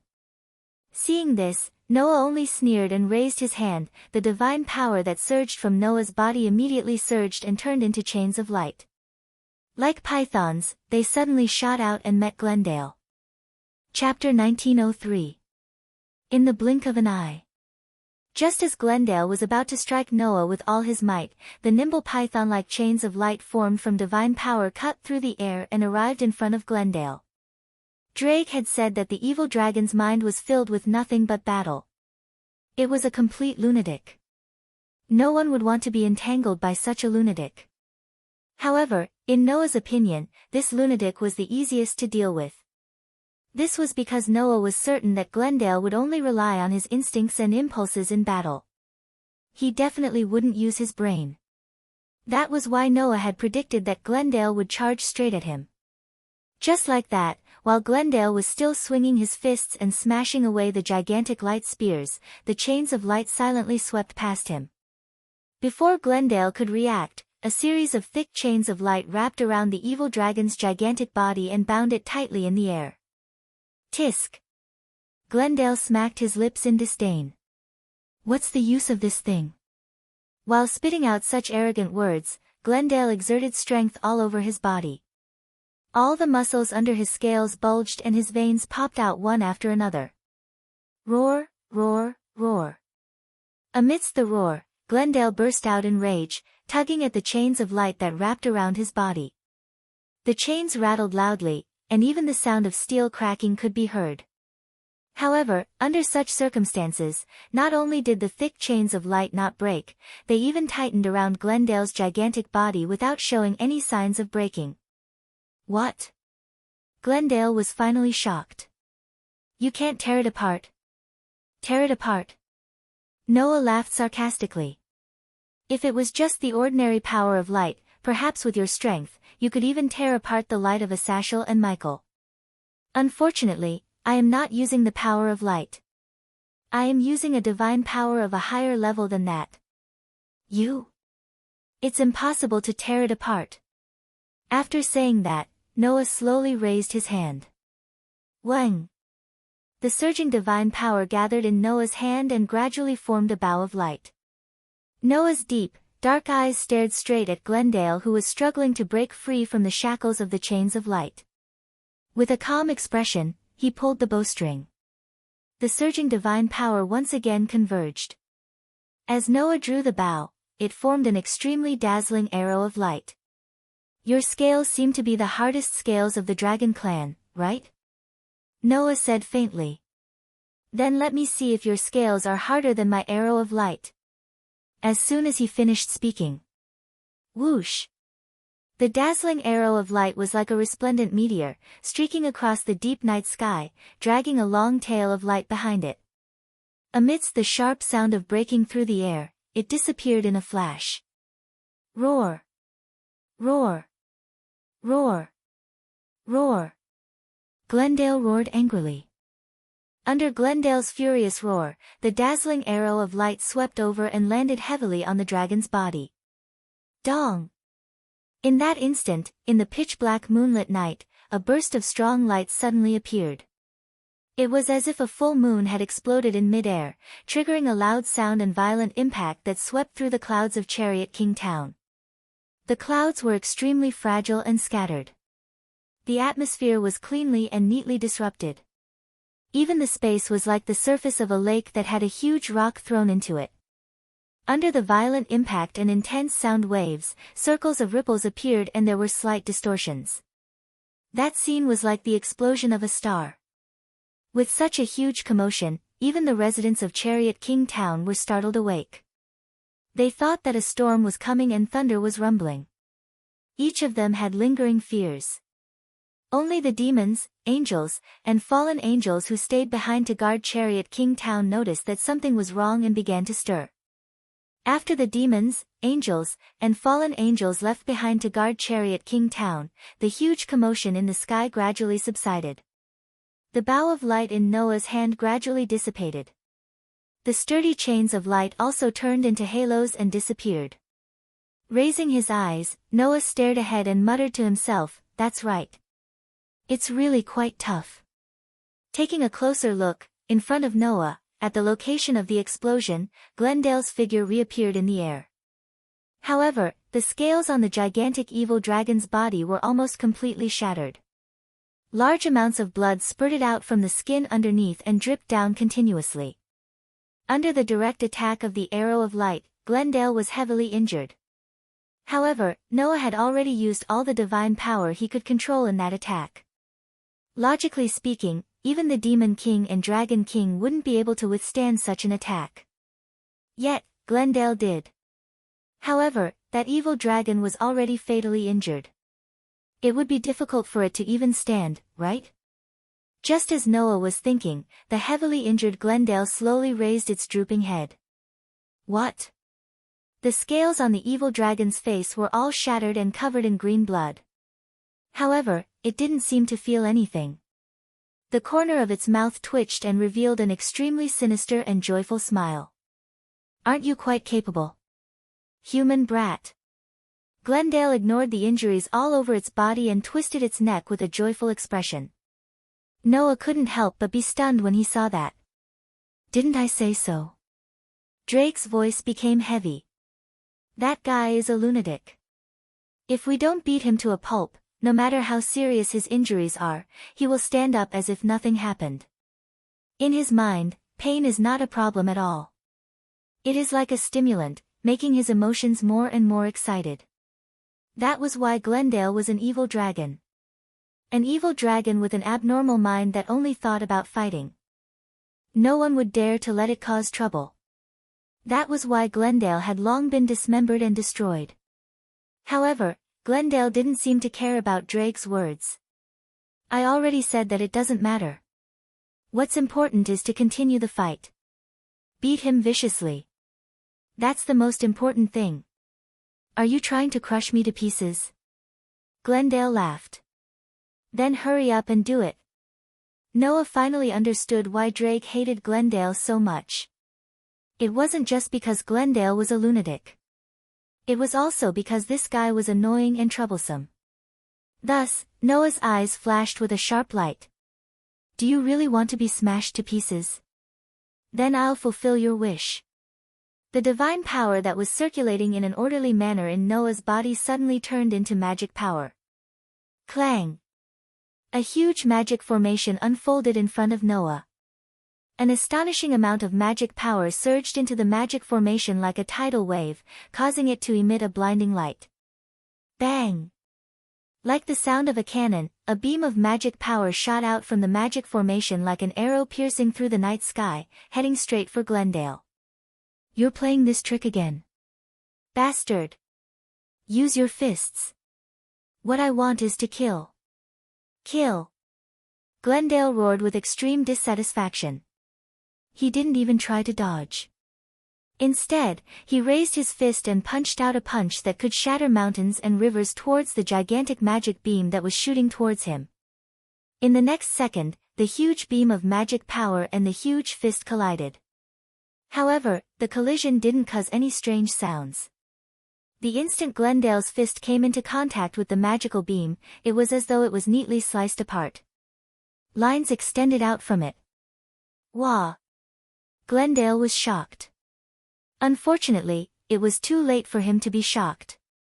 The beam of magic power landed on Glendale's body and turned into a brilliant white light, enveloping Glendale's entire body.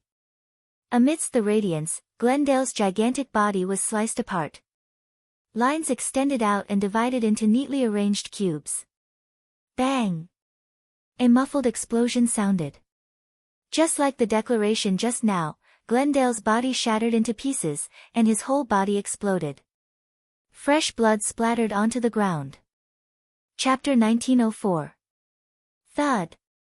A huge head fell from the sky with a muffled thud, crashing heavily into an empty field in front of a factory in Chariot Town.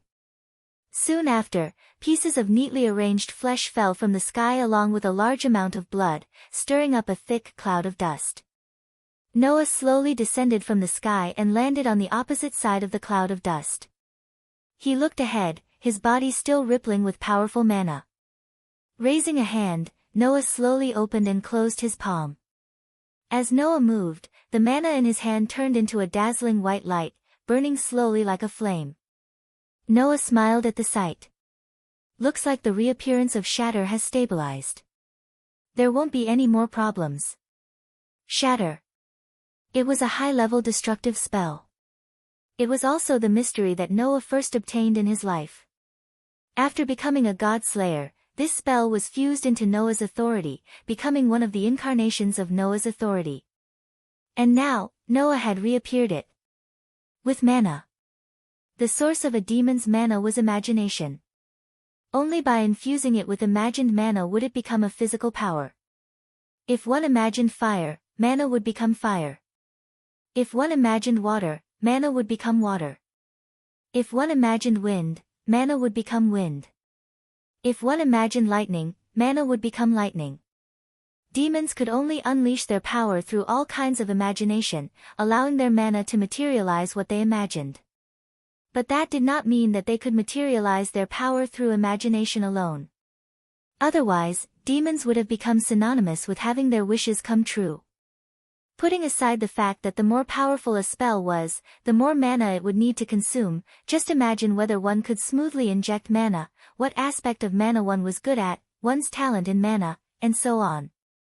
All of these factors would become the foundation of mana exerting its power. For example, Leah's bloodline had the trait of destruction, allowing her to infuse her imagination of destruction into her mana very smoothly, unleashing the power of destruction. Other demons did not have such a bloodline. Even if they could imagine destruction, they would not be able to infuse it into their mana and unleash its destructive power. Saratog did not awaken the power of destruction at all, nor did he have any talent in mana. The mana in his body was pitifully small, or even none at all, and could not use the power of destruction successfully.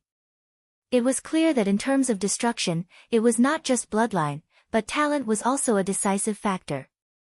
Which aspect of mana one was good at would determine the power of their mana. For example, Zhu Nai was most proficient in Thunder Attribute Magic Power. If he used Thunder Attribute Magic Power, his power would be extremely strong. Although he could also use other types of magic power, their power was relatively weak and could hardly be of help in battle. It was the same for Labelle. As the heir of the Phoenix bloodline, her fire mana was infinitely powerful, and she could not use other types of mana apart from fire mana. That was why even though demons' mana could be unleashed with their imagination alone, it did not mean that they could do anything. Some were good at controlling flames. Some were good at controlling lightning. Some were good at controlling water, some were good at controlling wind. In short, apart from factors such as bloodline and talent, if a demon wanted to unleash the power of their mana, whether they could successfully imagine and infuse it into their imagination would determine whether they could use that type of mana. When Noah used his demonic mana, he could successfully conjure wind, fire, thunder, water, and other attributes, but the power was barely satisfactory. As a result, in an experiment, Noah found that when he used his mana to recreate the crush he had used before, the power was incredibly great. In other words, Noah's talent in mana was just like Liatha's destruction, Zhu Nai's lightning, and Labelle's flames. It was all in the aspect of crush. That was to be expected. The source of mana was imagination. For the user, if something left an indelible impression in their mind, it would naturally be easier to imagine it. And for a person who pursued power, it was clear how deep of an impression the first use of power could leave. Not to mention, Noah had once honed himself in the deep mountains and forests for 4 years in order to learn crush. The impression was even more difficult to erase.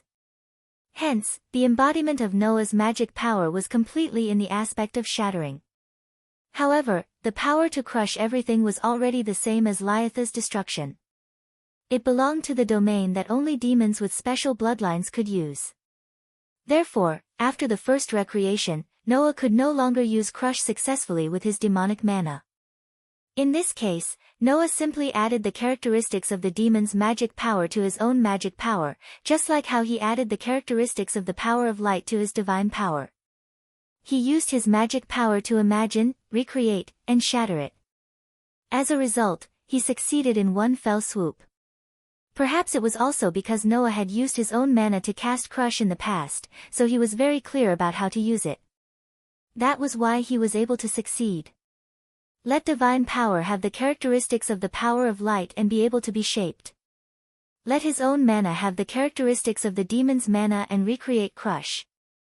Let the energy in his body have the characteristics of strengthening magic, so that strengthening magic would become eternal. These 3 results were Noah's gains for more than a month. At this point, Noah could reach a 4-digit level just by relying on himself. If he used the forbidden hand of the divine vanquisher or the power of 2 elven devices, he could even stand shoulder to shoulder with the top 10 champions in the world. The gains were not small. Of course, compared to when he had authority, sovereignty, and ability value, he could reach 2 digits in his heyday. This level of gain was nothing. However, if the opponent was a human, the increase in strength, no matter how much, was good. And if the opponent was not a human, with the power of 2 another cosmology, he could completely make up for the lack of authority, sovereignty, and ability value. It did not matter at all. In view of this, Noah's gains were still great. In fact, apart from the above 3 gains, Noah also had another gain in the past month. However, using that power to deal with Glendale was a bit of a fuss. No matter what, this is the end.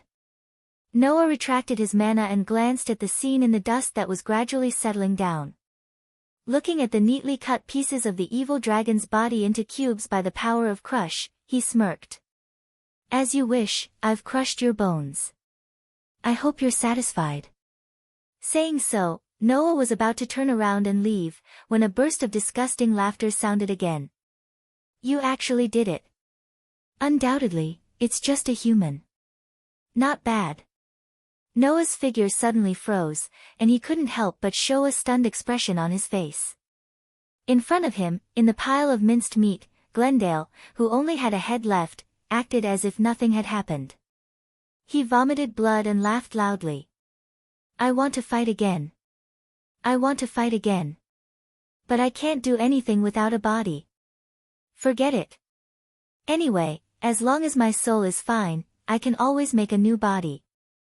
I'll fight to my heart's content then. Ha ha ha ha. Looking at Glendale's spirited appearance, Noah's expression finally sank. Hey, Drake. Noah said softly. That evil dragon's vitality is so strong that it can survive with only its head left? No, there's no such thing. Drake seemed to be very surprised.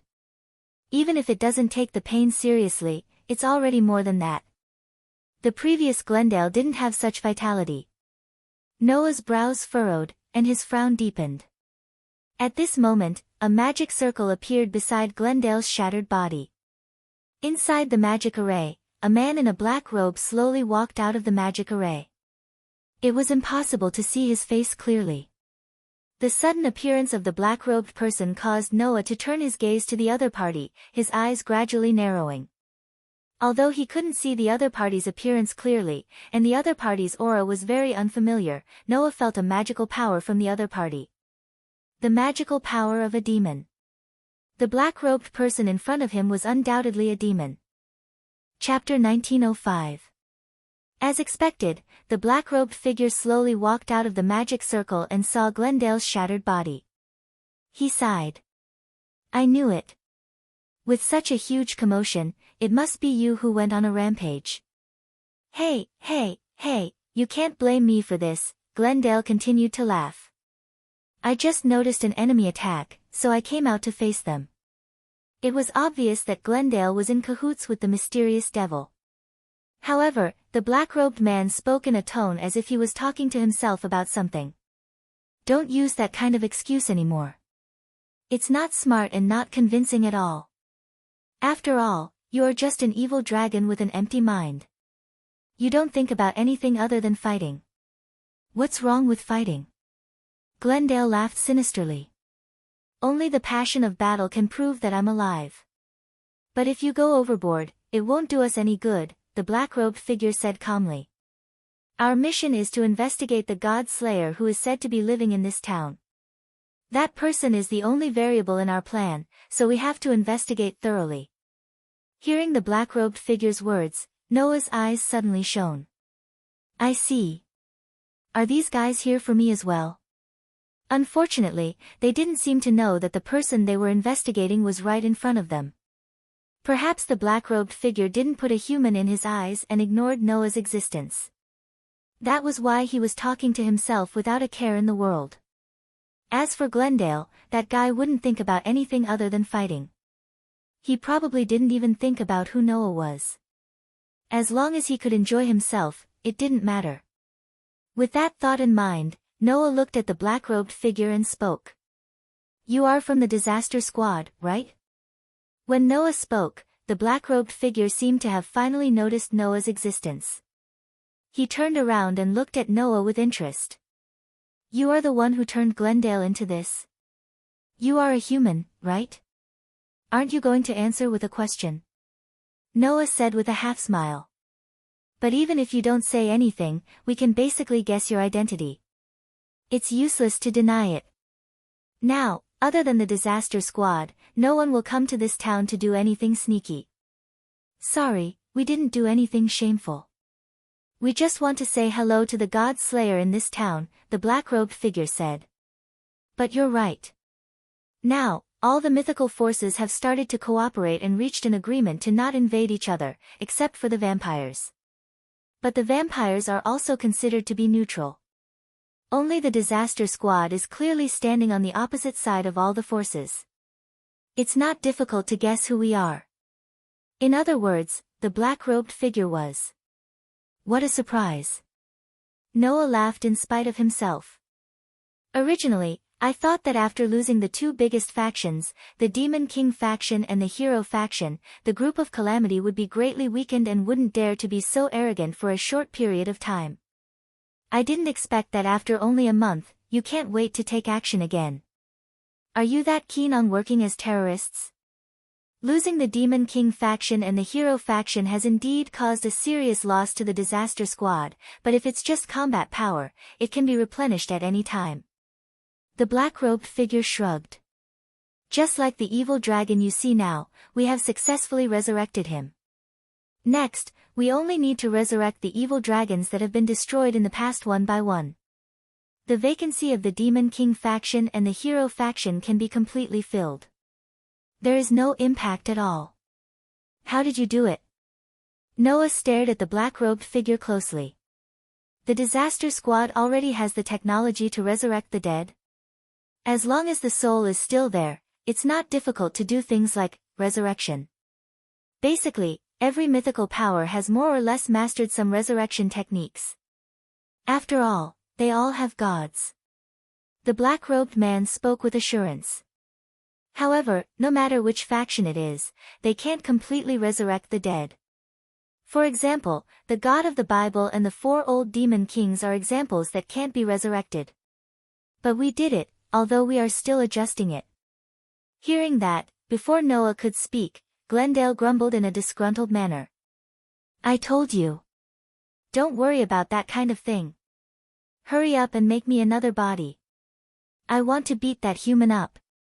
The evil dragon's body can't be made just because you say so, especially when that is not in my hands. The black-robed figure didn't even look at Glendale and said so. If you want to recover your body, then go back first. I can't wait until then. Glendale shouted, then his eyes that were filled with hostility turned to Noah. If that's the case, even if only my head is left, I want to fight to my heart's content. Let me see if I can crush your throat in this state. Only his head is left, and he still wants to fight. Just like what Drake said, this guy is a complete lunatic. Being entangled by this kind of guy is really disgusting. Give up. The black-robed figure said the same thing. Even when you have a complete body, you can't beat an opponent. With your current state, even if you beat him to death, you can't win. Then let's beat him to death. Glendale said as if it was a matter of fact. That's more satisfying, isn't it?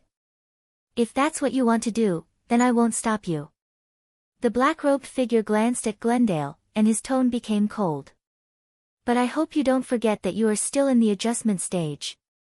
If you continue to mess around, I don't know if you can be resurrected next time. How boring. Glendale was silent for a moment, and then smacked his lips in dissatisfaction. I know. I admit defeat, alright? Then hurry back and change your body. The black-robed figure said decisively. The next battle will be the highlight. With that said, the black-robed man snapped his fingers and a teleportation circle flickered beneath Glendale's head. Hey! That human over there. Glendale glared at Noah fiercely. Don't think that you've won. Even if I'm smashed to pieces, as long as I can still fight, I'll beat you to a pulp sooner or later. Don't die too quickly. The one who can kill you should be me. After saying that, Glendale's body was shrouded by the light from the teleportation circle. Noah quietly watched as Glendale disappeared into the teleportation circle. He didn't make a move, nor did he stop him, which surprised the black-robed figure. I thought you would stop him. If I can make that disgusting bastard disappear, I don't mind doing so. Noah said indifferently. But, since you have mastered the technique to resurrect life, even if I stop and kill him, he will be resurrected sooner or later. If that's the case, it doesn't matter if I stop him or not, right? A very clear judgment. The black-robed figure clapped his hands in praise. As expected of the Godslayer that all mythical factions fear. Noah raised an eyebrow. It seemed that the black-robed figure had finally noticed his true identity. However, it wasn't hard to guess.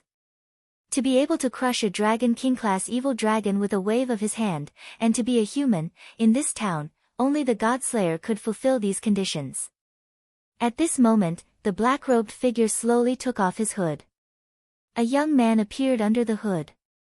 A young man with silver hair as pure as moonlight. The young man introduced himself. I am Euclid Lucifer Gus. Lucifer Gus. Noah was stunned. He seemed to have heard this name somewhere before. Moreover, Noah always felt that he had seen the appearance of the young man who claimed to be Euclid Lucifergus somewhere before. While Noah was still in a daze, the young man Euclid said, "The purpose of coming to this town was to see how powerful you are. But now, it seems that Glendale alone is not enough to test your true strength. However, we will prepare a stage for another battle with you. Let's meet again in the territory of the vampires." After saying that, Euclid returned to the teleportation circle that had been there since the beginning and slowly disappeared on the spot. Looking at Euclid's departure, Noah fell into silence.